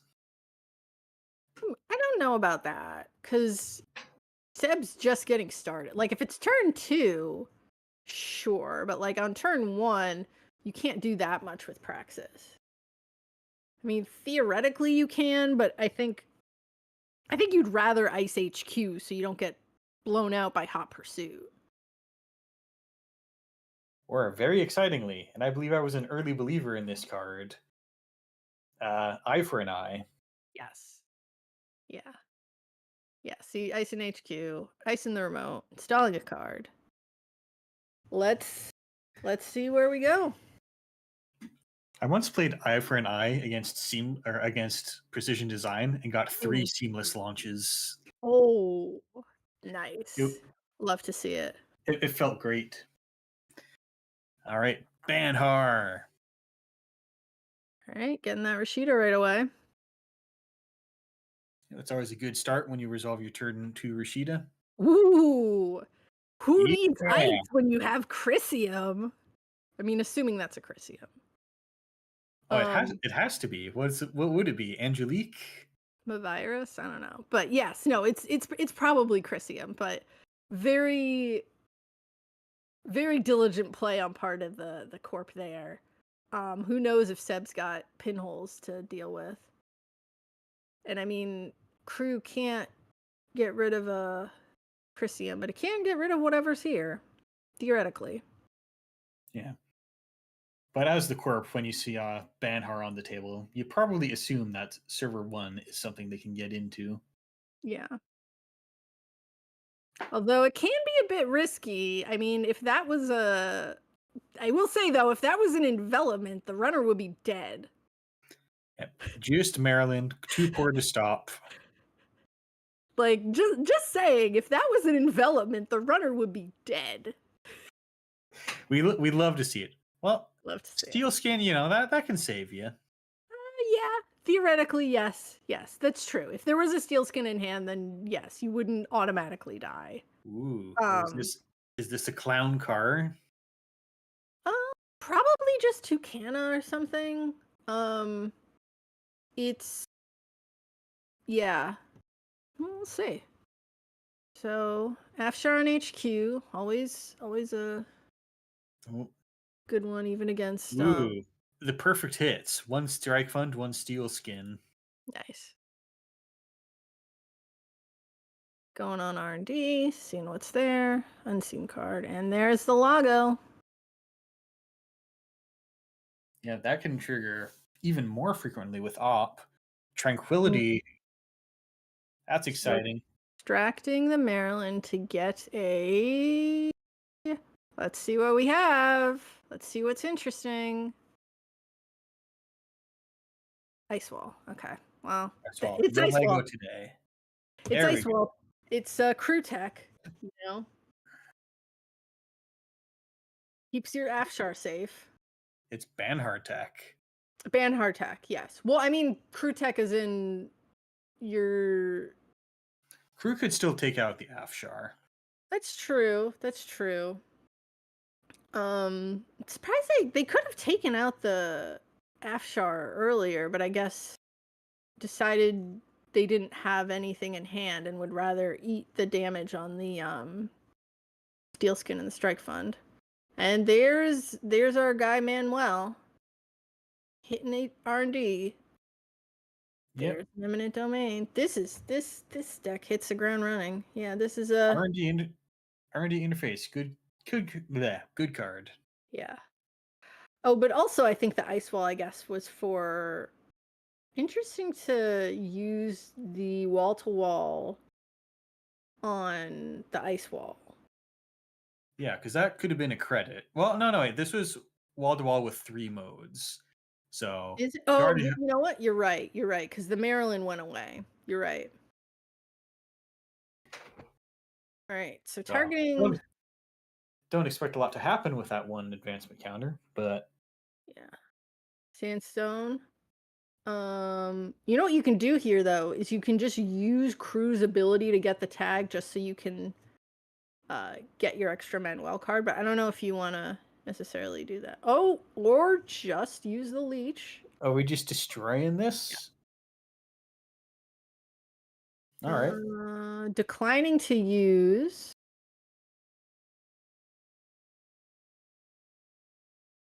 Declining to use Seb's ability. There's the second M-Dom. I think the Corp really wants to get that third one at least to hopefully ice R&D. Well, we'll have to see. Placing another on the ice wall. Yeah, diligently clearing the tag at the end of every turn, not risking Manuel going down. Yep. And drone deployment. Goodbye, Leech. Oh man, play. There's all your stuff there. I think hitting the leech is pretty big there. And installing the sandstone. Yeah. Good job, powers that be. Mm-hmm. You're not, and the runner, of course, immediately asking, "Are you going to pay 3 credits right now?" Because we saw what that was. And no, we're not paying 3 credits. Not for 1 access without an activated Manuel. Yeah. Yeah. And this time we are resing the sandstone. Yeah, makes sense. Although I guess yeah, I mean with Hollow Man, I think I wonder if here's the Praxis. Ooh, Praxis is gonna do a lot. Yeah, not wealthy enough to res the Crisium grid, so now you could. There's a cleaver that just hit the bin, and you could get that back. Great play by the runner here, because it's like you force the res on sandstone, but now it's like they can't res the Crisium. Bringing in the Ms. Bones. So now you can go clear out all of this and probably that suspected Crisium on archives. Yes. I don't think you need to go after it just yet, because you have some other juicy targets here. It'd be interesting if this one plays Pinhole. So extracting to get some money, and then I think you should trash something here, I think. Yeah, Rashida Heen in the remote. Trash that wall-to-wall. Trashing the Manuel. Yeah, I think that makes sense. Yep. Manuel is how you lose. Yeah. So they had to, because they had to click for a credit and then play the extract. But I think hitting Manuel, because usually you don't play more than 1. And now they do have enough to res Crisium.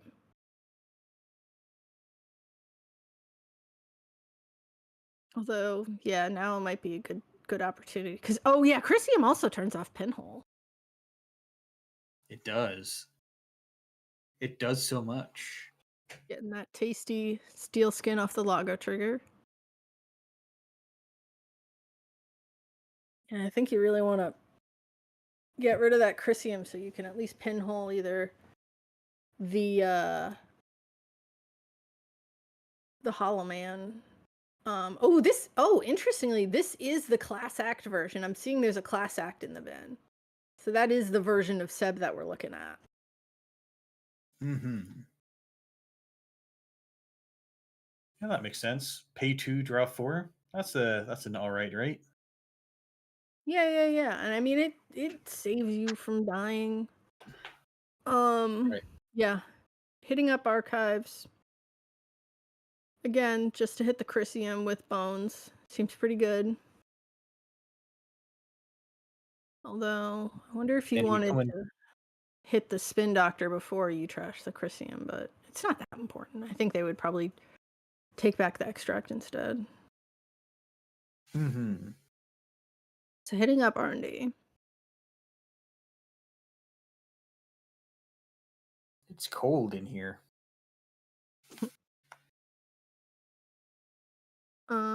Yeah, and I mean there's again a lot of interesting things. I think you definitely res. Here's Stavka. Ooh. Oh, we love Stavka. Getting a Svigator off a that's and that's clean. and that's the value Stavka there, where it's like, well, do I need to res this? Well, yeah, why not? Because you get the trigger, and then they can't get into R&D because they don't have enough to actually properly break Sandstone. you know. And I think it also Mhm. just sandstone can be problematic for cleaver, right? So now with oh yeah, and it's so perfect too because the Svigator can hit the Stavka and then Stavka gets you things. So it's like it's not always about, wrecking their board. Sometimes it's just about the ob trigger. Yeah. Op is self-justifying. Mm. But And the then of runner course, immediately sees we have to put a stop to this. yeah. Absolutely can't let this happen. Yeah, that's perfectly reasonable. And then of course you can praxis it back. Giving the perfect amount of bones to get there. And then, all right, what do we have here? Ooh, above the law. Ooh. Goodbye, Banhar. Yeah.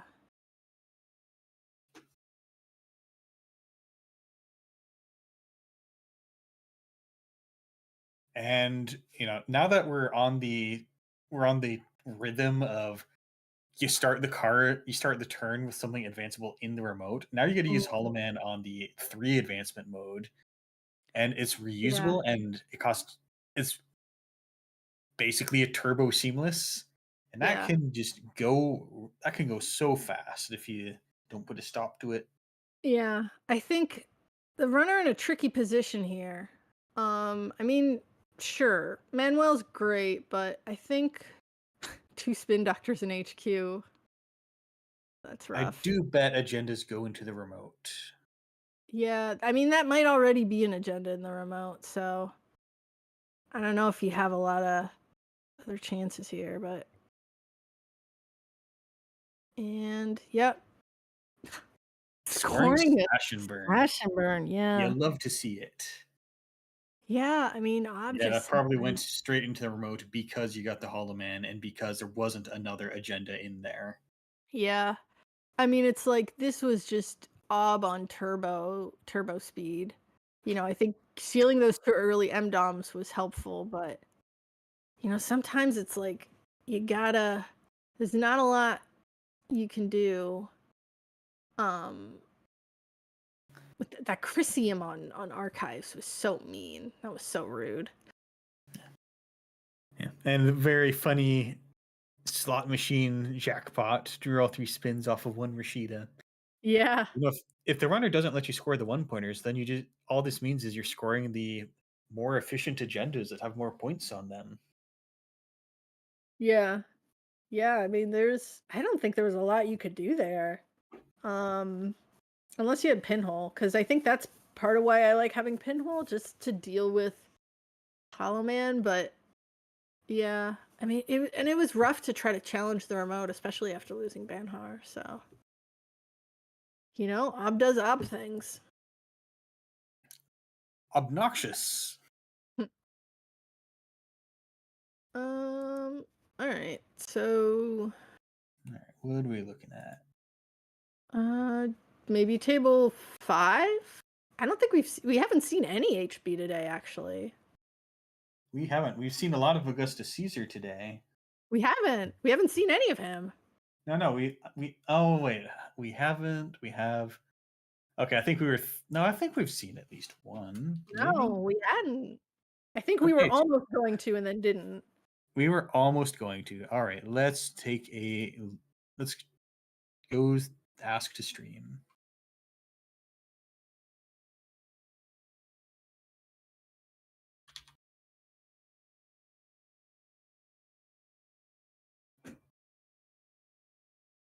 All right, we are good. Jump on into table 5.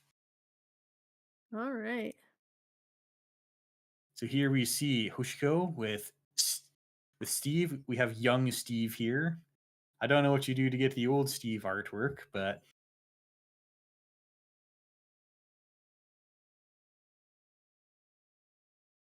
then we have, of course, the entire Turbine and Friends minus Turbine. Mm-hmm. Yeah, I mean, this game could go either way. This is And we the just saw an ABC. Architect's deployment stolen off of R&D. Mm. So now the Corp ideally would like to just score a single 3-point agenda out, but there may be only one Ikawa left somewhere in the deck. Yeah. Yeah. I think we see both two gatekeepers in the bin, Anoetic, Managarm. So, R&D seems to have been. Yeah, I see 2 pinholes in the bin, so looks like Hoshiku may have cleared out those upgrades. Yeah.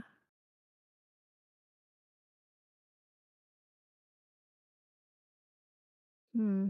Yeah, I'm seeing not a lot on R&D, but I wonder if both of those agendas came from just, sometimes you do a single access. But yeah, Hoshiko pretty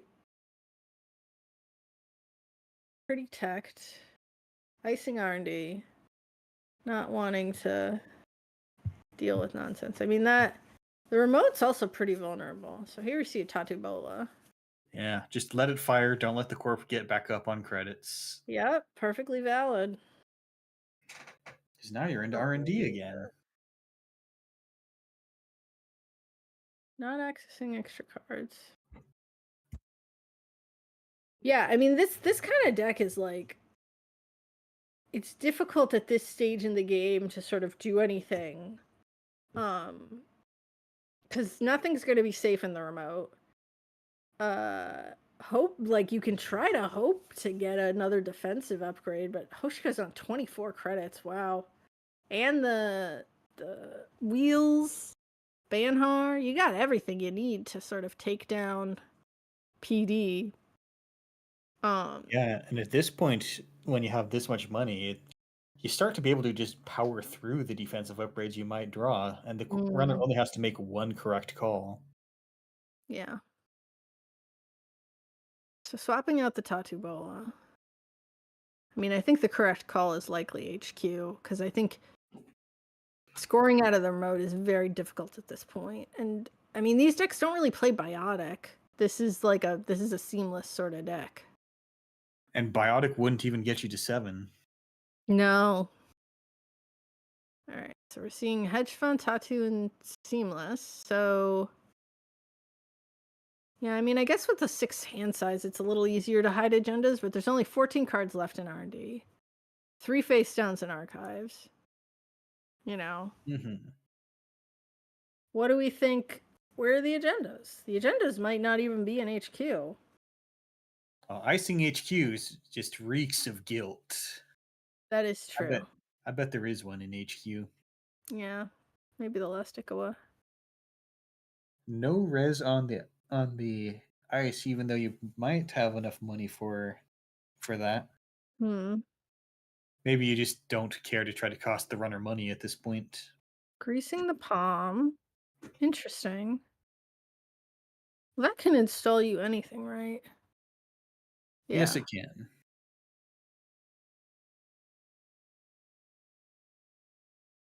Just furiously drawing cards. So I'd be surprised if there are agendas in HQ. Maybe just drawing for the defensive upgrades. Here's another Brawn. Sure, Brian. That'll cost you some leeches and 2 credits on Cleaver. Not the most incredible rate, but you got a loaded twinning coming in. That's spooky. Crashing Anoetic. Maybe it's a border control? I mean, I don't know. Genuinely curious what that ice could be.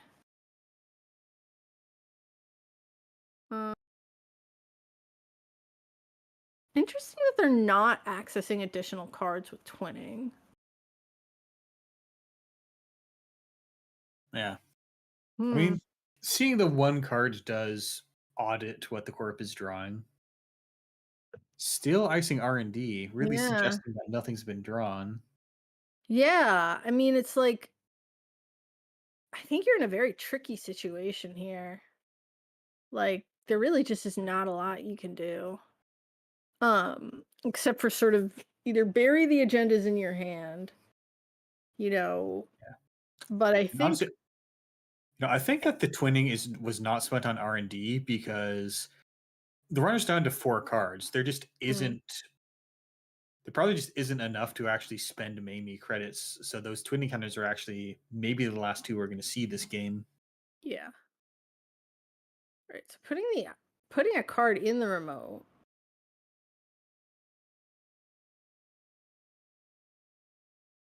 I think. I mean, this is a very tricky situation here. Yeah, you got to install some nonsense in the remotes to waste the runner's time. Mm-hmm. Everyone knows it's nonsense, but you do have to check nonetheless.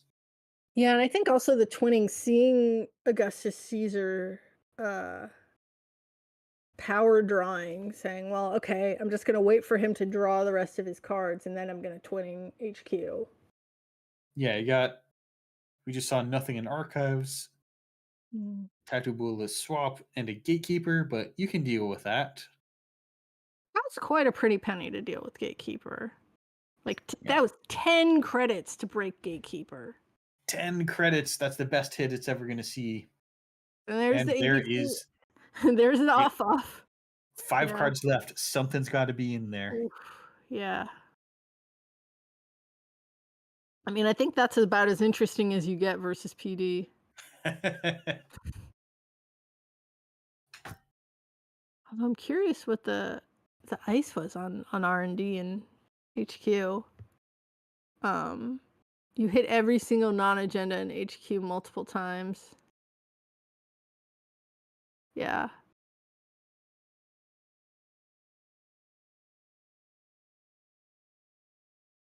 Yeah, apparently getting the worst possible HQ accesses. Yeah, I mean, I've had that before where it's like, you know, I'm like, why has this game not ended? This game just needs to end. Yeah. Like I've had that before where it's like I'll play my opponent just, you know, I know that they can win, but they're not for some reason.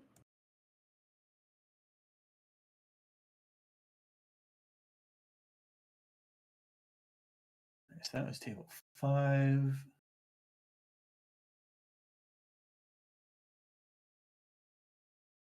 See, is table 7 still live?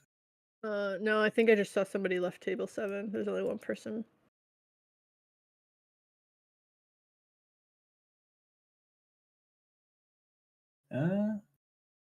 Okay, those results are already reported. Table 10 and 11, maybe. I mean, I guess we could check out table 10.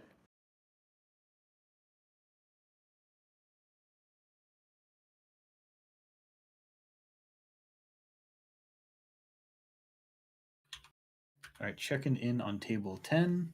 Yeah, I think we've seen both players, but you know, We it seems have.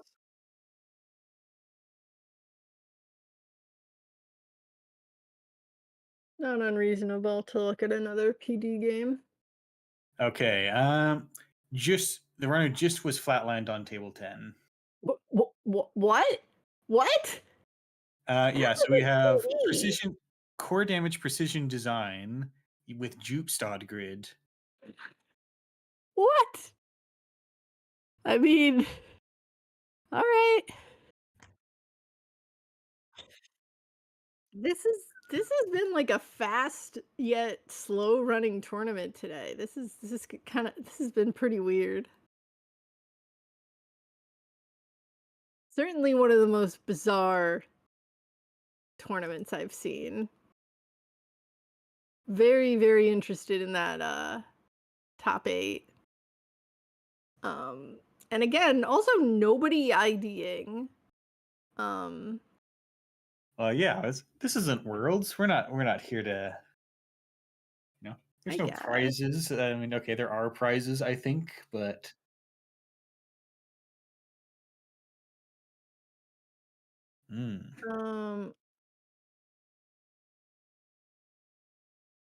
Yeah, it's pretty wild.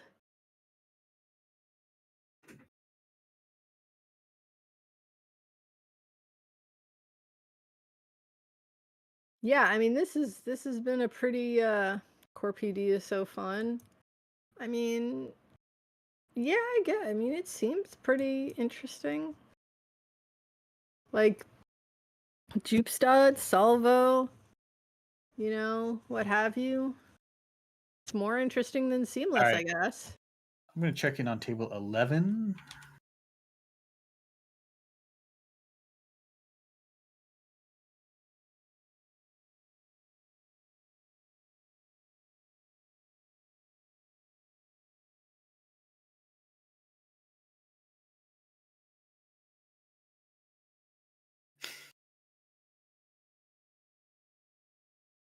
All right, we are good to stream on table 11. All right.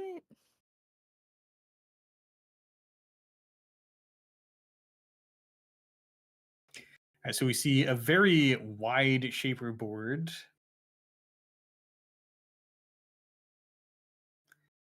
Yeah. It's a lot going on here. There's that.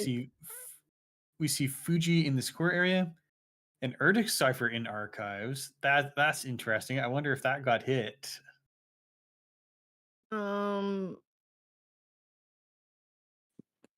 Yeah, and we see a hushed Tatu Bola on HQ. And then a Steve down, so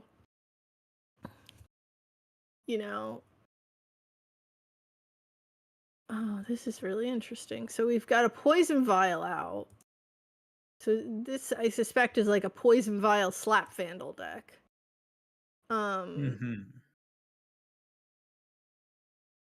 We got one advancement on a card in server 4. Who knows what that is? It's interesting to see a deck like that. Like, there's an Urtica in the bin, but this is a deck where you're playing Nisei Mark II. You also see an Angelique in the bin. That's also very interesting. Angelique is just neural EMP. Yeah. Yeah. Sometimes it gets them. Overclock. All right, sending it at server 1. All the tricks available. Not a lot on the table. Like, we got the simul chip, but if a variety of ice presents itself, you're going to have to use all these tricks. You also still have your Arasana ability, so you can still get your Muse and pull something out, your Slap Vandal out with a Muse. Yeah, notably, Farsarm Entangler is currently sitting on that other ice, and I doubt there's a second one in the list. But yeah, I think, like I said, I think you're getting out the Slap Vandal. That's what the Poison Vial's for. So you slap it and then poison it. The poisonous slap, just like that one enemy in Sekiro. Yeah, and I really haven't seen this that often, doing the Slap Vandal Poison Vial, but it is, it is a pretty robust strategy. Yep, slapping, most effective way to deal with ants. You heard it here first. Yeah. Right, so no res. Let's see what's in server 1. Notably, they also had to trash the Hush to have the MU. Or Tactibulla's back on the menu. Or I guess they trashed the Hush.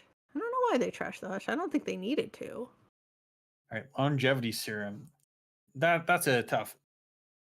That's a rough loss. That's probably one you're hoping to score. And of course it is. You installed it. Yeah, this is a very interesting deck. Double icing servers, multiple servers, but then also again playing Urtica Cipher and Angelique.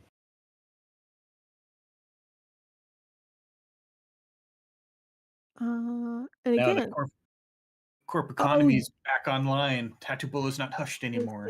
I see. I think well, actually, I'm not sure why they trashed the Hush. Because I don't think they needed to. Because they got the Slap Vandal from their hand, right? Or am I making that up? Oh, let's see where that happened. Oh wait, Hush was added to hand with Urban Art Vernissage, so it was just Yes. just brought back for economic purposes. Makes sense.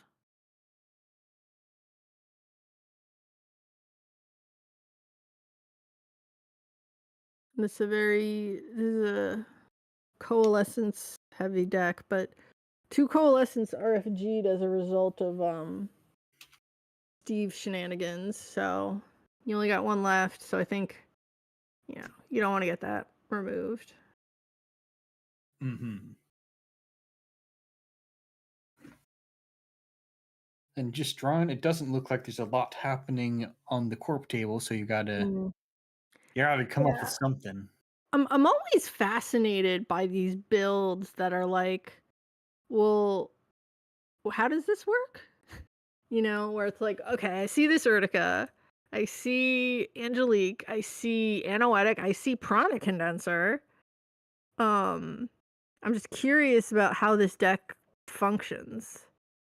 Like, how did you get where you are? And Nisei Mark II as well.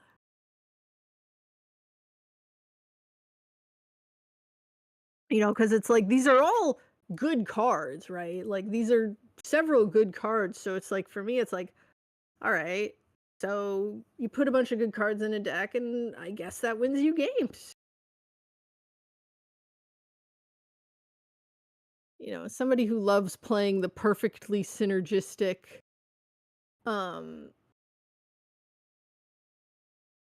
builds, it's interesting to see something like this where it's like, well, I don't really know what's going on, but I guess you scored a card, and the Hush coming back down.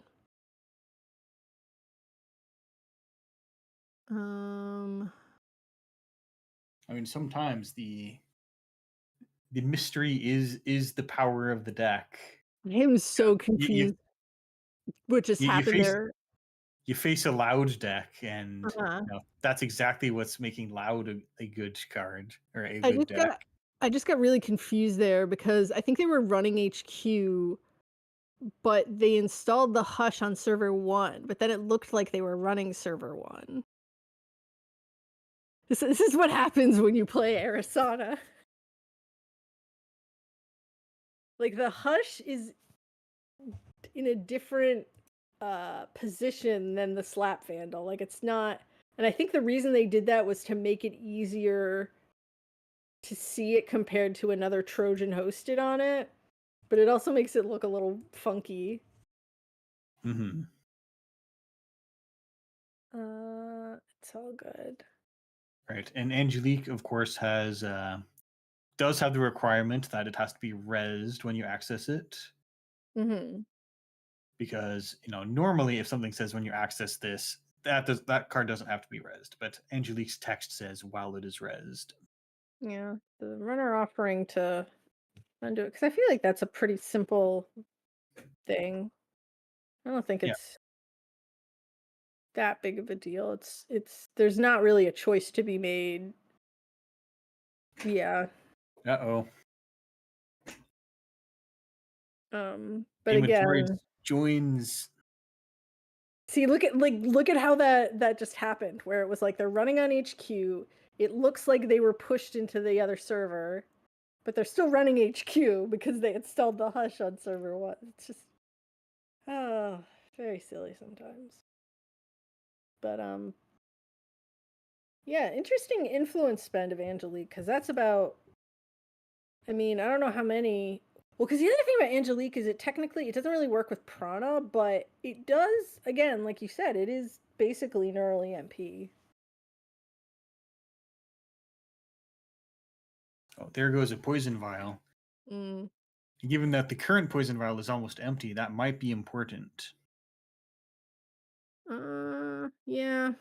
I mean, I'm sure in a deck like this, you have like real breakers to back up your Slap Vandals and your Phazarums. Like, because that sounds like the words of someone who doesn't have faith in the Slap Vandal Poison Vial engine.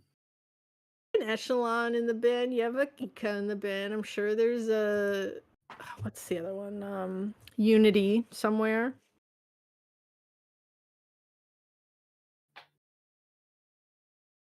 But oh yeah, it might be running close to time here.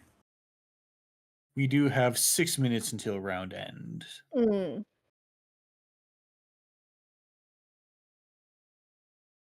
But yeah, I mean this is a very oh wow. This is just like and Karuna too. I don't really know how Karuna guess it's, it's strength 3 century. You got to deal with it. I'm interested in what's in server 4. It's probably not an agenda. Oh, and then again, removing the hush made all the cards move in a weird way. Removing the hut. Yeah. It's always funny when Jnet does stuff like that. Oh, Jnet. We hardly knew ye. Yeah, and also Steve. Yeah. I'll be We pointing love out Steve Jnet. doing work. Yeah. Steve doing work. Yeah, I think Steve is like the most important thing here because it's like then you're like not gonna die. And I think especially when you're with 5 minutes left in the round, you're at 4 points. You just want to make sure you don't die. Right. Yeah. And of course, so we do see the spree coming in, which could bring the Physarum onto that remote. Brings the hush. Yeah. Well, no, the hush got bounced to hand, I think. I don't see a hush anywhere. Oh no, there it is. Yeah. Because I think initially they had it on HQ and now But there's two enterprising teams of people working on JNet successors in more modern languages, and also they are fully rules compliant. And we found that is a extremely complicated and tricky thing, and they keep asking me hard questions. They must be stopped. I mean, yeah. I'll believe it when I see it. Fully rules compliant. I think the other thing about those new successors is that they're also using only the standard card pool, which I think makes it significantly easier to make sure everything runs smoothly. One of them is limiting itself to NSG only. The other is going to be Eternal legal, or Eternal have all the cards. Okay.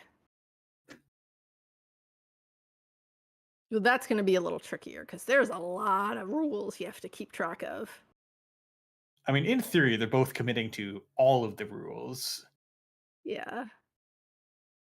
But like, how do you make sure that the player understands how Marcus Batty works with Tithonium?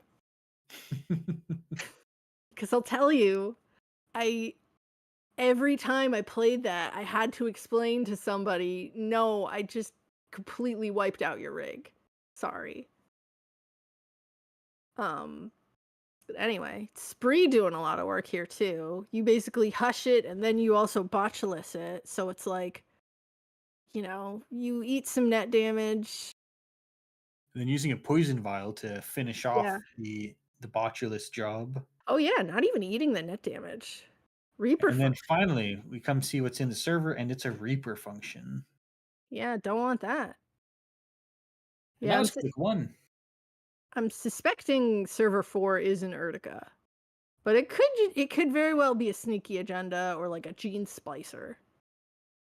It does require it requires exceptional patience and risk tolerance in order to say, all right, I could score the agenda. I'm not going to, because that leaves the credibility of, if you score the agendas as soon as you can, then anything you don't finish off just tells the runner, yep, that's a failed Urtica. Yeah. Yeah. But again, we never know. You never truly know.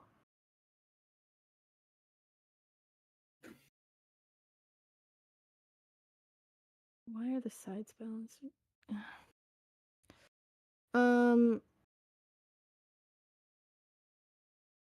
Yeah, and then just running the spin deck. I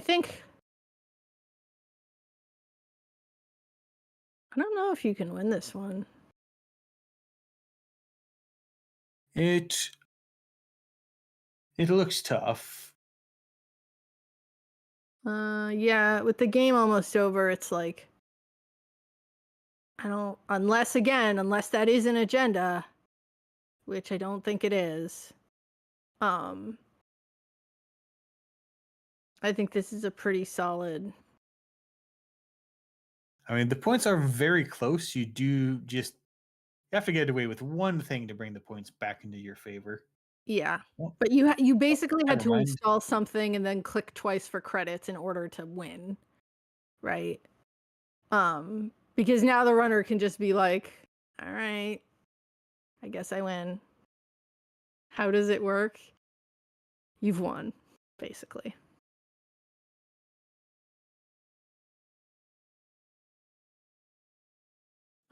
So you can you don't need to. I mean, you can if you want to, but there's really no reason to do anything. But yeah, for the runner, you don't really need to do anything at this point. I think you just click for credits and win. Or you make an ambitious run on R&D and see what happens. No.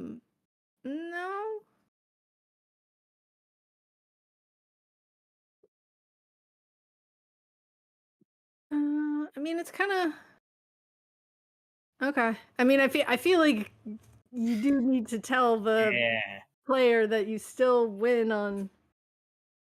Now that's okay. Zelthoner knows how to make the content play. Right. I mean, there's not a lot you.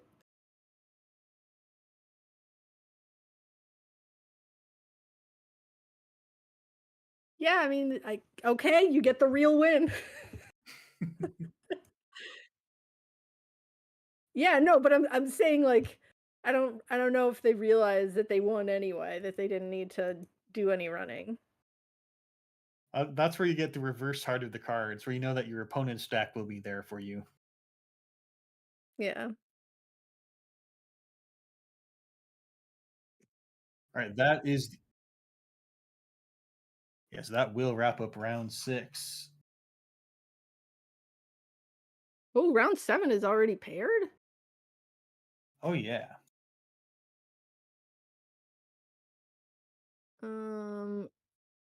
I mean, are any players IDing? I'm sure we'll find out. I think the top 8 is pretty locked in. Yeah. I think top 8's pretty much locked in right now. There's nothing because you have 5 12s. So there's only one person who can't ID. Mm-hmm.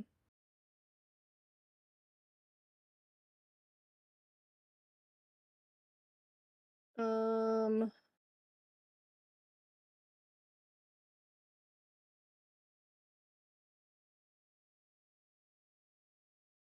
yeah.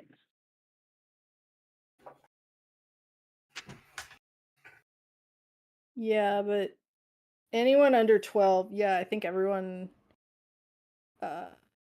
it's really just the 12s now is that one of them is going to bubble out.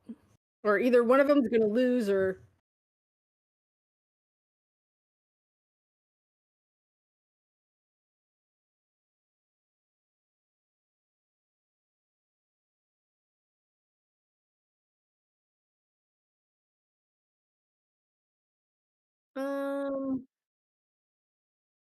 that's true. Yeah.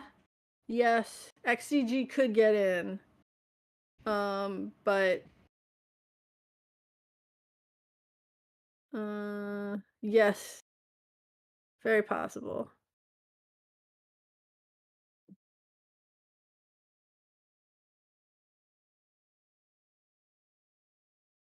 Mm. All right. So we have one ID so far, which makes sense. Like the 15s are all gonna ID, I think. Well, which of the 15s got paired down?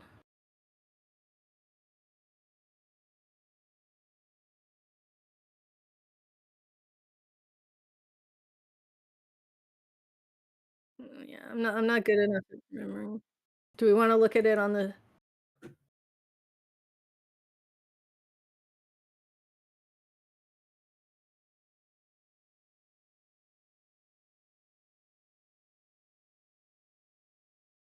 So I think. Looks like Nervous Nightjar got pared down. Hmm.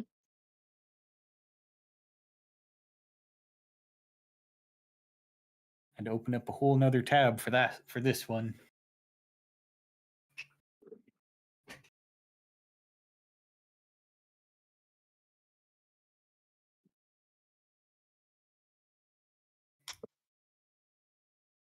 So I think you still are safe to ID as the 15 point in that. Hmm. Yes, but I think depends on if you at 12 are confident enough in your strength of schedule.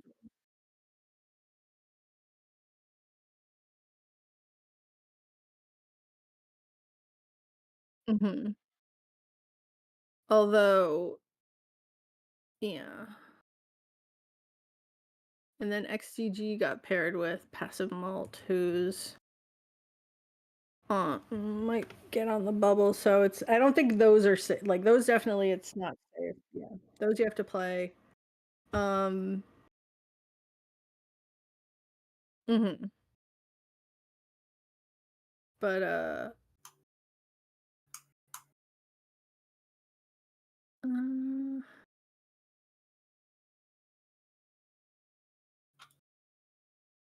Okay, well, we are, let's see, 2 timers started. Don't know if you can, oh no. Okay, doorbell, I'll be right back. okay. Yeah, I mean, like there's no harm in playing it out if you're at 15. You just don't really need to. But if you want to play more games, that's sometimes the priority. And it's weird here because it's 7 rounds. It's not side balanced by this round. Um,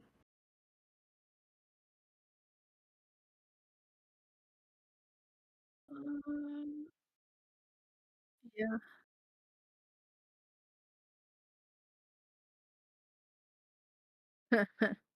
Yeah. Uh, but yeah, I don't know if we're gonna see if anybody else wants to ID because it's like I think Ice Cream College could ID, but it gets a little tricky. Because XGG does not have a better strength of schedule.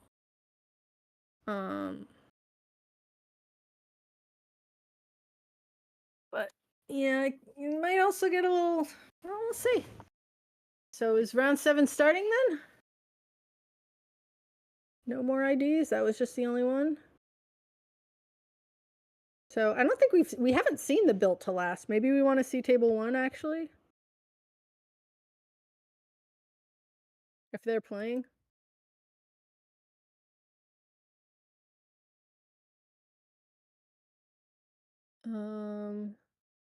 Hello, I am back. What are we up to? I was gonna say, do we want to check if we can see? I guess table 1 is playing.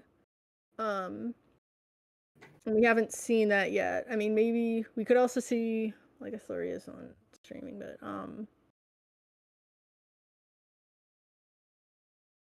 We have not seen last. We have not seen built to last. We could take a look at table 1. yes, yeah, that's what I was gonna say. So,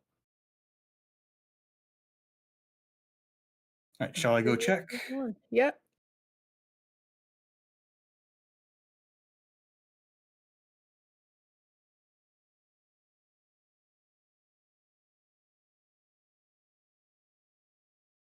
All right, we are good on table 1.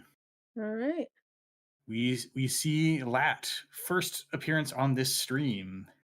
We didn't we see Latin another one, or am I? Hmm. Yeah. No, we're not supposed to Oh. ID shame on the NSG stream. I we think see it might Lat. have been one of the. Was it the op game? We do see Swift Lat Mm. coming in to check this remote, and then that's a Biovault. So, might as well just make them pay to trash it. Not resing the ice. All right. So are we checking the? I don't think we're looking at JNet right now. I'm looking at JNet. The stream's still showing the guy in the briefcase. All right, excellent. Amazing. So, economics start off to the races for Lat. Good old Mhm. creative commission. Very good at giving you money. You got your Yeah. Stone Ship chart room for safety and ease of getting your Lat triggers. Yeah, I mean, Biovolt's another card. I think BTO will be sad to lose just because that's basically like it's a win the game card.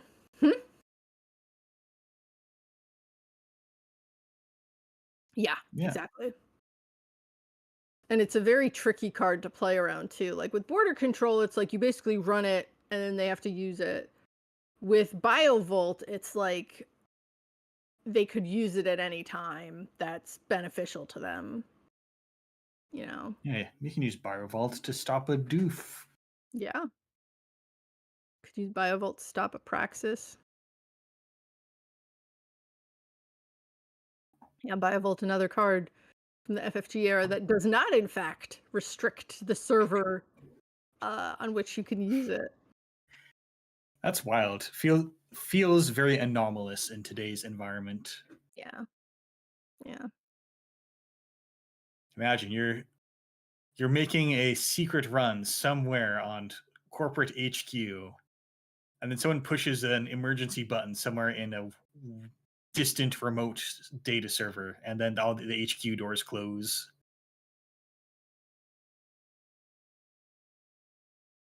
I mean, that's the security you want as corp. So quickly establishing that big old remote, one advanced card. What are we gonna see here? Yeah. Okay, the entire rig is here. No clicks to go challenge the remote, so threatening Yeah. that this might be the last agenda you get away with, and hopefully that's what this is. Yeah, because you definitely, against a deck like this, you need those clicks. So I think you're probably digging for your wheels. Although, this is more of a deep dive deck because it's playing Swift, but I think having wheels is very important for being able to challenge the remote. And we see our MDOM. What do you got for us? Yeah. I suspect Archer, but Archer where is the real question. And Echelon it's not great against Archer because you still got to pay the 3 credits to boost, and then you got 4 subs to get through. Yeah. I mean, is this where you get your Pharos or ooh, Hammer? That's rude. Hammer. I like it. There's not a lot of extraneous permanents hanging around. And once that second daily cast goes, you have to start eating real cards, although that does play Stone Ship chart room. Ooh, and there's a burner. All right. Gregory, we do not know why the stream quality is so low. We suspect some kind of network issue. Interesting. Now we get a peek at what's in HQ, because I was going to say, I suspect the reason they got Hammer was because they might have the other big ones in HQ, but... Right, so we see an SCS, MDOM, and Archer. Moving the SCS and MDOM top. Yep, 4 points on top. That's sure is a move. And if you're lucky, maybe you have a Spin Doctor at the ready. Potentially, yeah. Do we have it? Not today. Unlucky. Hear that? Excuse me, Oliver. Oliver, we are net running right now. And just enough to get into the remote, or to get into R&D, get past that Mesnichestvo. Mesnichestvo, yeah. That is a rough hit on the burner, but burner strong card. Apparently, if you're taking too long, meaning what turn was that? Turn 6, then you just get clowned upon. Yeah. Yeah, I mean that's a fearsome remote, but gotta be able to res the cards in it.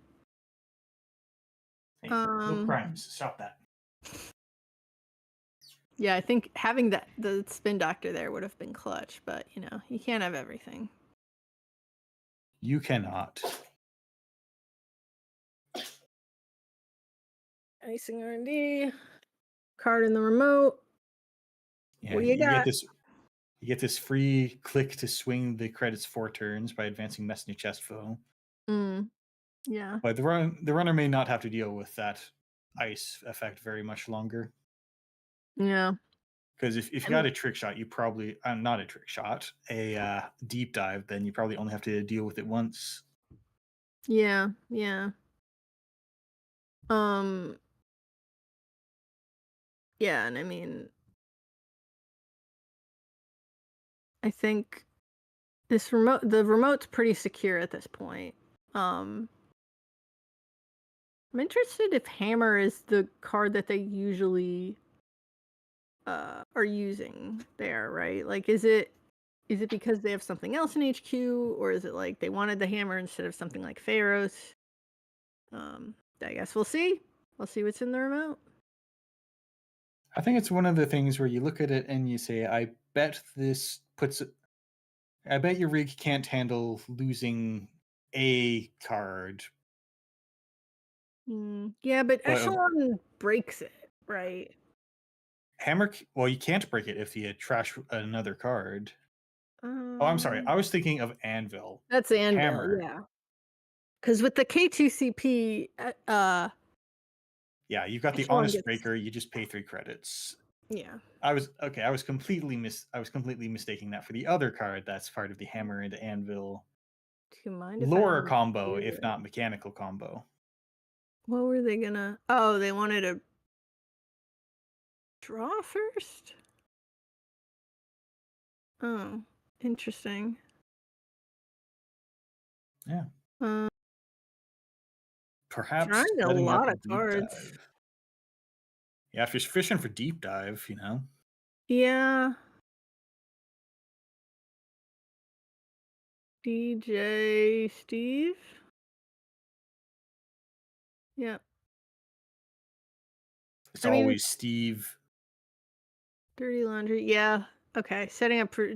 Likely setting up for deep dive.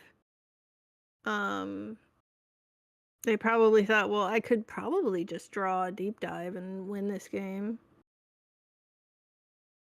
Unless it's a border control in our. Oh. Oh, and stuffing the dirty laundry payout that was Oof. feeling safe. Oof.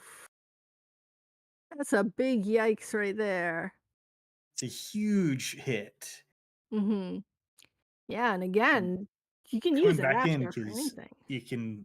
you can duck the Afshar credit loss and still get your Yeah. Steve trigger. But like that Biovolt again, you can use it for pretty much anything, right? Yeah, now the runner is here at 9 cards in hand. You have to discard 4. Yeah. It's a lot of cards. So you lose SMC, Nuka, Pinhole, and Diesel. Pinhole's an interesting thing to lose because I feel like I don't think you. Well, I don't know what the rest of the cards in their hand are, but I think you got to keep Pinhole. But Especially if this is a Biovault. yeah. Because I think, for all that you say you only need 1 deep dive to win, if you need to go through the, if you need to commit to it at a rate of getting through all these Biovaults, you have no credits.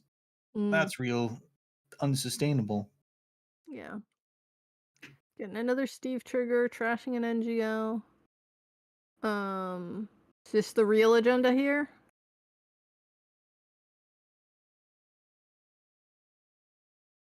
SDS would be pretty negligible since you have Simulchip on the board, but it could burn a Simulchip.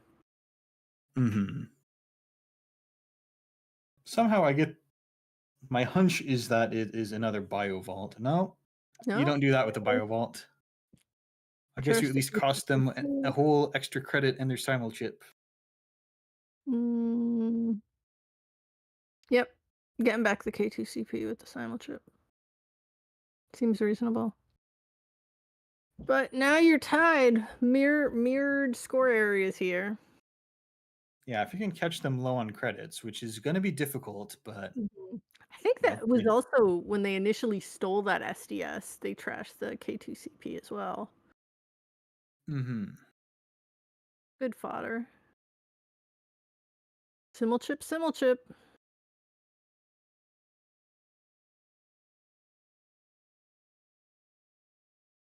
So runner sort of pulling ahead.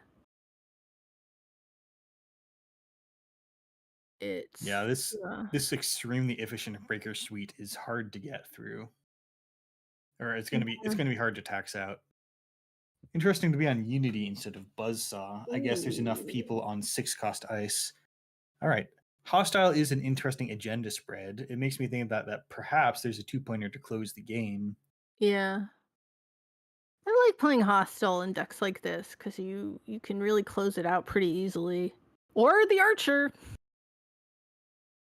Yep, that's the See, classic reason you play yeah. Hostile Takeover. See that was why I suspected that the reason they got the hammer was because either the archer was already out or it was in hand, right? So We if you did already have see it, Archer. We saw Archer in hand from the burner. It's just Right. there were 2 agendas, so we didn't move the Archer anywhere. right, exactly. So like that was what I was saying. The reason they got out the hammer is because their archer was already in hand.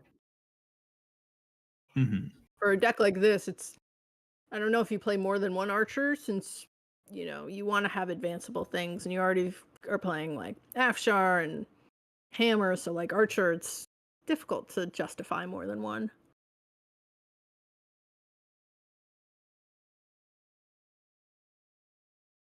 All right. Decisive advance. And the runner kind of low on credits. Perhaps you're assuming that they can't get through all this ice. They've got an overclock. I mean, they revealed that information earlier, I believe. So they've got an overclock in hand. So maybe it's just one of the NGO or Biovault kind of I always win cards. There's likely a border control also in there.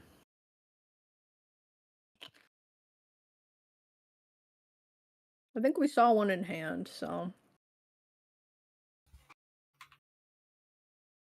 not a lot of advancing going on this game, or at least in terms of ice. Yeah, think- not so much. Ooh, overs. Ooh. It's the other reason to play the hostile. All right, we are fighting over server 1. What is worth rezzing right now?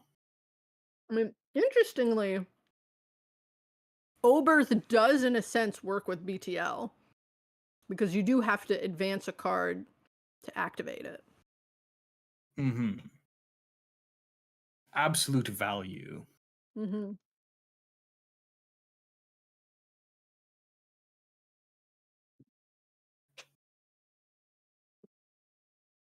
All right. So first, unres dice, no res. What about the second one? We are having a think on this. Yeah. Like again, Echelon gets through that hammer pretty easily. Unity's not as easy to get the Mesta and the Chesvo.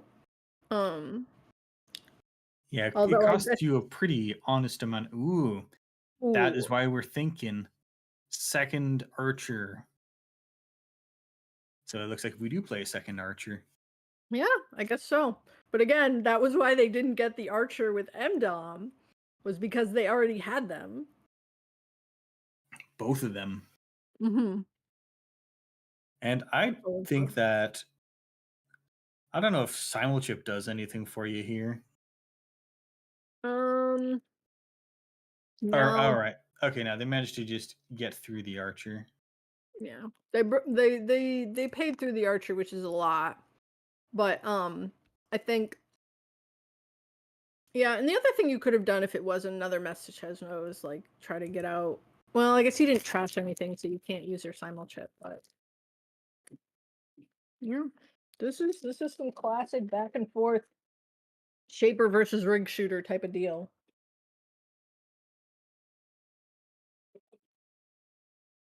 I mean, Echelon can deal pretty well with those. I mean, not the worst. Like, I think if you get another breaker out, it's going to be a lot easier. But yeah. Yeah, and I feel like now if there's agendas, they go right into the remote. Mm. So we're purely cycling a card into the grip. Yeah. And a revolver will get through Archer much cheaper for, well, twice. Oh, was there a revolver in the bin? Ooh, there's no cards left in the stack. Yeah. Oh, No stack, only Steve. Well, you know what it was? It was because they were drawing so furiously. We haven't seen a. I wonder, do decks like this play Ashen? Well, let's see. How much influence do we see? See 4 in the bin.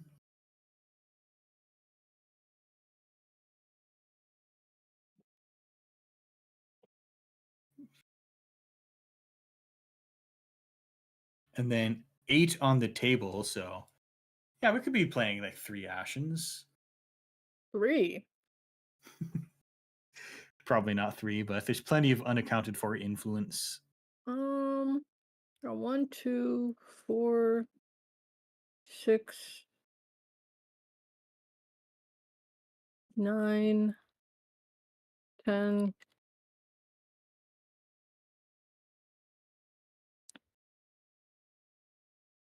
So you get 3 Swifts to 6.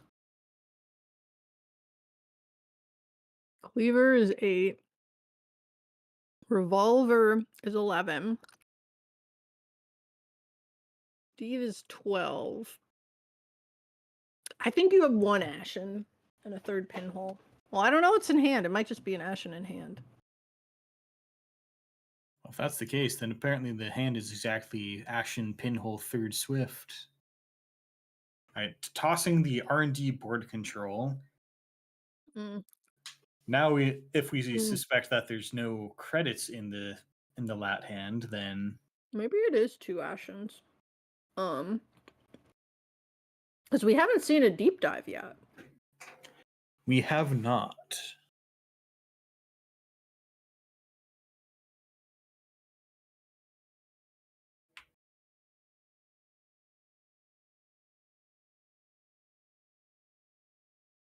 Magnet costs a little more for the Unity than it would for a Buzzsaw. And now I bet it's worth resing that bottom ice unless it's a 3rd Archer. Or a border control. Yeah, this is an interesting deck because you have like Magnet. There we are. There we are.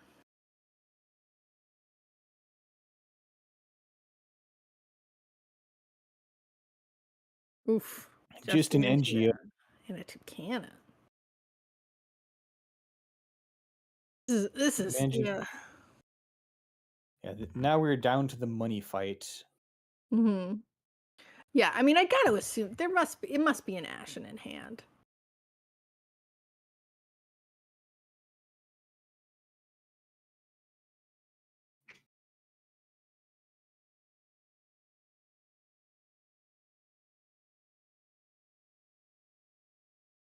I guess they're just trying to maximize Steve at this point, but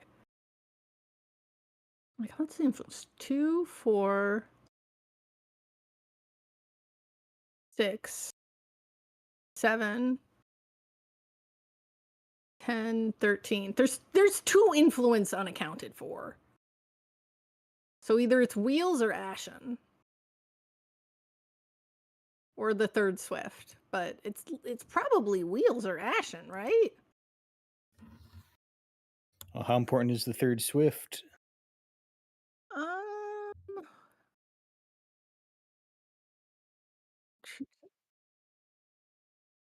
why wouldn't you play Deep Dive?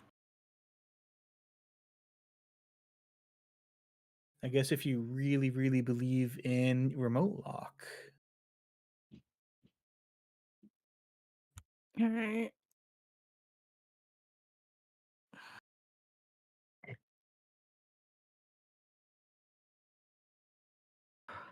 I mean, I assume what you're going to do is try to go for the deep dive, and then if you don't win off of that, you Ashen, but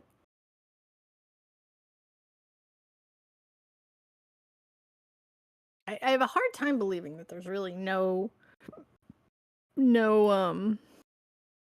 Ashen, because I feel, or like, because there's 2 influence unaccounted for. So yes, it could be the 3rd Swift, or it could be Wheels.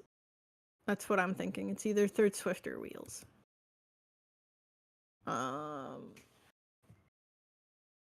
Yeah, but I think here you just gotta. You get 1 border control over here, 1 in the bin. What are the chances that the ice on R&D is another border control? Probably pretty good. We'll just have to see.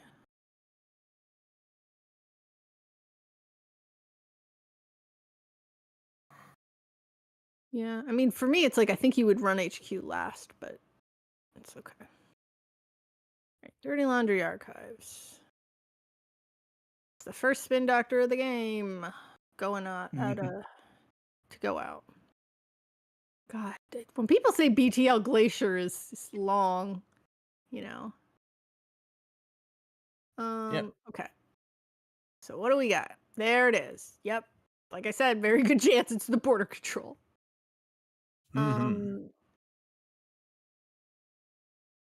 not too bad.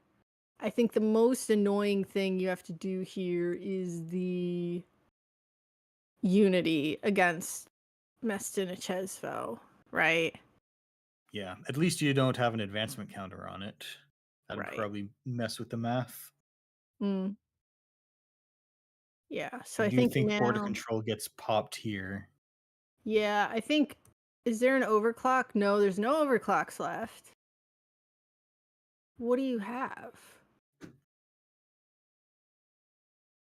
Oh. We're down to the basic action card. Oof. Yeah, that's pretty rough. If this is an SDS, I think you're not out of luck because you have the simulchip on the board. But I think as the corp, you score it anyway. Yeah, time is running out as the corp. Yeah.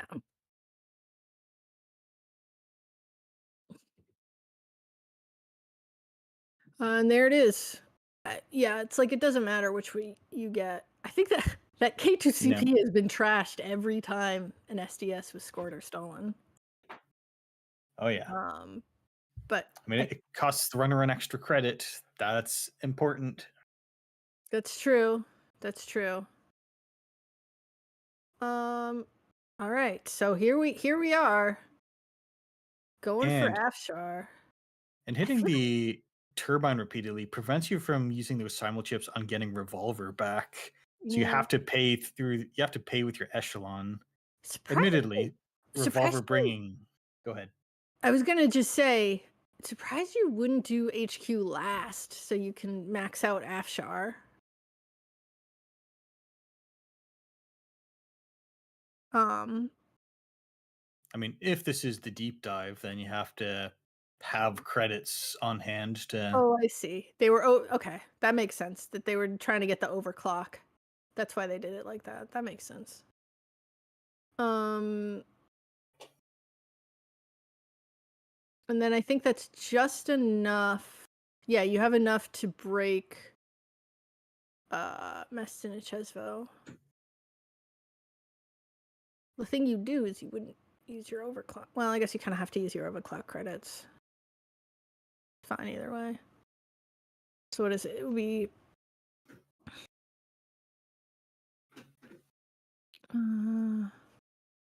yeah, I was gonna say Echelon's the best way to break Archer here, right? Yeah, because 4 credits to get revolver. No, 2 credits gets revolver to strength, and you Mhm. could just throw it and let credit gain fire. Or if you want to keep the revolver and your echelon remains at high strength. So I guess the question is, do you think that this ends the game because you're on a deep dive setup?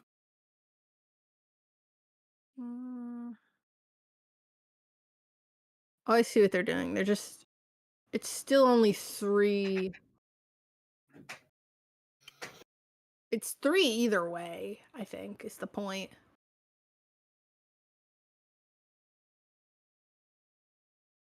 Um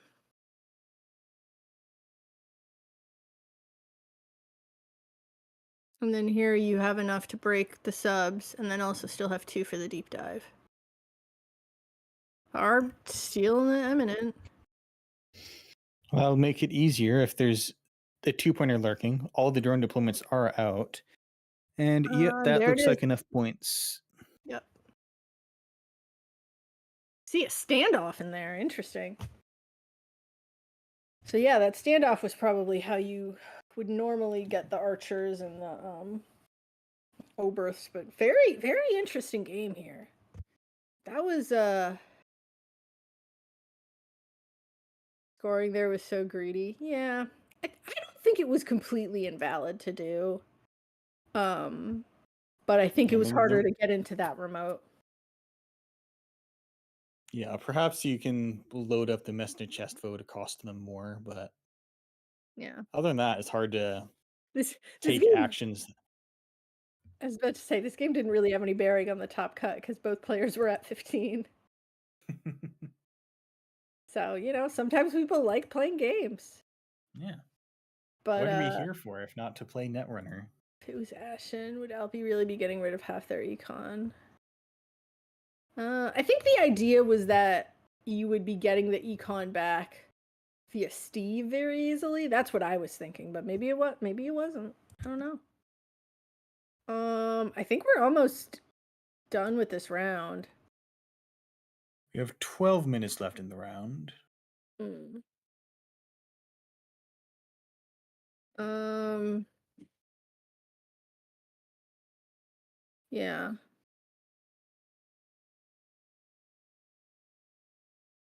But I mean, this has been a very the amount of decks we saw playing Oberth Protocol was not only 1 but 2. Yeah, 2 different decks. There's a very long period of nobody playing Oberth Protocol ever, and I'm surprised that it's getting to see the light of day. Well, it's the last time to play it, right? Interested to see it in BTL though, because unlike a lot of other cards, it does technically work with your ID. It just doesn't get you the same value you might want. it's but not it's like it's not quite as over the top as Hollow Man is. right, and it's not like anti-synergistic like something like Isaac Liberdade. But Yes. Watching people realize that they've deck built themselves into a corner because they put Isaac into built to last is funny. Yeah. I mean, Hollow Man technically doesn't work with BTL either, but it's funny when you're like, oh, this doesn't specify about whether it has to be ice or not. I mean, honestly, it can. You install Advanced Mhm. Collect BTL and then Hollow Yeah. Man. Yeah. You Hollow Man your Mesta Nichezvo, you Hollow Man your Pharaohs or your Aket. So it's like, yeah, no. Pretty good.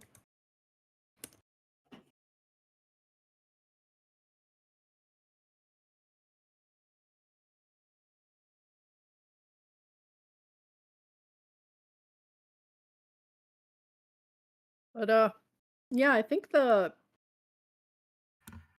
this last game is definitely gonna decide the top cut. But I'll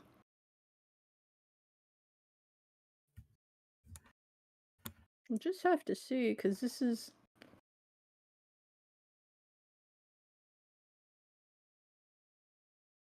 No, this is gonna be an interesting. I mean, again, it's lots of ob. Um. Oh. Oliver. You can't possibly be saying that. What does Oliver not like ob? It's never clear. Um. He just kind of says stuff. Yeah. So. Yeah. Again, there's still a chance. That XCG gets in, but we'll see.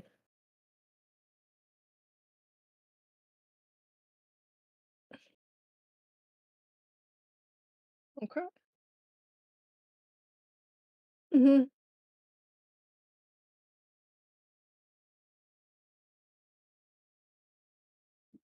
We're probably gonna do like a 5-minute break before the top cut, but yeah. Yeah, so it looks like we have Alpi here at 18. I think that is an undefeated sweep through the Swiss. Or No no, idea. that's not right. There was 7 rounds, so that was 1 loss. And then we have Riesling and Daves at 16 because that you get that when you get the 1 point on the intentional draw. And Nervous Nightjar, Sleeper, Ice Cream College, Laria, and Passive Malt all getting in on 15 points. That's a No strength of pretty schedule here. Yeah, that's a pretty clean cut right there.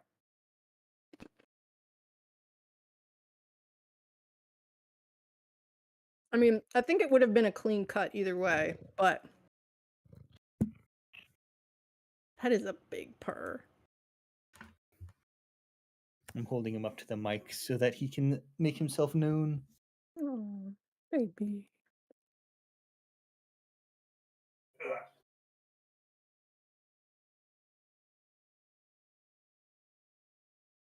All right.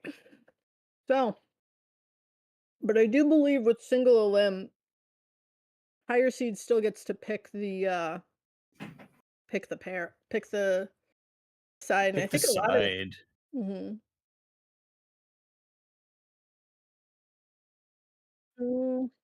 I mean, it could, but I don't think that changes because of the number of players.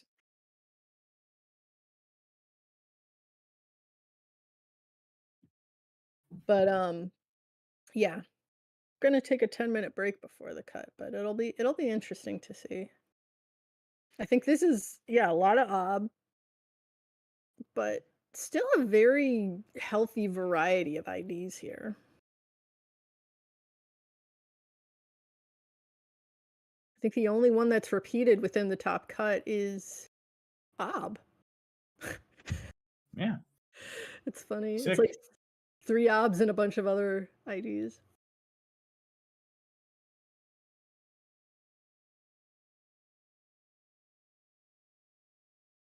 Yep. All right. All right. All right. See you in 10 minutes.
Good afternoon, and welcome back to the District Online Tournament.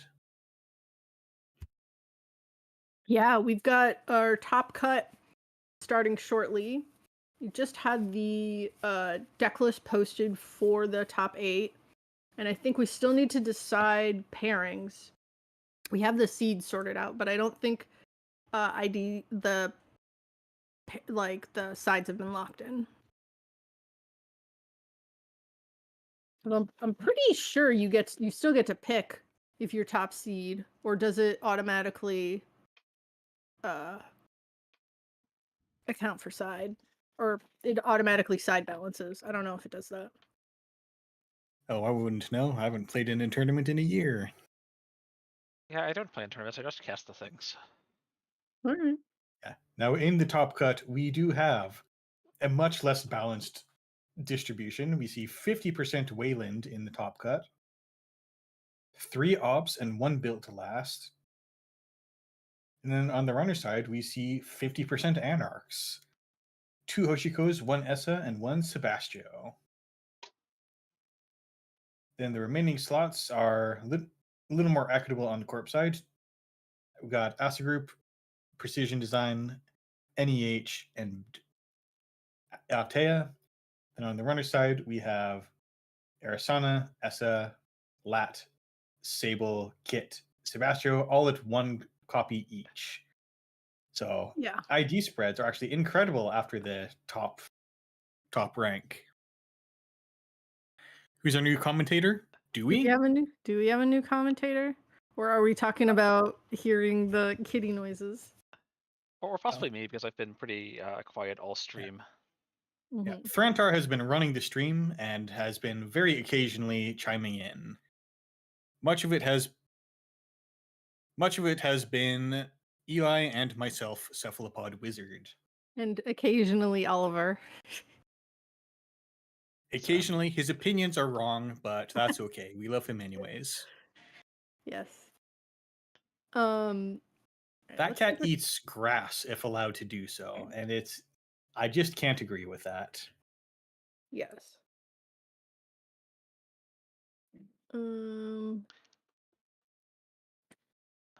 Yeah, this top seed still gets to pick.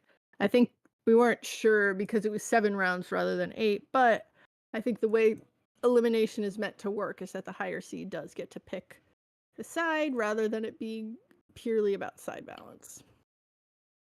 Yeah, you've got to give people an incentive to actually maybe win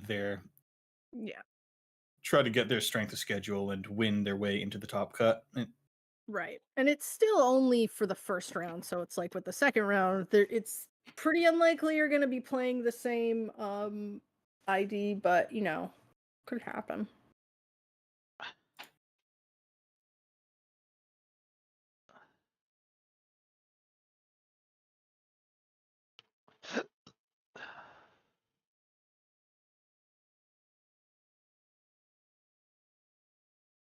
I think all the obs are corping though. It's a strong time to ob. Eminent Domain into Archer just seems to be the hot stuff. Yeah, I mean, this is all of the decks. This isn't specifically I thought the link was just the ones for the top cut, but this is literally everybody's decks. Well, we have not seen Kit. Wait, yes, okay, I think we have. I've So, stopped taking notes and I shouldn't have. Spark Kit earlier. Yes, we did see Spark Kit. So now we have our choice of Op and Sebastio, Kit, or Hoshiko. I think we've seen all of these obs, right? Let's see. Dave's usually. We've at least seen games 1 and 2. I don't remember if we've seen Dave's.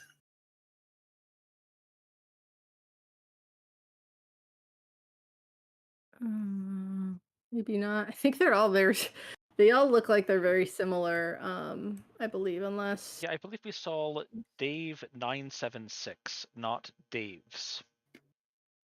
I think these are all unless Alpi's playing something different. Alpi's is actually slightly different. But oh yeah, that's the one with Surveyor. So I think we did, maybe we didn't see Dad's, but I think it's very similar to the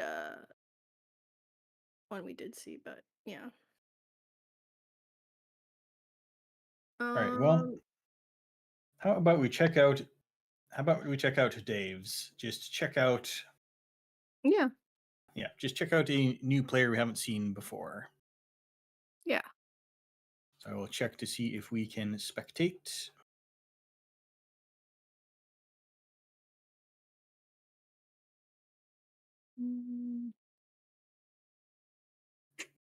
All right, we are good on table 3. Ooh, yeah, this one's actually interesting. Looking at the list right now, they're actually on calibration testing. Now that is pretty sick. It does actually. It's one of the things where you look at it and you say, "Oh, sick! That triggers up." Mhm. And then I've at least ended up having trouble making use of that because, you know, all the cool stuff is on 2, and then how do you Mhm. actually get calibration testing onto the table? What forecast are you trashing? Border control. Asterisk, if they don't run it, you can't go get it. That's true. Funny thing with that, I cannot for the life of me find my copy of calibration testing, so I've avoided playing with it. Like, I have a full collection. I think either I lent it to somebody or it's just somewhere that I'm not thinking of. Like, I think I have all my cards in alphabetical order, so I have no idea where they went.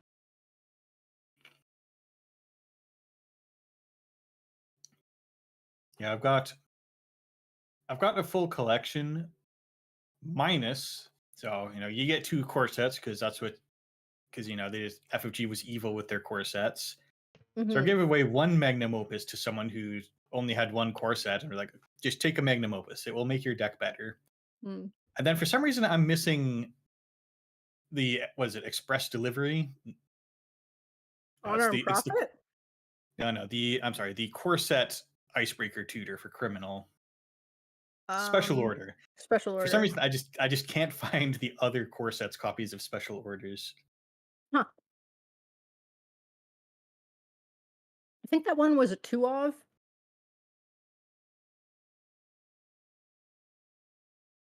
In the core set. Mm-hmm. Yeah, I think the only one I never actually got was the revised core set. Yeah, because if you already have the cards, you don't need the new art that badly. Yeah. Some of the art's different, but it's like I think a couple of them it was like they switched it out, like with the data sucker whirlpool. Yeah. Yeah. All right, so let's see. Sometimes. What is Ice Cream College doing on Hoshiko? Just to make sure I have a bit of an idea of who is doing what.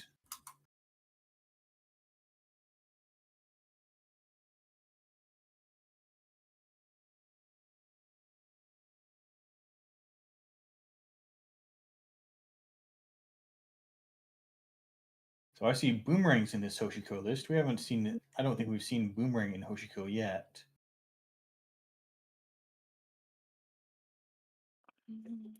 Then yeah, looking pretty conventional. We got Yeah, it's Wheels, Keiko, 2 companions, Bones. twinning, Banhar. I mean, this is a pretty reg Hoshiko with Boomerang. Yeah, the Yeah, influences. Sorry, what were you gonna say? Yeah, I mean, if money solves all problems and there's one ID that delivers you all of the money, Mm-hmm. it's really hard to say no. And we see wraparound, Yep. classic, well, yeah, just a classic way to deal with stuff that is trying to not play a fractor. So this will defend you against the crew and at least make them cost a chisel charm when it feels like they really shouldn't have to pay a chisel Yeah. charm for this. Yeah. I mean, it's interesting. I've seen, like, we're seeing people play this wraparound, but I guess it does work against crew, but, like, doesn't really do that much against, like, a reg deck that isn't relying on, like, Amakua, so. So we do have a question from chat about what type of obelisk this is. So this is this is what I was talking about earlier. It's got calibration testing and Hollow Man. So this is like a basic Hollow Man kind of rush deck, but with a little extra spice. But I mean, calibration testing is pretty standard, but it's like, yeah, you get the calibration testing, and then you get Hollow Man. So then it's a very expensive way to score an agenda, but So it's a fast advance. yeah. Yep. But yeah, it's essentially the trick with this is that it's also got a log jam. That's interesting. Yeah, it's got two this is definitely a fast advance. It's 2 hostiles and 2 audacities. So yeah, this is an interesting, and this is going to be difficult because it has a reasonable amount of ice. It's kind of hard to tell because sometimes the way this is formatted, but double icing remotes is not something you would typically see, but you kind of have to do with Banhar. But managing to save that regolith. Mm-hmm. Get out your tranquility. Tranquility is just, it's incredible to be able to just have the one and then go fetch it off of any random 2 that is trash. Yeah, this is very much a lot of one-offs in this deck that are just kind of like good. Like you got the Tranquility, you got 1 Tranquility, 1 Hollow Man, 1 Cali testing. This could very easily,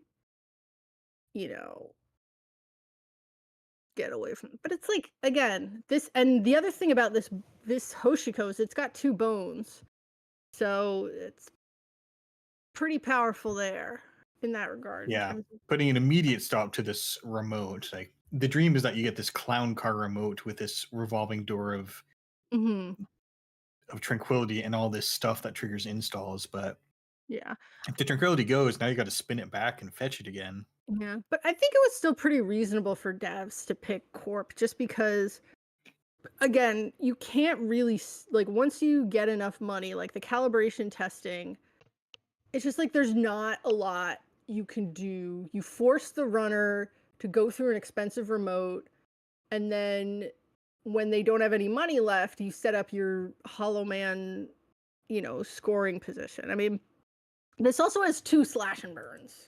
So it's only 1 gone so far. Is it 2? So what's this? Whole hand goes for Atlas with the counter. That's helpful. There you go. Slash and burn is best when you're just pulling it out with Atlas at the last minute. Yeah. So this is, yeah, this game could go very, very quickly,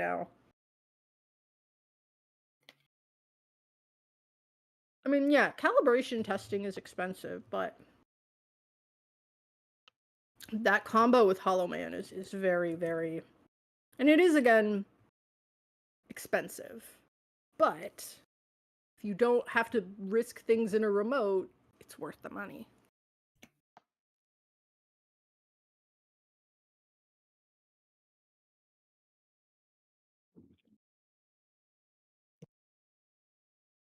Gosh, you get off to a very strong economic start. You have acceptable money, daily casts ticking for quite a few more turns, bones for all of the assets possibly that could come down.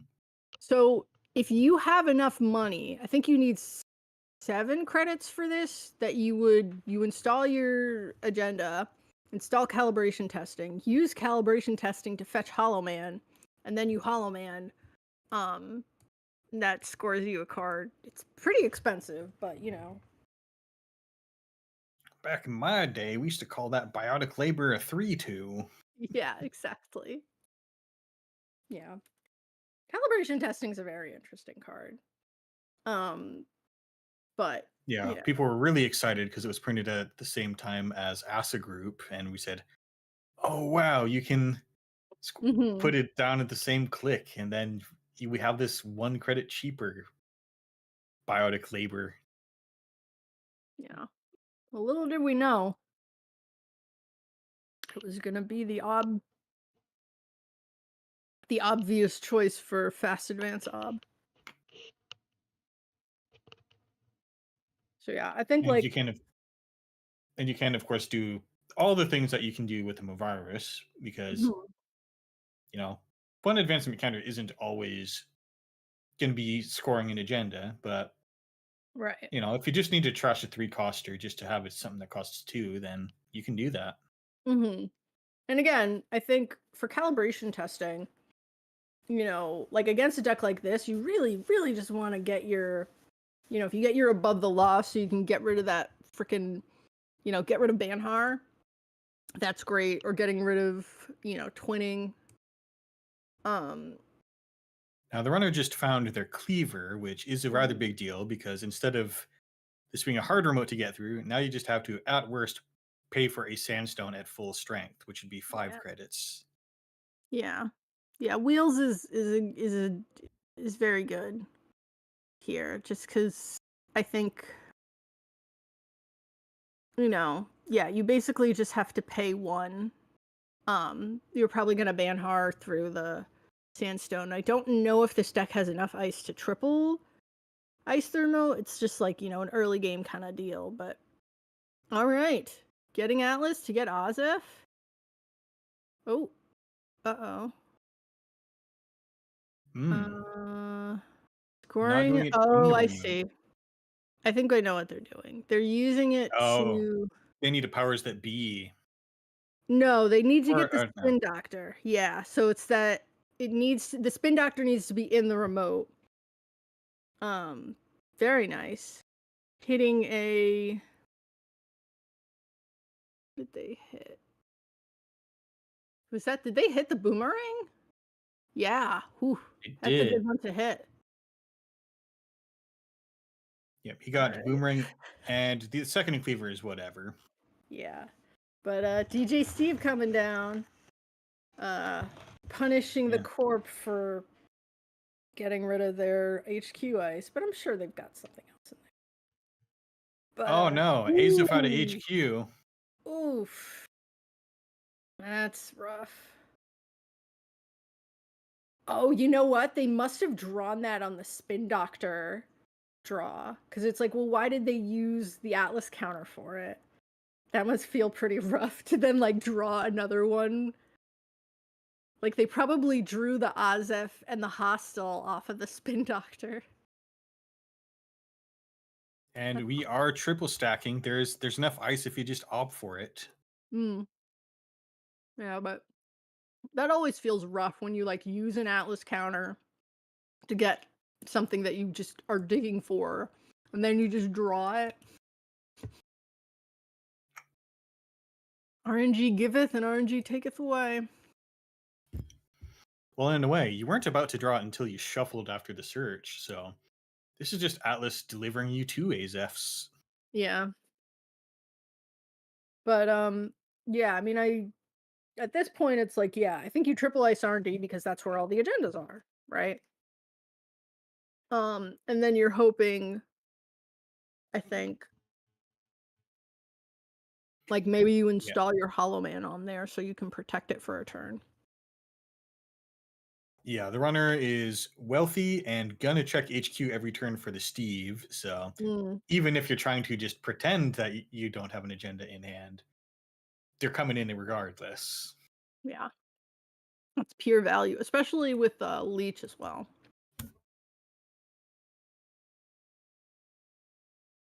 All right, so forcing the Spin Doctor. I think you go with Slash and Burn and the Spin Doctor. Yeah.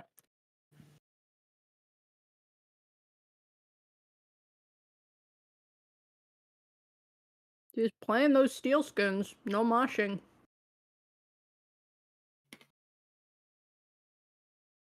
Although I guess you don't really need the money at this point. But it'd be nice if you had the moshing to get the double steel skin. So Dirty Laundry HQ. What are we gonna see here? That's some good old-fashioned value. Extract all day, every day. Hmm. But yeah, steel skin, steel skin. You could also do boomerang at this point, but I don't know how risky that is, but I don't believe the Hoshiko is on Ashen. So I think at some point you do that just as kind of your last ditch effort, basically. Yeah, there's no Ashen here, so. But it is risky because, again, you can't really use that. You're using that as like your emergency breaker. You don't want to mess up and put it on a mystery piece of ice that Ob is just going to extract away.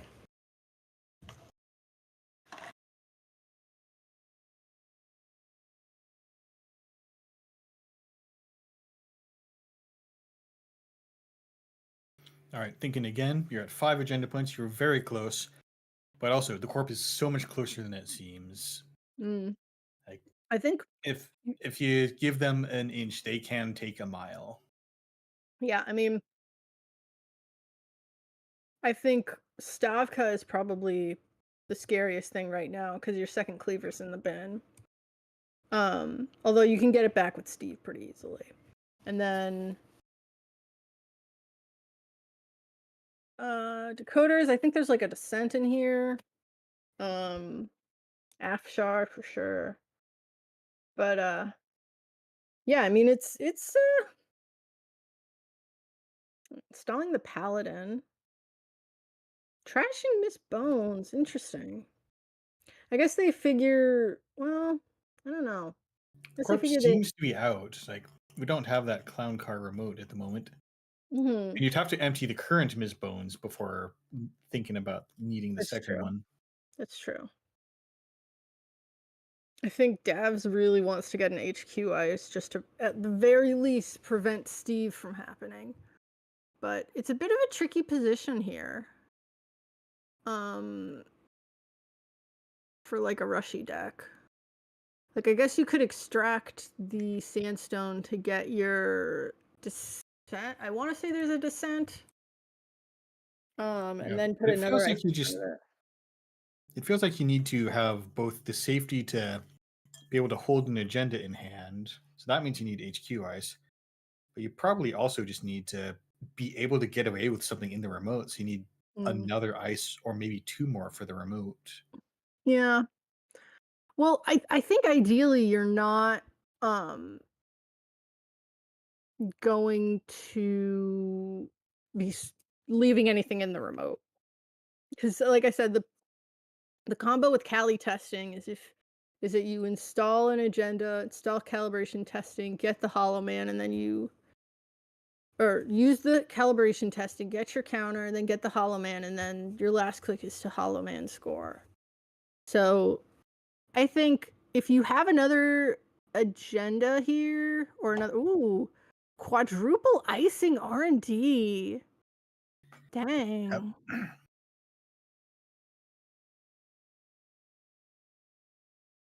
That's a lot. Because what I was going to say is that if you extract the Descent, put it onto HQ, and then put an ice in front of it, they have to get their Buzzsaw. Or I think it's Buzzsaw. I assume it's Buzzsaw. Out.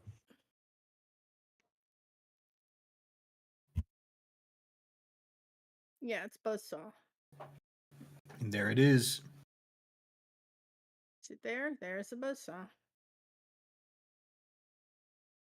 All right, so that was a big, long decision from Davs. So I think It's entirely possible there's an agenda in here. But I don't know if you really take that much of a risk.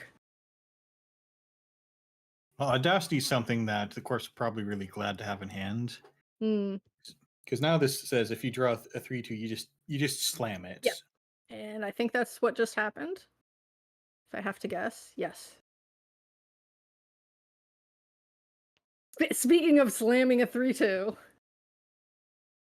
Yeah, now if you get yourself another hostile takeover, then you just send that too. Yeah. So now Davs is in a much better position. Yeah, because it's like, I wonder if they did actually have the Atlas in hand. They just didn't have enough cards for Audacity. Because I think he still would have needed 2 more. Oh yeah, Hello, this is that's another a logjam. Yes, another interesting card is Logjam. That's in here. That's a big old piece of ice. And a descent. Oh, there's the descent. Okay, that makes sense. We're just on a Raindrops Cut Stone run, so no multi-access. Mm-hmm. Getting rid of an R&D Spin Doctor. Are you going to come back? I think you go back. Yeah. I mean, this is a deceptive sort of thing because it's like, I mean, Logjam's not.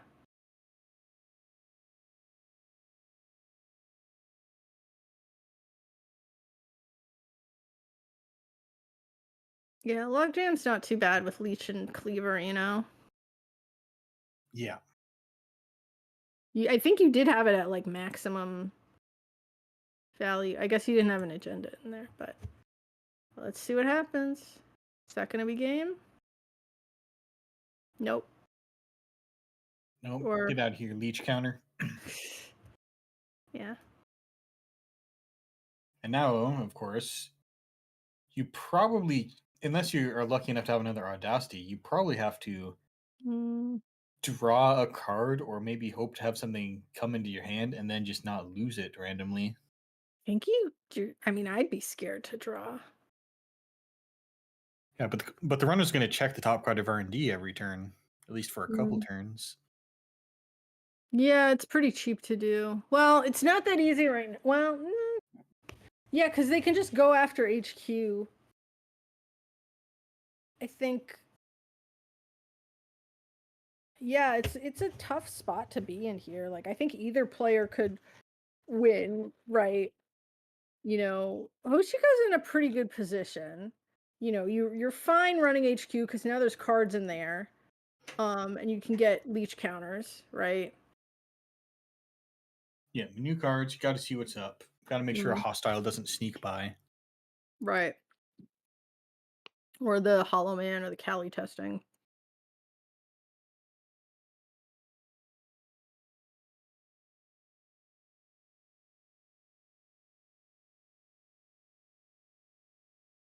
Maybe I think Ice Cream College perhaps digging for their twinning or the other twinning. All right, Hollow Man. That's got to go. Yeah, their second twinning. Yeah, there's Hollow Man. That's one where you might, I don't know, put it in R&D, but they check R&D anyways. Yeah. I suspect there's an agenda in hand. Although, yeah, because I'm thinking that they're they kept the Hollow Man there so that HQ would be a little more dense. Harder to get the agendas out of. But let's see. All right, big access. Gonna guess that this isn't an agenda right now. Also worth noting, both Audacities are in the bin. So I think you really are hoping for the hostile, the second hostile. Like, I wonder if they were sort of drawing up, they drew the hostile and then like didn't do anything else so they could sort of hide it. Right, there's the descent. I mean, that was why they took the descent, I think, back to hand, right? Just padding out HQ. Yeah, and I think interestingly too, so the top card of our I mean, we don't know what the top card of R&D is, but I think in a lot of cases you don't even trash it because then you're stopping the corp from getting closer to a card they want. Yeah, and you risk giving them a way to score hostile that doesn't involve you clicking to put it into hand. Like Yeah. if you audit the top of R&D, then you just make sure that our hostile top deck never happens. Right. And I mean, at this point, you can't even do that little Rashida trick. There's the Cali testing.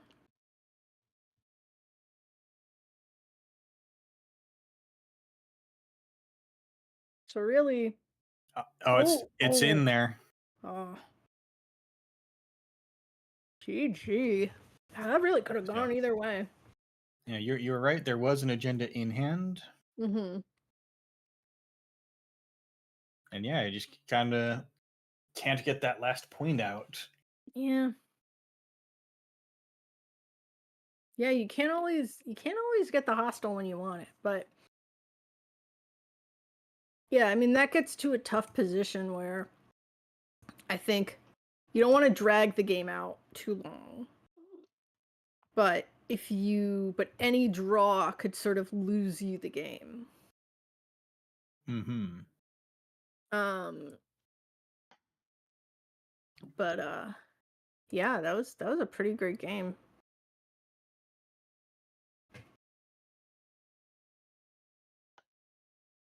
So, how did the other two turn out? So it looks like So Op took out Sebastio, and Op took out Kit.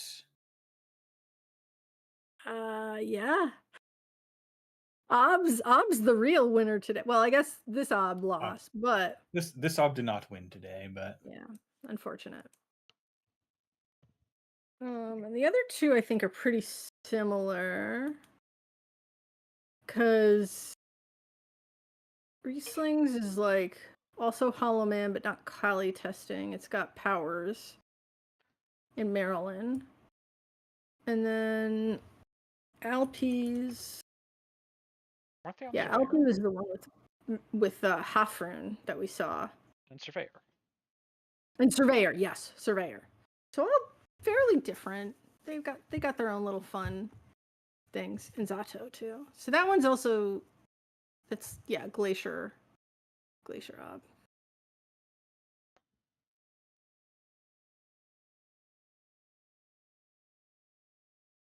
But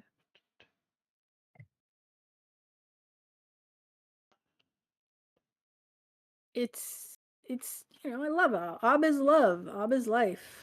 I What do can love you Op. do It but does. love Ob. For those mad scientists amongst us. Yes, exactly. Ob is for the dreamers. Op is for the evil schemers. Yeah, the dreamers and the schemers.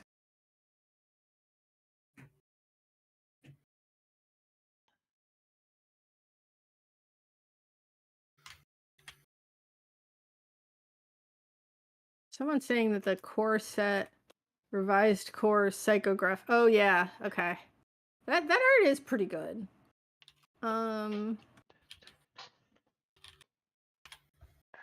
I like the core set version, but yes, the revised core set psychographics is pretty neat.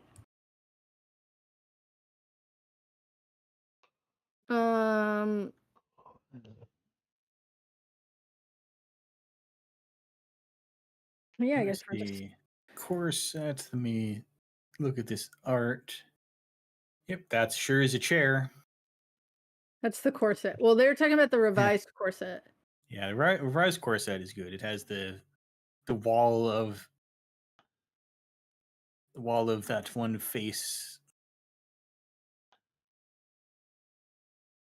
It seems to be pretty outclassed by shipment from Vlad's these days. Hmm. Yeah, but it's For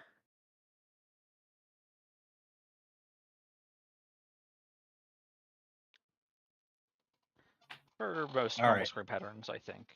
Psychographics is one of the ways to do a big deal, of course. So if yes. that's your Yep. dream, psychographics is the pick, and shipment cannot replicate it. But Beal is rotating, so Yeah, but you'll still have, what is it, freedom of information, or it's kind of well, like you. Freedom rotates. Well, no, Freedom's already rotated. No, I meant freedom of information. Oh, yes, that. Right, freedom of information. I was thinking exchange of information. Well, exchange of information already. Okay, but I think freedom of information is kind of like if you put psychographics and Beal in one card. I mean, I know it's different. It doesn't give you more points, but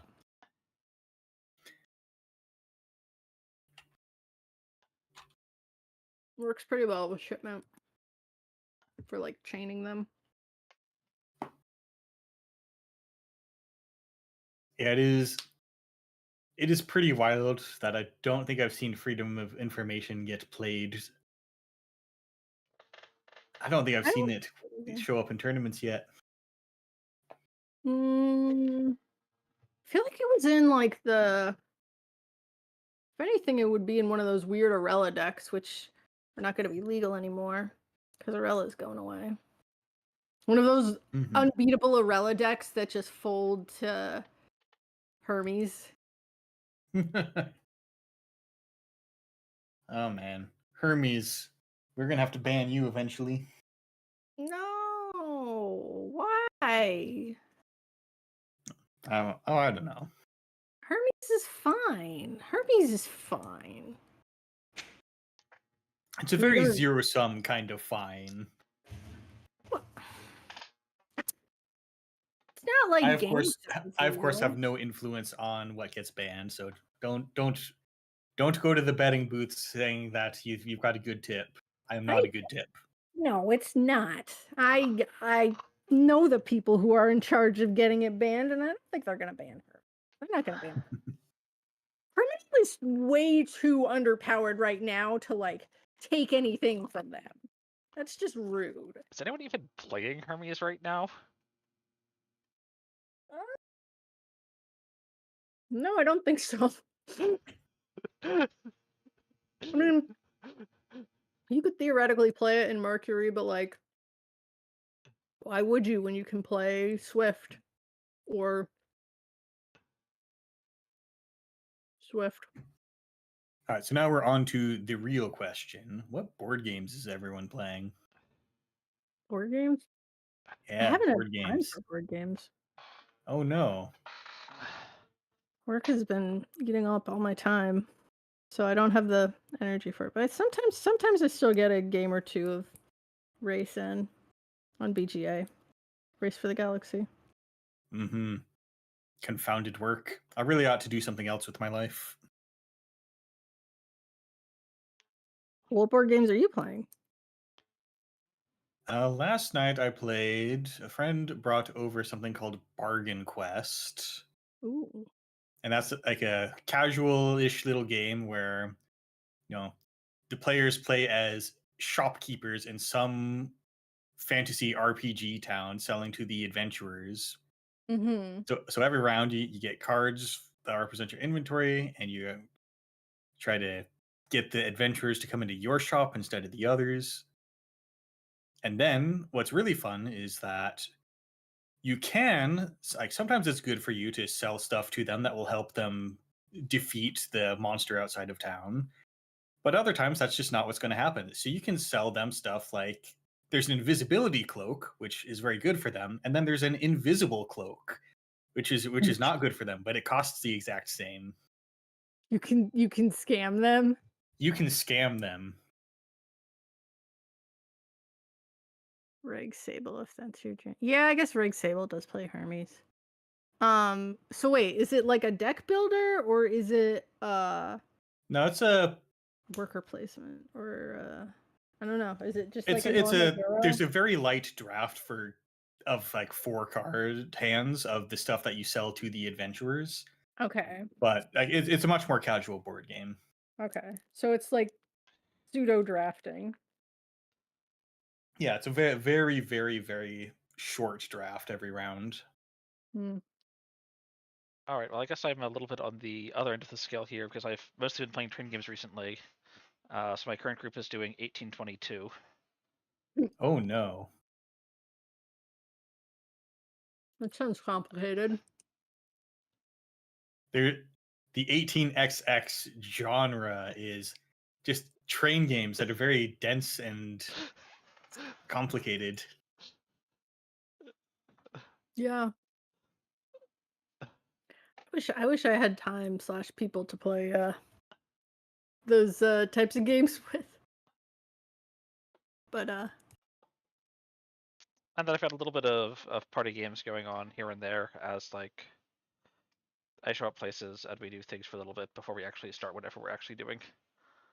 Yeah. mm, Or And also- after things if I'm at things and then we hang out after the end and order pizza and play board games. Then next week, going to be playing a game of The Fury of Dracula, ooh. which is a very fun game. That is a hidden movement game where Dracula is going around the various cities in 18 whatever Europe, fighting people, making vampires. Hidden movement. Is that like a social deduction game? No, it is not. What's happening is one player is Dracula, and the other 4 players are on a team of hunters spread throughout Europe trying to find Dracula's trail. So when Dracula makes a move, he puts down a card on this chain of cards representing the cities he's been to. Mm-hmm. And if a hunter walks onto a city, then they ask Dracula, "Have you been to this city?"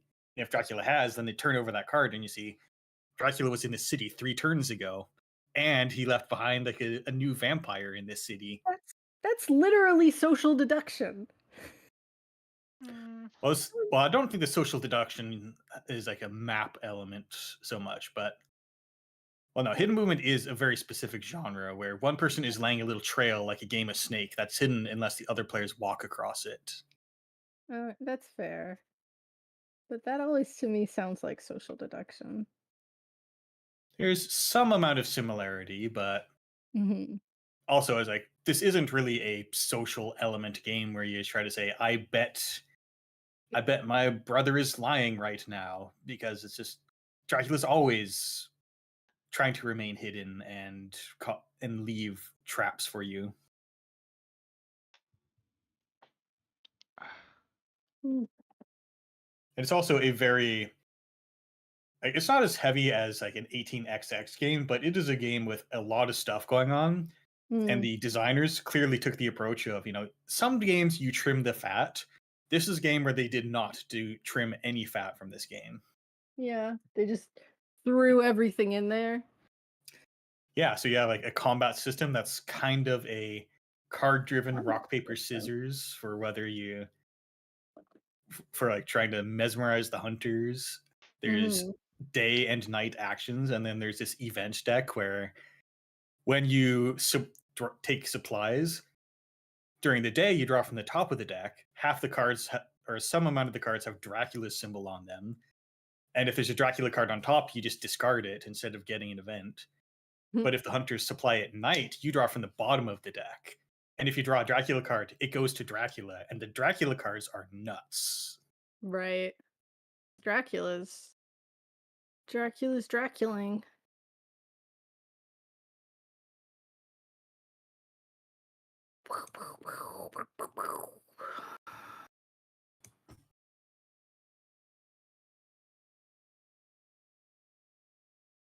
And Baxter, more or less, we will.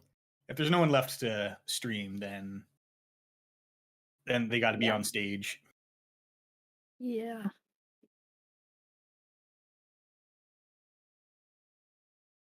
Molly House, a game about being queer in Gregorian England. It's gorgeous box stuff with history. Yeah, that sounds nice. I like those kinds of historical games that have a real element to it. Mm-hmm. Always nice. You say stuffed with history, I imagine like a lot of little booklets and trinkets.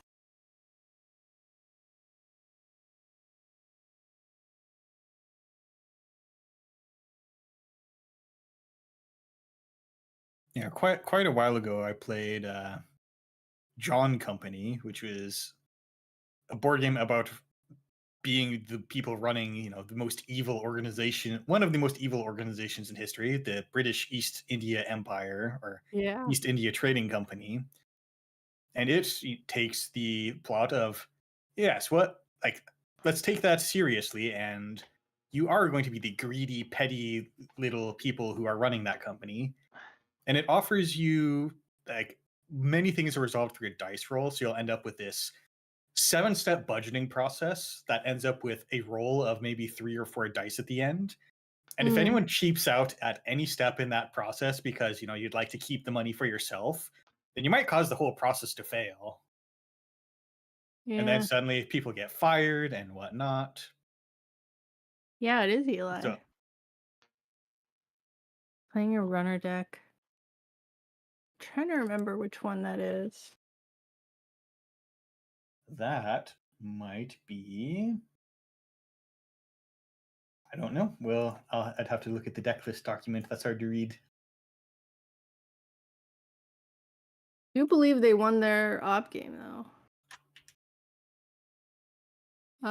Oh, that's the one with Conduit. Yeah, no, that's a sick deck.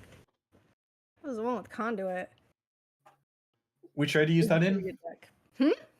Which ID is that in? Hushko. Oshiko, you do love to see Conduit come out. Yeah. Just That get was larger a- and larger accesses. Yeah, that was a pretty that was like, oh wow. Look at that Conduit go.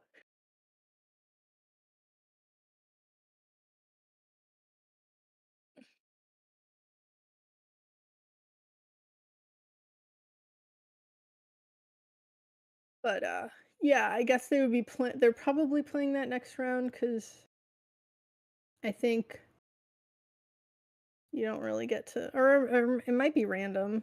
One person cuz I think 2 out of 3 of the obs won. Yeah, I do. I think that now for round 2, you are going for round 2 of the top cut. I think you are going to get forced to play what side balance dictates. Mhm.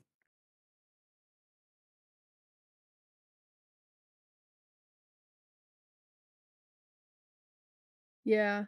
But yeah, no, that I think we saw that deck on stream and it was a pretty sick deck cuz yeah, that Yeah. Conduit really it felt like it came out of nowhere and then it's like, "Oh yeah, this is pretty locked in." Yeah, if you catch them with low credits and no ice on R&D, then Conduit gets to be a problem real fast. And then Yeah. the next turn is credit, put some weak ice on R&D that you can get through. Yeah. Yeah. Just pray they hit him a virus. It works for sports metal. Yeah. Sometimes it works with op, but Oh yeah, you got the rigged 3 copies of a virus in the deck. It's sick. yeah. And that's the one also it's playing patchwork, so it's like you patchwork like the reason it has buffer drive is because you have patchwork. So it's like you just get your stuff back. I've bullied my roommate into thinking that perhaps he should be playing Laser Pointer instead of Physarum Entangler because of all the viruses floating around. Round 2 pairings are up.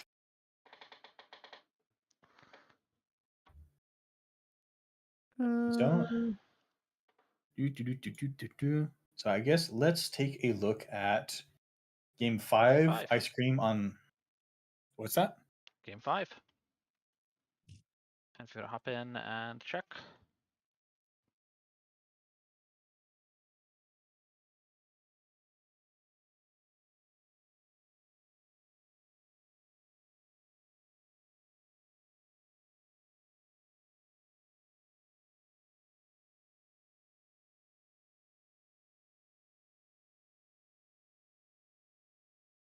Yep, so that looks like Acid Group versus Lat. Yes.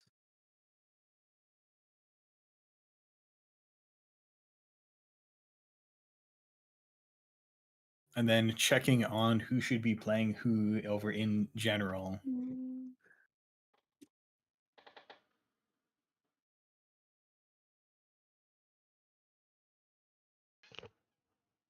I don't understand tournament software. Perhaps there should be different pairings. Perhaps there shouldn't. Yeah. We just destroyed. Yeah, this is about side balance. Your favorite side balance in the cut, which is, I don't understand how any of this works. I mean, Everyone is swapping sides. Yeah. I think this is like the problem with this is like the one problem with single-sided Swiss is side balance gets a little funky sometimes. And then here we had an odd number of rounds, so then that kind of carried into the top cut. Yeah, it's like you get to play more games, but then it's like if you have an odd number of rounds and all that nonsense, then it gets like, oh, wait. But as was pointed out when in the last season where double-sided Swiss was the dominant way to do things, people were just all IDing or 2-for-1ing anyways, and so we were just playing single-sided Swiss anyways. Yeah. But October's been very strange. I mean, the thing is, I think it was because 3 corps won, right? And 2 of them,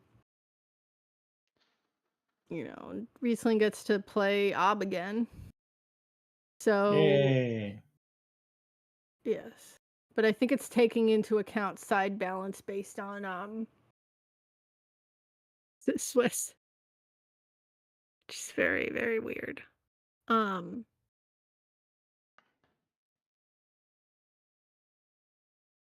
right. Well, I guess we're gonna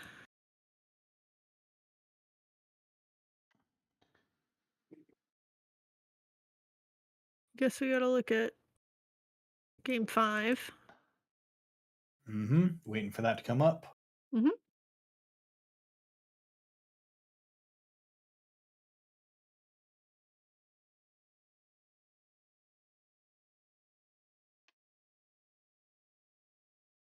Yes. Mysterious, suspicious message from strangers I don't know. How did that make it through spam? Well, look, all you need to do is talk to them, and that they can be strangers you do know. That's for all I know. Shouldn't be taking side balance for Swiss. Well, the only reason I said that is because you had 3 Corp wins last round, so one of those people has to play Corp again. So maybe it was... Who knows? I was just postulating.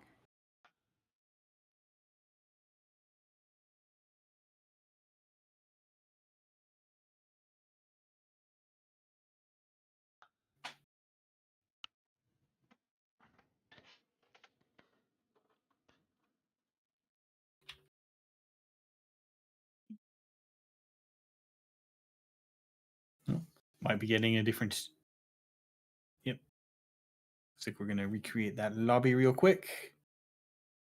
I don't know how, but apparently you can create a lobby with a visible deck list, and then you can look at each other's deck lists. And maybe I just haven't played in such lobbies, but I don't remember how I got in, or how you get to it as a spectator. I don't either, genuinely. I know that you can turn on open deck lists, but I don't know how you look at either player. Oh no, there's a button that says show/hide deck list.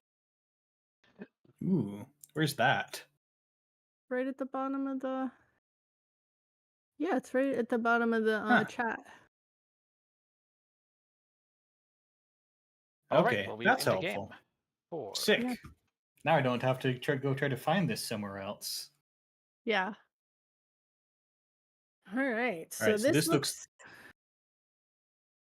Yeah, thanks to this handy dandy deck list here, we can see that this is an ASA group that is on some cohort guidance programs as a cool side remote of choice. Yeah, also... I mean, This is pretty standard stuff. But yeah, the cohorts easy. The cohorts are interesting just because that's just another way to get some funky little advancements. But more funky is 2 copies of Malia, not just 1. I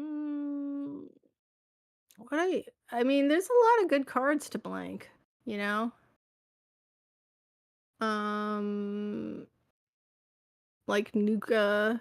Like in here, you've got Nuka, Stone Ship, Telework. Could kidnap a daily casts right as it comes down. Get rid of DJ Fenris. What was I gonna say? But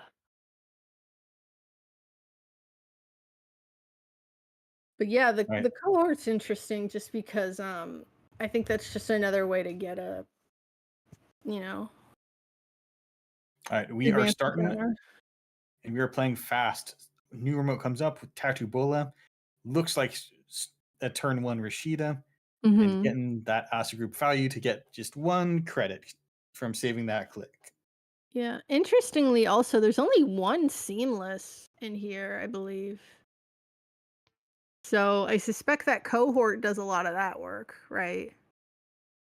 Or possibly that Wage Workers that was just accessed. The wage workers too. I think it's a lot of the work is from wage workers and cohort. Okay, that is a Nico campaign. If there's any time to get the full payout on Nico campaign, it is right now when starting from turn 2. Yeah.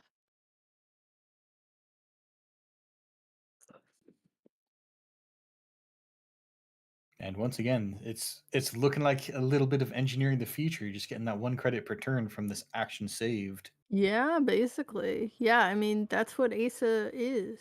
That's what Asa's always. I remember in 2019 Worlds, it was so funny to see that as the deck that won because it was like, yeah, no, we realized that it was basically like ETF, but for installing. You know, that you just get a click instead of a credit. Installing cards is good. Looking for that lat draw, staying at 3. So I would imagine it's probably easier to get your lat draw versus Asa as compared to PD. Yeah, PD can just chill at 6 cards and smirk at you. You've only got so many stone ships. Yeah.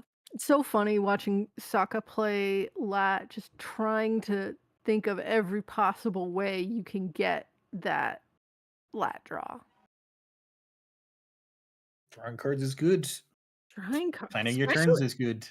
Especially if you don't have to spend a click to do it. Drawing cards for free is like the best.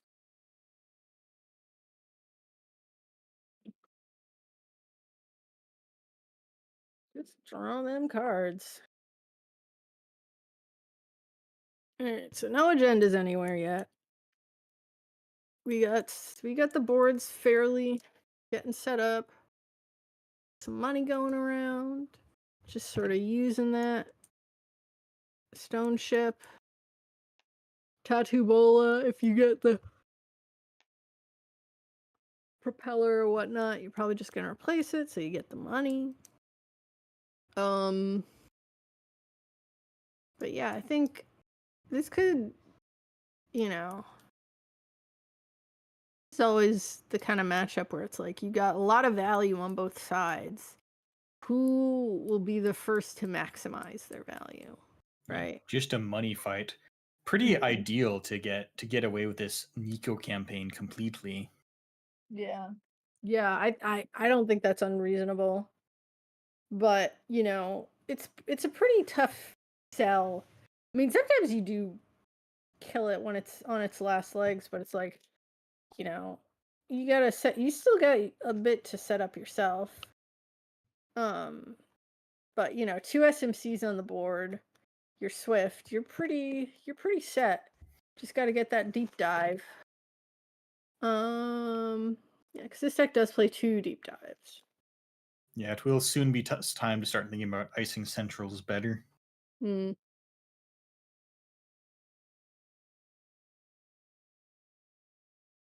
Yeah, I think you're.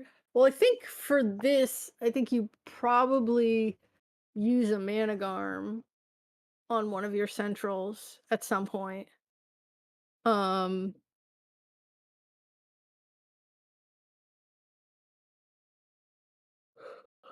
so yeah, you have one seamless and one biotic, just for reference.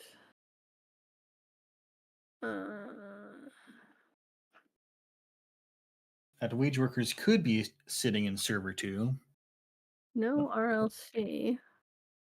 I would imagine that if you're playing biotic, you would want like RLC, but I guess RLC doesn't install agendas, but It sure doesn't. yeah.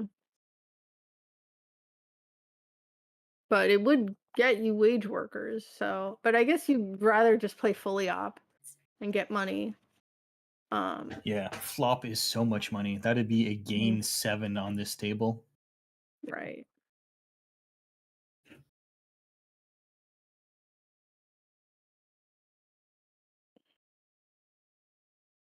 All right. Leave no server unaudited. Yeah. If you're on Echelon, this might cost you a Get the little first bit. one. Oh, we're getting Revolver's the pretty cheap. revolver. Yeah, revolver's pretty cheap for drafter. It's like what, 2? 2 and some counters. Yeah. Prompting the Spin Doctor pop. Mm-hmm.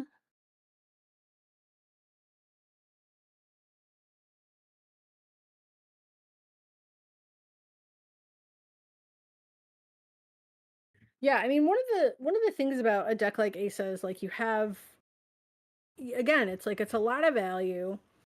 In order to maximize it, you do at some point have to have your agendas.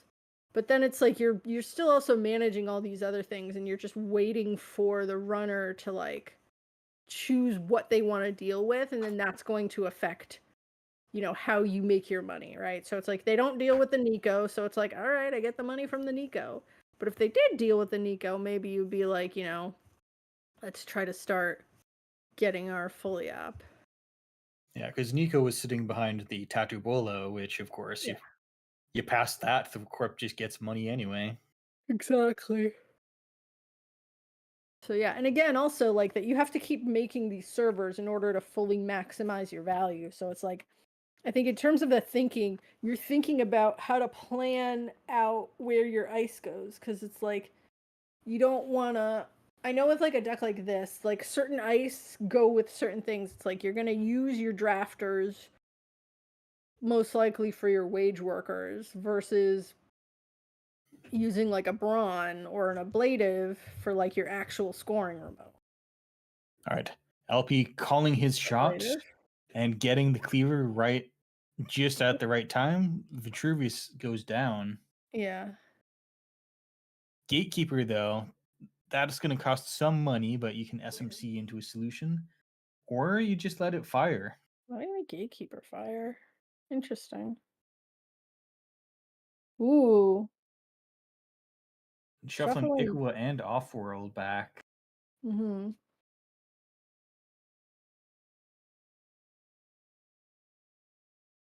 But yeah, like I said, sort of using the ablative for the other things, and then it can get a little complicated, but Lat's in a pretty good position to start really remote locking. I think server 1 is likely like a brawn in the front. Something that's annoying to deal with that's going to keep them out. Or it could be the another gatekeeper. And then it's probably like a Managarm. Like that looks like it's being set up, but it's like the way you sort of position the rest of your ice, you can't necessarily do it willy-nilly. It's not like with Ob where you can just get the value of it later. You're basically just installing things after you've already used your ability. Like you would install a Managarm on R&D and then put an ice there. So it's a lot of... Server 1 possibly might be an off-world office that was intended to be scored without wage workers, but then it went down, and now if you advance that once, then you're just telling the runner that you're just confirming it, whereas if you never go for it, then you've done just as good a job of keeping it out of the corp's hands. Yeah, because it's not like you have Tranquility in here where it'd be because you're not gonna be installing the same things in the same servers. You're making new servers, right? Installing ice on R&D. I think that's gonna fizzle the ability. Yeah. It does use it up, though you're welcome to stack a second ice on R&D. Mm-hmm. And then that's likely the wage workers behind the drafter. Or maybe it's something else. Maybe it's the Malia. But Malia doesn't do that much right now. Yeah, I think Malia has some pretty good targets against this deck. Not as good as, say, versus an Anarch deck, where you got Crew and Banhar and all that stuff. I think the best target is probably DJ Fenris. Mm-hmm. All All right, going in, it's another drafter. You love to see drafters all over the place. It's a really good stat line for a sentry. Yeah. Right, getting through the Tattoo Bola. Are we doing a swap? I know I would. Yeah. Yes, swapping. And swaps, of course, trigger installs and allow you to install something with ASA Group. So are we installing something? Oh, there's the Managarm. Bending the click. Ooh. Yeah, I guess you were right. That was the off. And now let's see if that server 2 is the replacement wage workers. Hmm.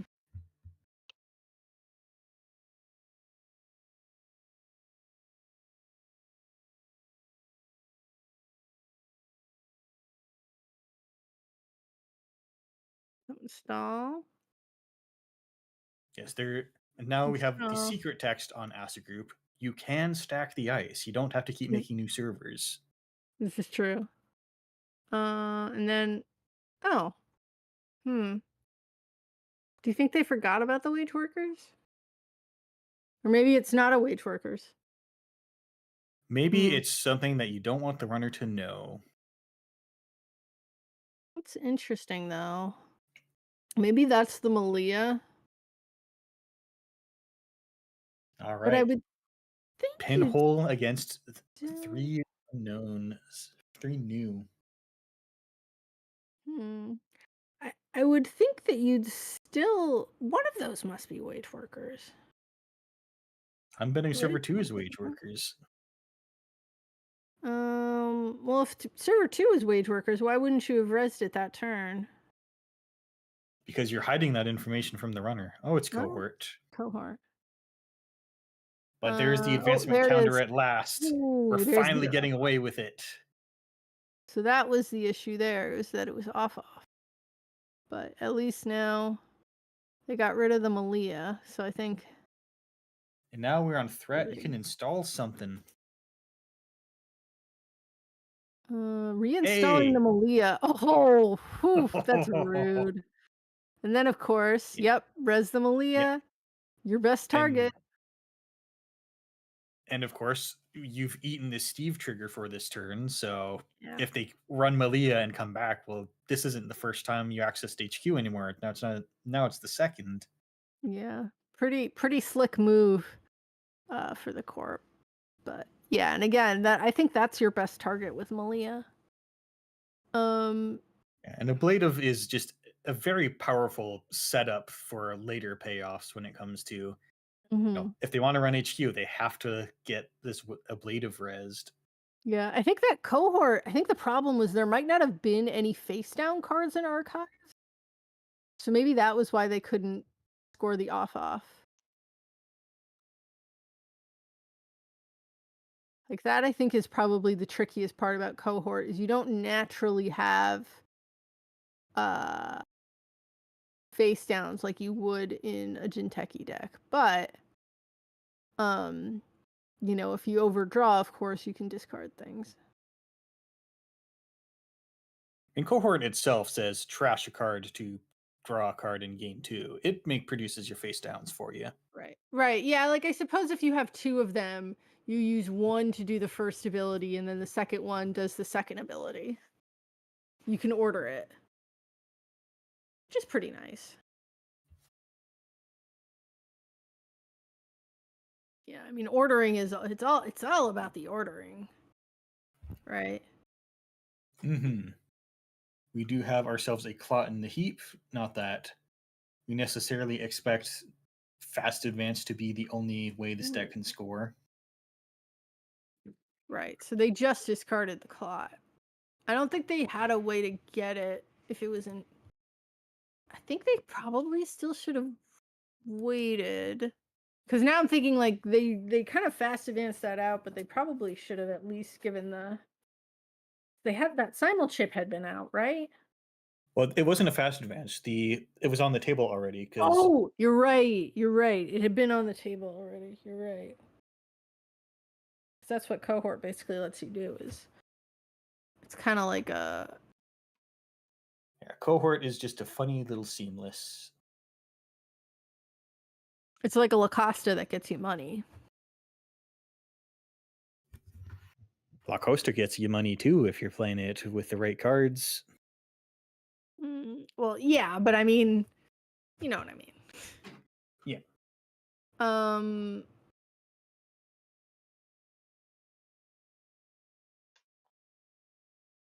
So yeah, I mean, Gatekeeper's another card I'll be sad to see go. That's a funky little card. And Malia.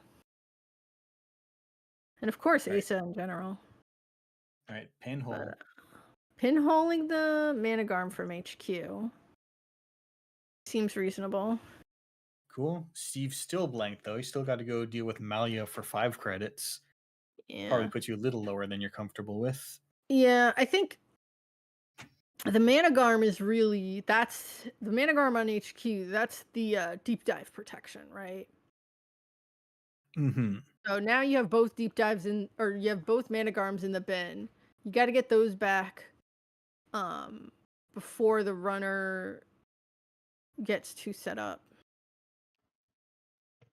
Yeah, this is where those early 2-point grabs are extremely important because all you need to do is find the Ikawa, which is very feasible. Yeah, because I mean, at this point, a never advanced score is going to be very, very tricky.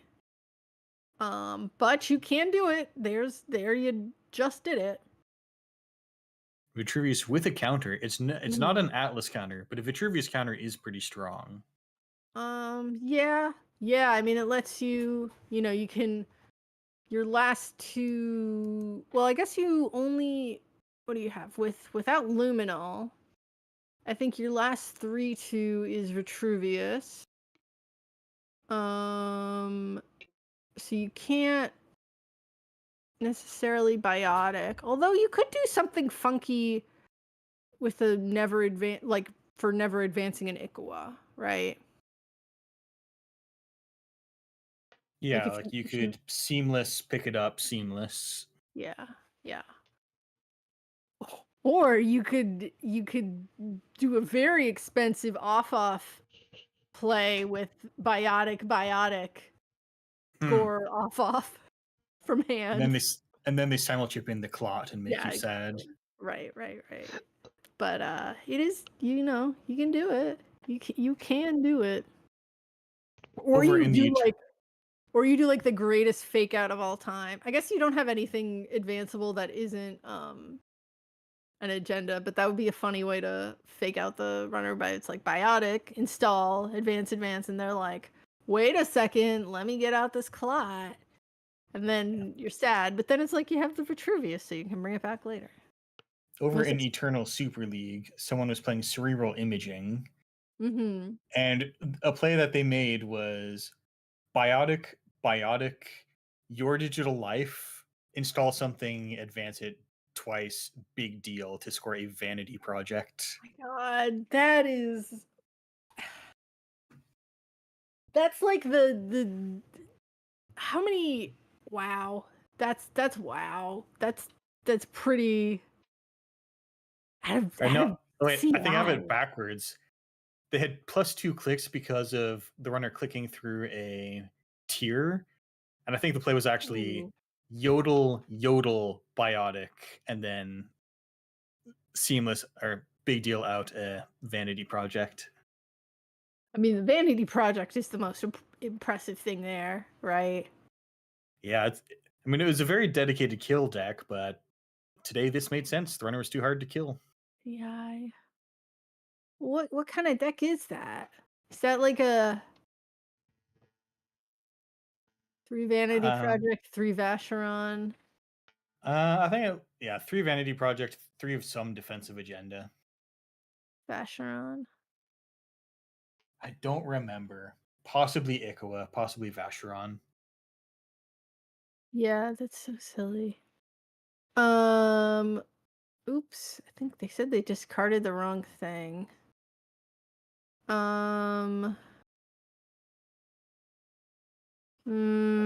That's new information.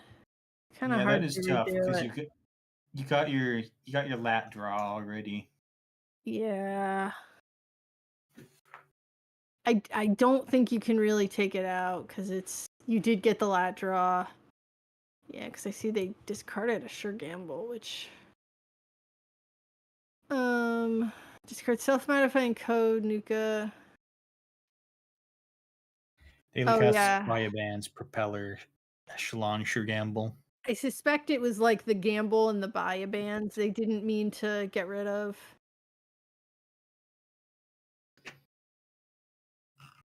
Yeah, I mean that's why I usually do it manually, but you kind of can't. Yeah, with the draw, it's you can't really take it back. Yeah, can't go back. But that should really be fine. So note to the audience: generally, like if you haven't learned new information from your actions, like often your opponents are going to be kind and allow a take back. Probably even and including in the top cut of worlds.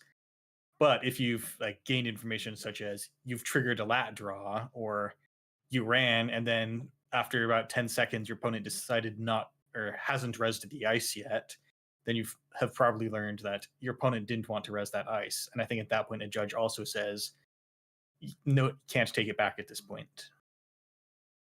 Yeah.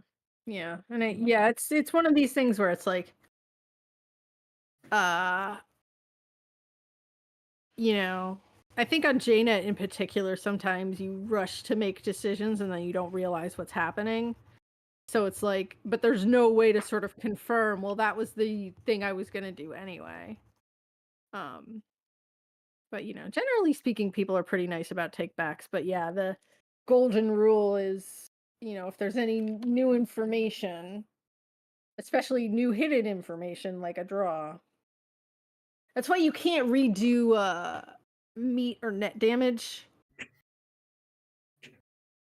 I've heard people say like they'll be playing somebody and they try to like redo the meat or net damage because it didn't like hit what they wanted it to on JNet.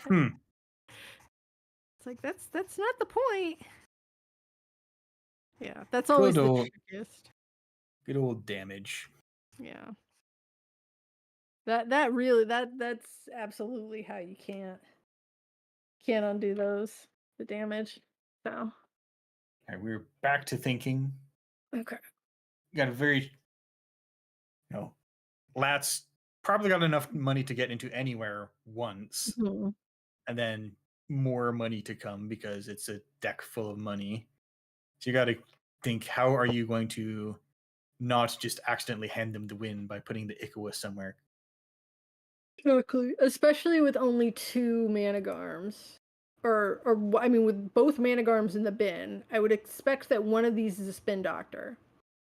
Still haven't seen any Wage Workers, which is... Oh, wait, no, there's 1 Wage Workers in the bin. The 1 Seamless is also in the bin. Yep. Wage Workers got trashed out of Remote 2. There is a second Mavirus. So, one of those could also be a Mavirus. The Tatibola. Tatibola about to do some work for the Corp.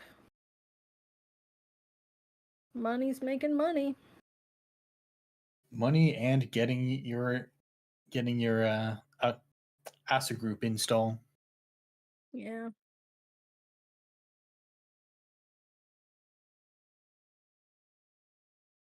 Yeah, it's like, again, it's tricky here because you've got most of your. I mean, it maybe you use it to install another ice on the remote or a virus from hand, but very likely you're probably not going to use that trigger with only 3 cards in hand. You know, that Tattoo Bola. All right. So you ooh, very tricky there. Okay, so using the Vitruvius to get back the Managarm. Or wait, no, they didn't get back Managarm. They got back something else. They got back a mystery card. Interesting. That's interesting. So And resing the trashing the bond. card and trashing the card in server 1, so perhaps that was just getting an agenda out of there. Yeah. Well, I'm not sure. I think they did take a face down. Because otherwise it would have told you what they took, right? Yeah. Okay. So Right. yeah, very likely a Spin Doctor in server 3. Yep, Cleaver looking rough into Bran, unless you're about to get SMC for your turbine, but I guess there's always clicks. It's the turbine I think is in the bin, so you would have to like SMC and then simul chip it. But although you're Or you saving could the just SMC for or you could just pay the cost of simul chip with SMC. So I guess that was a Spin Doctor. Shuffle Seamless and 1 unseen card. Maybe server 3 is another Spin Doctor, because I think you really need that Managarm to really proof against Deep Dive. When at the very least, you make sure that they have a lot of uncertainty about whether they can actually land it, because this could be 3 gatekeepers, maybe. Well, 2 gatekeepers. And then they do have to commit to the first click, or they can't like make 2 runs and then know that the third server's uniced and have confidence they can deep dive.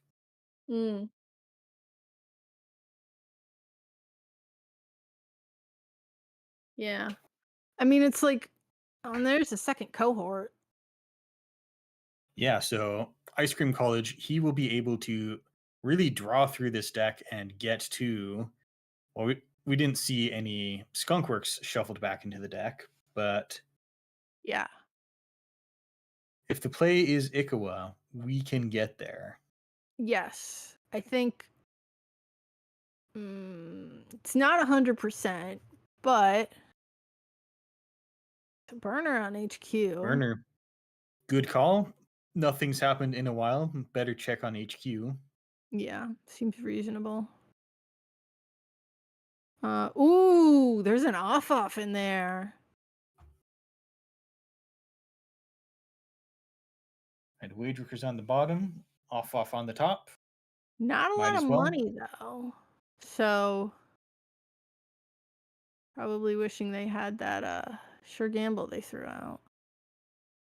Now, Revolver looking awkward here. I guess you might flicker it with the simul chip. Yeah. But also, if that's a Spin Doctor in server 1, that's probably the greatest Spin Doctor of all time. 13 cards left. It could be the 3rd Spin Doctor.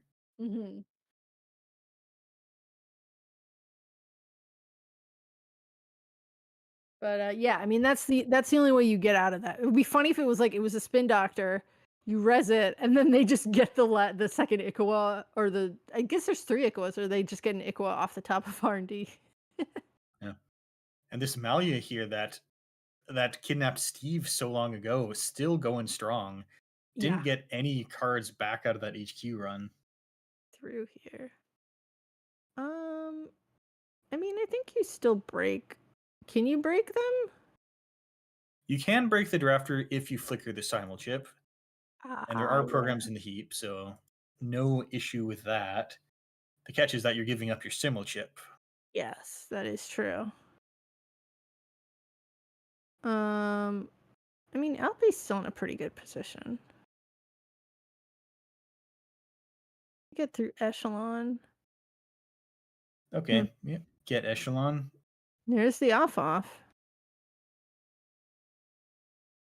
The question here, there's 2 face downs in archives. Yeah, so you go after one of the cohorts. I think that's the best way to avoid losing. However, I think you still have enough for a biotic win. Yeah, looks like one agenda did get away. So I think either seamless or biotic. Well, it's not the Ikawa. It is not. Got a click left. Mm-hmm. And the runner pretty broke right now. Yeah. Oof. Stalling a card in the remote. I think, yeah, I mean, you didn't even need the Managarm. I guess that's why they didn't shuffle it back. I think it's easier just to have the seamless. Yeah, you know, Lat went from the top of the mountain to down here, but to be fair, though, I think Alpi had made a mistake in discarding, so it was possibly they still wanted to keep that Sure Gamble in the Baya bands, or at least the Sure Gamble, I think. Mm-hmm. Yeah, I mean, that Malia is so clutch. Yeah, Game of Droids saying 6-6, and yes, this is a very close game. Yeah. The runner's flat broke and no economy on the table. Yeah. If you're lucky, you have a creative commission. Run archives. Yeah, turn off that cohort guidance program. Yeah. That's valid. So yeah, at least you're turning off cohort.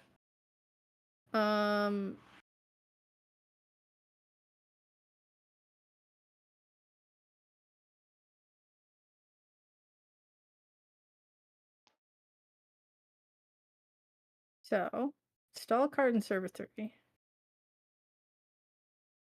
Don't have the clot threat. All right, it looks like turning off the cohort was a good call, but we're done with that now. Now we're just advancing manually. Yeah.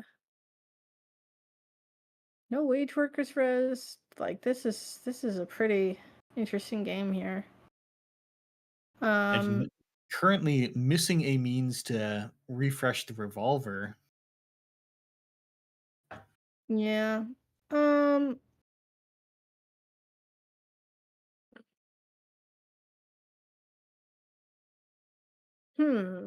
So you still have to you're still letting them take back a card to HQ. Probably going to be Mav, or you're also taking well, they get to just install a Skunkworks, so well, no, you're breaking the right, you're breaking the install. Right. I mean, I don't think this is an unfair bet here, because I think there's 3 Ikawas in this deck. So they're either in there's like a 33% chance of getting one in R&D, I think. But LP doesn't have 2 credits to steal it. That's true. But I think but if you see it off the top, though, then you can go get it. Didn't see anything from R&D. I think you want to check server 5 or server 3.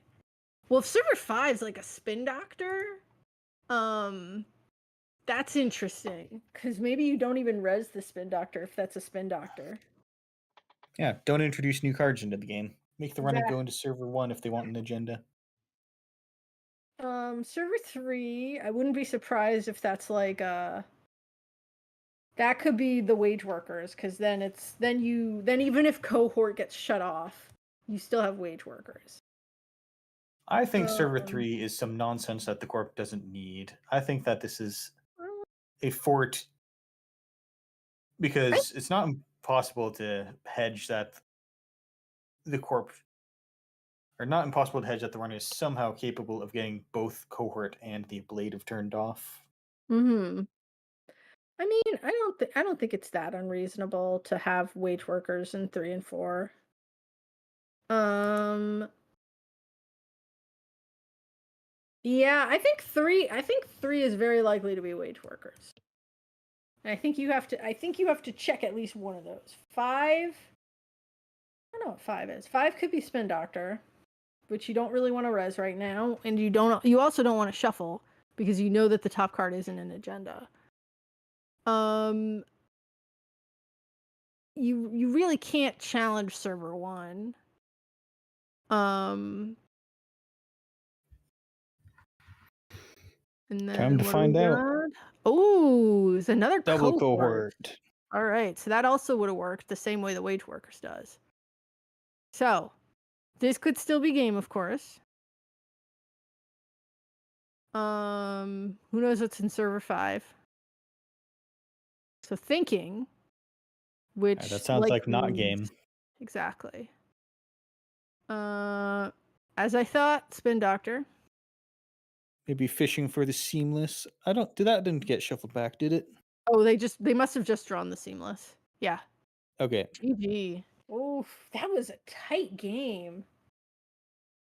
Yeah, Yeah, close. Again, I think the server 5, it was a very tight bind there because on the one hand, as the corp, you wouldn't have wanted to res it there, right? But then it's like the runner just trashes it. So that was a tricky one. That was a really good game though. That's what you see at the top level. All right, and that is our round. That is our round 2 of the top cut. Results are in for both tables. Mm-hmm. So it looks like we are headed towards a final between Ice Cream College and Riesling. I don't know what sides to expect at all. I believe Riesling has already played Ob twice. And Xin Chiling pointing out that one possible play is to let Gatekeeper fire, which forces a shuffle on R&D, and then try to hit another card. You can choose not to draw. But it still forces the shuffle because of the Spin Doctor rulings that say shuffling 0 cards into R&D shuffles R&D. Isn't the shuffling back also optional? Well, it says, I think, let me check Gatekeeper's wording. I think it says... Reveal up to 3, then, oh, you know what? It's draw up to 3 cards, reveal up to 3. It's because the way the clause is. It's a secondary clause of then shuffle those agendas into R&D. Yep. So you are shuffling 0 cards into R&D. We're back into Spin Doctor. Yeah, no, I think you let the Gatekeeper fire. Yeah. I really think that running the Spin Doctor would have been also pretty good.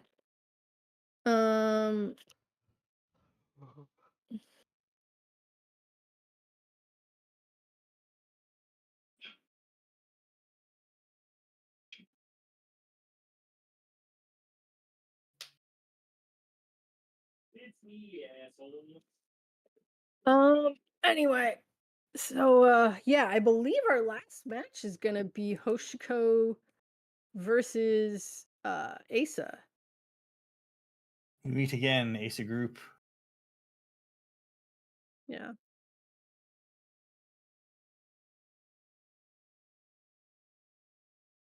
Yeah, it's a pretty slick Hoshiko.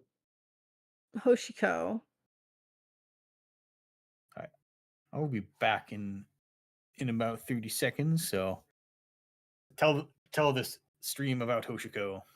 Yeah, the Hoshiko. So yeah, I'm pretty sure that's what that's what the matchup's gonna be.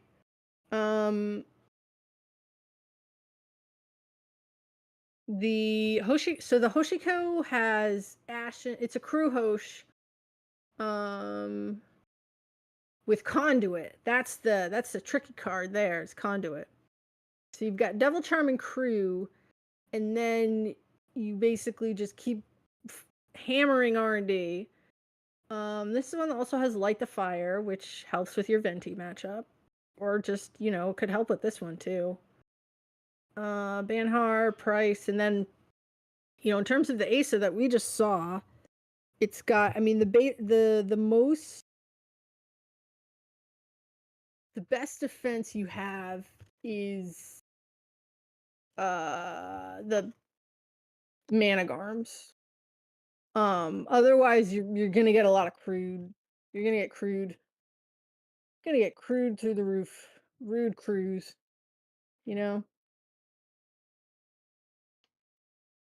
But yes. This is good. This is gonna be a pretty sick matchup, I think.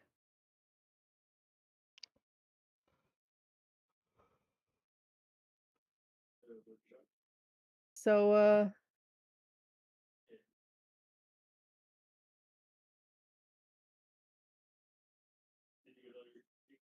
huh. How's everybody doing? How's the stream doing? How's you been liking the game so far? I think they've been pretty cool. I think I heard that the last win was Ob rezzing an SCS or rezzing an archer to sack SCS to get a Banhar kill, which is that's some pretty smooth move in there.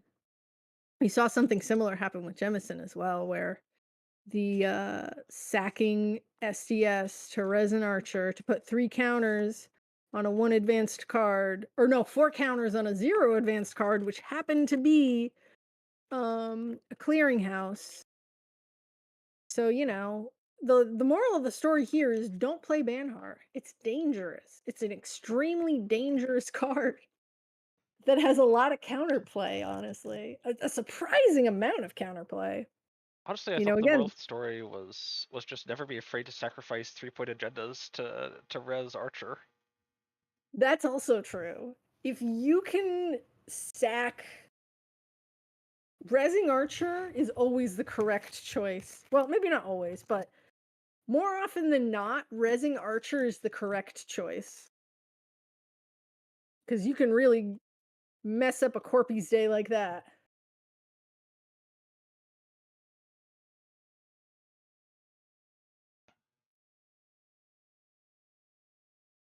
So, yeah, don't be afraid to sack your SDS to res an Archer. Getting wrecked by a Eula with Banhar is... Oh. Yes, I heard somebody else got wrecked by a Eula with Banhar. That's the other way to die. So again, Banhar is pretty dangerous. All right, I think we got the finals coming up.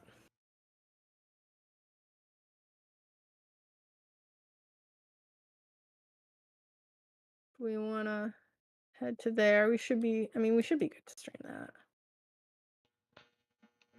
The finals is streamed. Yeah. Yes, of course. But yeah, and then of course making it easier with the deck list. I'm back. Yeah, just in time for the game to start. Yeah, let it be known, Banhar gamers, cybercrime doesn't pay. Apply to work for Wayland today. Exactly. But yeah, again, this is a pretty neat deck that's got the patchwork, it's got the crew, and then it's got an Ashen to put everything back. And then of course the Asa, which we just saw, fairly standard, but I think the nastiest trick you have, of course, is the cohort, which we saw last game. The double cohort is a pretty sick move because you can use it to turn a card or trash a card and then turn it face up to get the advancement. So yeah, it's pretty sick. I mean, these are both pretty sick decks, so excited for some Netrunner. Let's run some nets. Now this is net running. This is net running. But yeah, and then also there's one Light the Fire, which I think is good for the again, the big defense you have here is Managarm. Now, the other cards Yeah. that Asa has, which are going to be more, I mean, it was definitely relevant last game because it hit Steve, but the Malias are going to be very relevant against here because you have it works against Banhar and a lot of other things. Lago, Wheels, a lot more cards to target.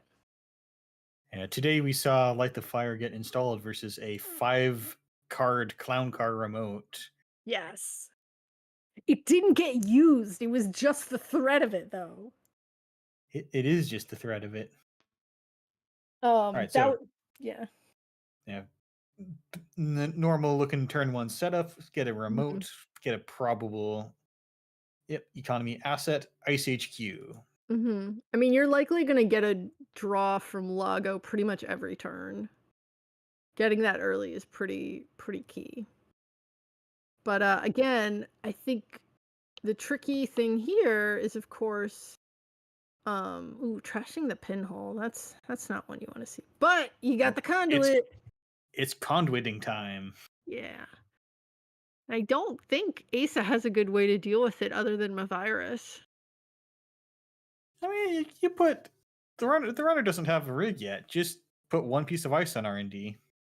True, that's true. Your economy's healthy enough. Yeah. Yeah, but as soon as you get Banhar down. Now you definitely can't take time off to score a remote out of server 2 if that's what's in there. Because I think you lose if the runner just gets to do 4 more conduits. Yeah, I think you definitely have to install. Wage Workers Pad campaign mode. There you go. Installing the ice on R&D. No extra install. Interestingly. I suspect you definitely want to get the Managarm onto R&D as soon as possible.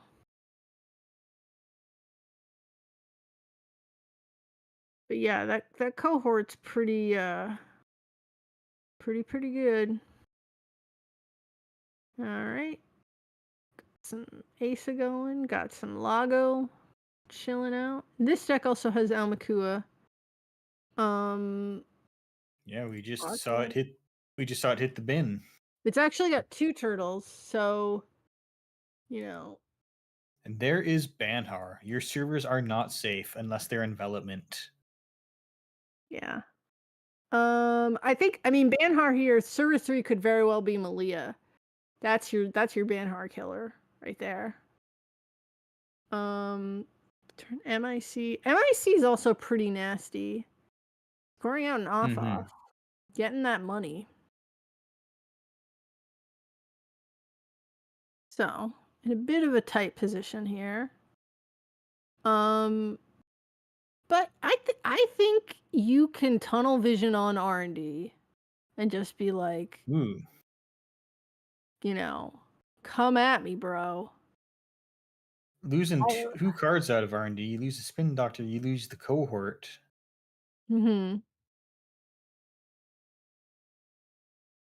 I mean, yeah, you're in a really, really good place here as runner. I mean, Corp, it's like, yeah, you got your wage workers, you got your setup, but that conduit's gonna start doing some damage. I mean, even if you're only getting one good run per turn with Banhar, that MIC, you can't really, like, if you use it, then they just go back in, right? You only got 1 ice right now. Yeah, but it doesn't take much. Like, you get an ablative barrier on R&D, and suddenly I think R&D's off the menu again. Right. But I don't think that's what's happening here. I think you advance again, and get a Vitruvius counter. Now you get a Wage Workers click, so it might cost you all your money, but you can still get a ablative on R&D. I think what you do is get them a virus. Well, no, then you have to waste your Vitruvius counter on the virus. But installing a card in server 3. Or just keep going. Keep on keeping on. I mean, the runner can only conduit once per turn at this rate. Never mind. I think we've just found a way to conduit more than once. Yes. Ooh, so that ablative is probably going to install the Mavirus. I see I had to Mavirus take a looking guess. awfully highlighted there. Yeah. But I think you can't ignore server 3 forever. As much as you might want to. Yeah, there's Banhar on server 3. And unfortunately for the Corp, Ablative says you have to install the thing somewhere else. So you can't put Mavirus in that server and then threaten all their conduit counters. Yeah, you would have to res it. But anything else? I mean, you couldn't reinstall the Spin Doctor, but I think the Mavirus probably makes the most sense. No, installing a Rashida. Yeah. Makes sense. Try to occupy their last click. Get another Yeah. ice. I don't think anyone's gonna be fooled by that ice though. Ooh. That's the Ickle. That's a big hit. Yeah. And I think your next turn is just going to head on over to R&D and crew charm out that MIC. I think at this point the Corp will be sufficiently motivated to get a second ice on R&D.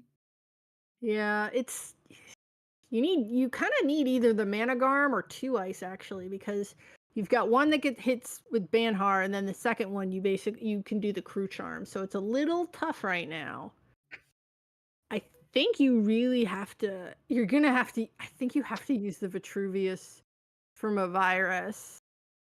Otherwise, I think you're just going to get blown out by the conduit next turn.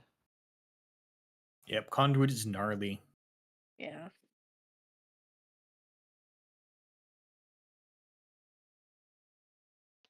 I mean, that was a really good play to sort of, I think if it was me, I probably would have just kept hammering conduit and ignore, but I think that was the right move there to sort of, all right, let's put the brakes on it and make sure they don't accidentally win while I was focusing on R&D. Because the Corp would have won. They know that would have taken the Corp straight to 7. Yep. But yeah, I mean, crew charm's just good,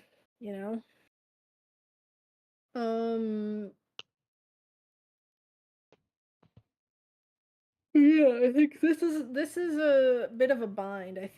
I do think unless you drew another Mavirus, it's kind of tough because you just have to hope that they hit a Mavirus somewhere. But it's like I think you kind of gotta. Oh, you know what? Now I'm realizing I think the reason that they didn't take back the Spin Doctor because it was probably gonna shuffle it. Which you don't really want right now, but yeah, you don't really need that shuffle in, but I think it's got to be the Mav. Like if you can take the opportunity to not have the first 4 cards off R&D be seen, I think you do it. Yep. And ultimately, we have Ice Cream College has reached the same conclusion. Yeah. And I think that now we're at the point of saying, okay, go ahead and go into R&D and just allow you to take out the MIC. Then we'll pop Mavirus if you go for it. Yeah. Oh, that's sick. Finally seeing a fully op. Nice. That's the big old fully op. The big old flop. But yeah, I mean this game just went lightning fast, but I think that's kind of expected here. But at the same time, it's this still could go either way, right? I don't think either player has really made any mistakes. This is just going back and forth. This is the high level Netrunner right here. Love to see it. Yeah. Real crucial to see a fully op come online now. Because otherwise, I was thinking the Corp can't res anything. Well, it's interesting too. because the Rashida, I think you knew that some of that was going to be ice because, the runner only took out so many cards off the top. But to sort of like empty your hand like that, I think is always an impressive feat that Asa can do. Mm-hmm. All right, so forcing the Mavirus pop here.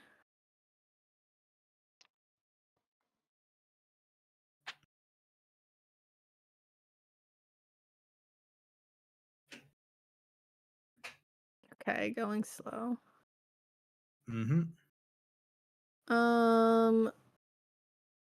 I mean, I think you force the runner to use your crew charm, right? I feel like that's the right move. Yeah. Yeah. It costs them more to crew charm it than it does to, you destroy it yourself for one of their clicks. Exactly. Because I mean, they can't get that charm back once they use it, right? I mean, there's another 2 in the bin, but those are probably, yeah.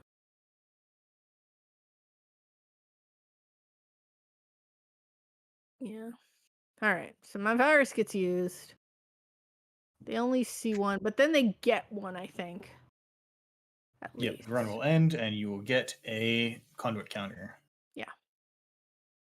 But of course, now Drafter is no longer under the effect. Your Banhar has been used up, so you can't come back. Drafter firing is not acceptable. Right. Or is it? No. Rain drops into HQ. Oh boy, it's Hagen. Ooh, I think no. That's going to eat a conduit. Oof.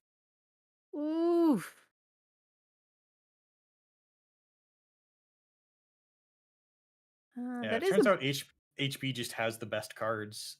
Yeah. I mean, that is a big res though, so well, I mean, you can't really break the ablative right now. And then with cohort though, you basically that's yeah, I think Riesling might have an option to. So it's a risk. Cohort, I think either cohort, possibly, I think cohort probably has to go down.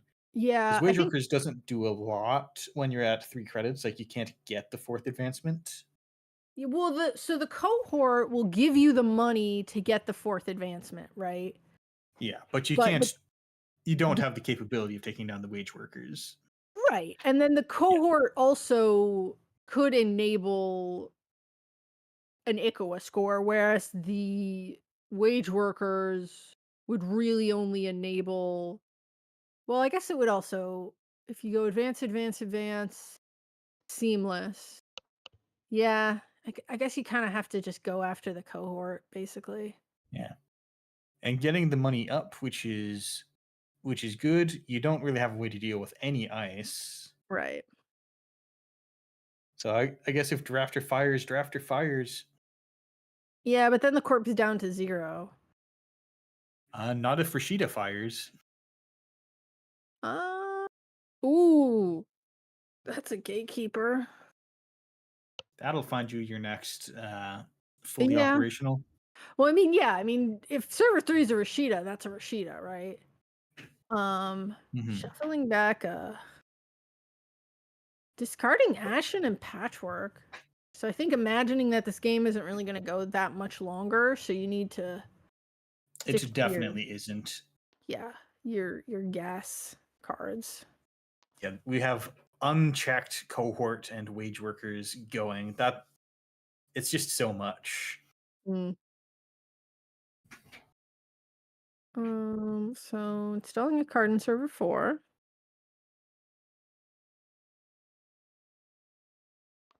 Yep, doing the Lago. I think you kind of wanted to get that liberated, but oof, there's the big fully up. Yeah, I think that's only if you think you have more than one turn, which I'm not sure you do. Yeah, I guess so. So here's tricky. Yeah, I mean, this is a little. Hmm. All right, another crew. Hmm.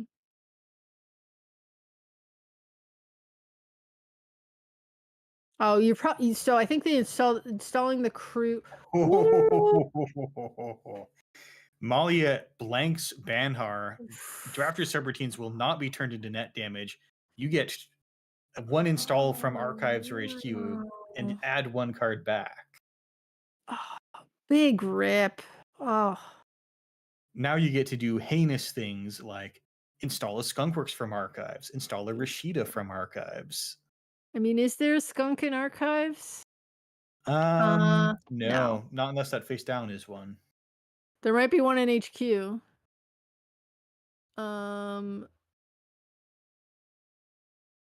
That's rough indeed, dog. Yeah.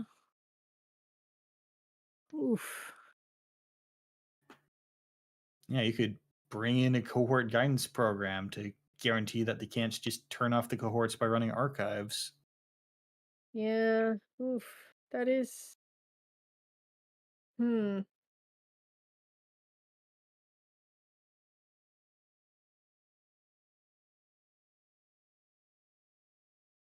Yeah, very likely that's an Ikoa on server 3. Which you don't really have any outs for. Man, I think losing that conduit was pretty. Yeah, Hagen was pretty big. that was a pretty big deal. Yeah. Mm. But Oof. of course, maybe you believe in the heart of the cards and there's just a 2-pointer on top.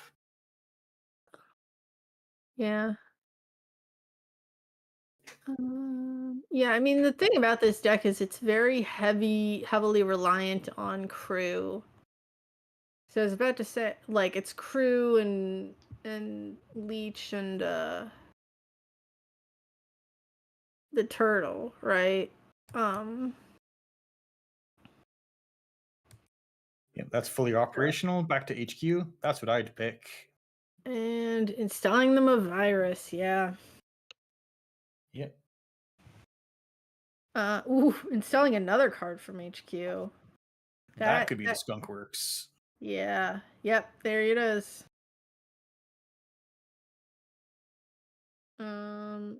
Yeah, I don't think you wanna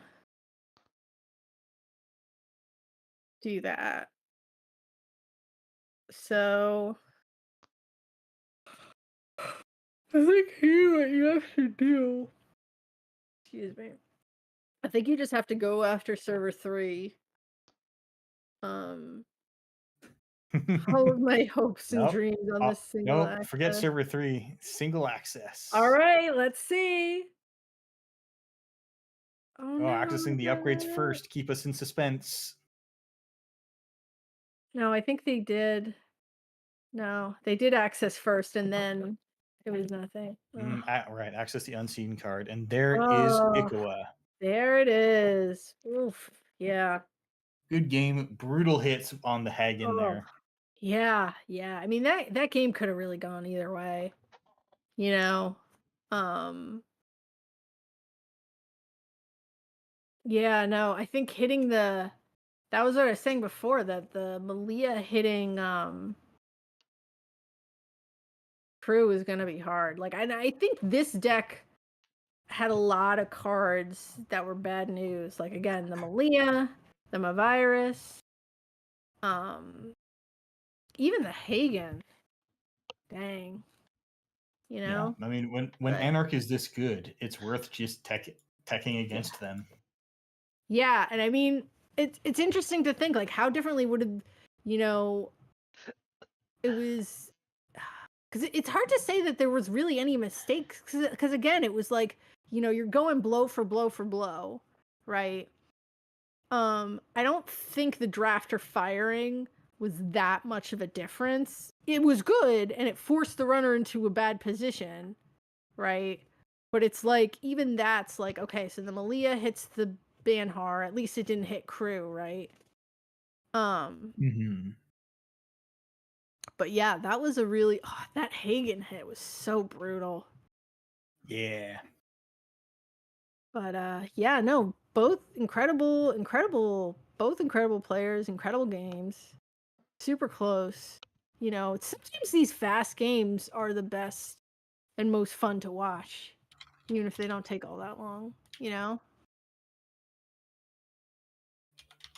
I think, so yeah, sometimes those are, I mean, I love a good long drawn out kind of deal, but I think those fast games are often just really fun. Which player is QTM? I don't know if I'm if I can say, but yes, we did have a secret QTM player today. Gasp.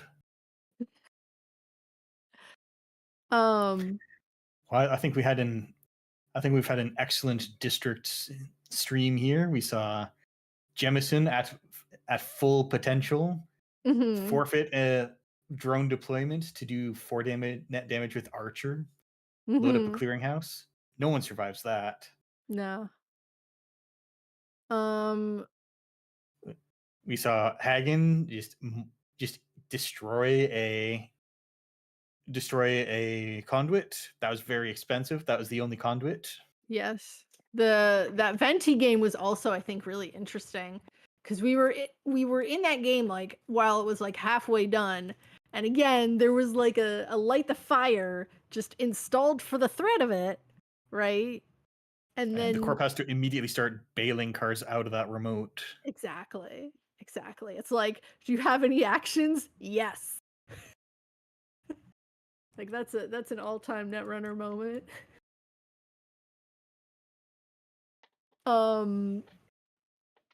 But yeah, and then again, it's just like it was a very, I think, healthy range of IDs and factions Yeah. and stuff.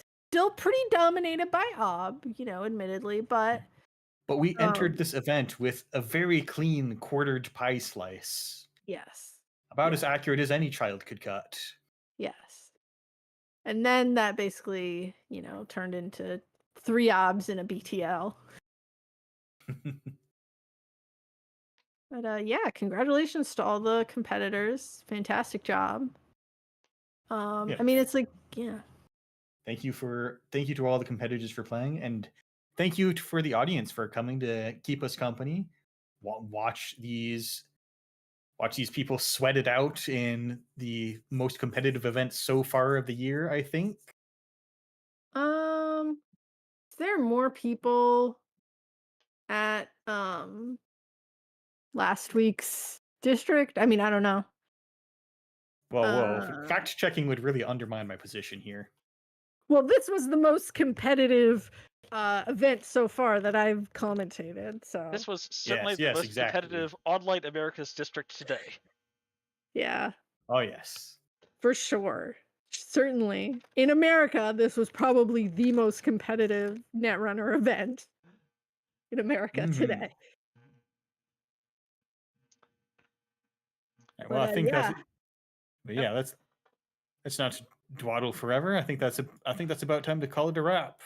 So I'm once again going to extend our congratulations to Ice Cream College, our America's 2025 Online District Championship winner. Mm-hmm. And I would like to extend a shout out and thanks to our lovely commentators today. Mm-hmm. If you want to plug yourselves or your socials or anything else. Yeah, just I think QTM's going to be coming out with some more podcasts soon, but yeah, that's about it. Hopefully for some scoops. I'm Cephalopod Wizard. You can find me largely on these streams. I have a YouTube channel that I upload to annually. And then I think next week I think we still have one more online district, correct? Yes, Yeah, we've got APAC in 2 weeks, roughly. Yes. That'll be fun. But I believe we are signing off for now. So Yeah. have a great day, and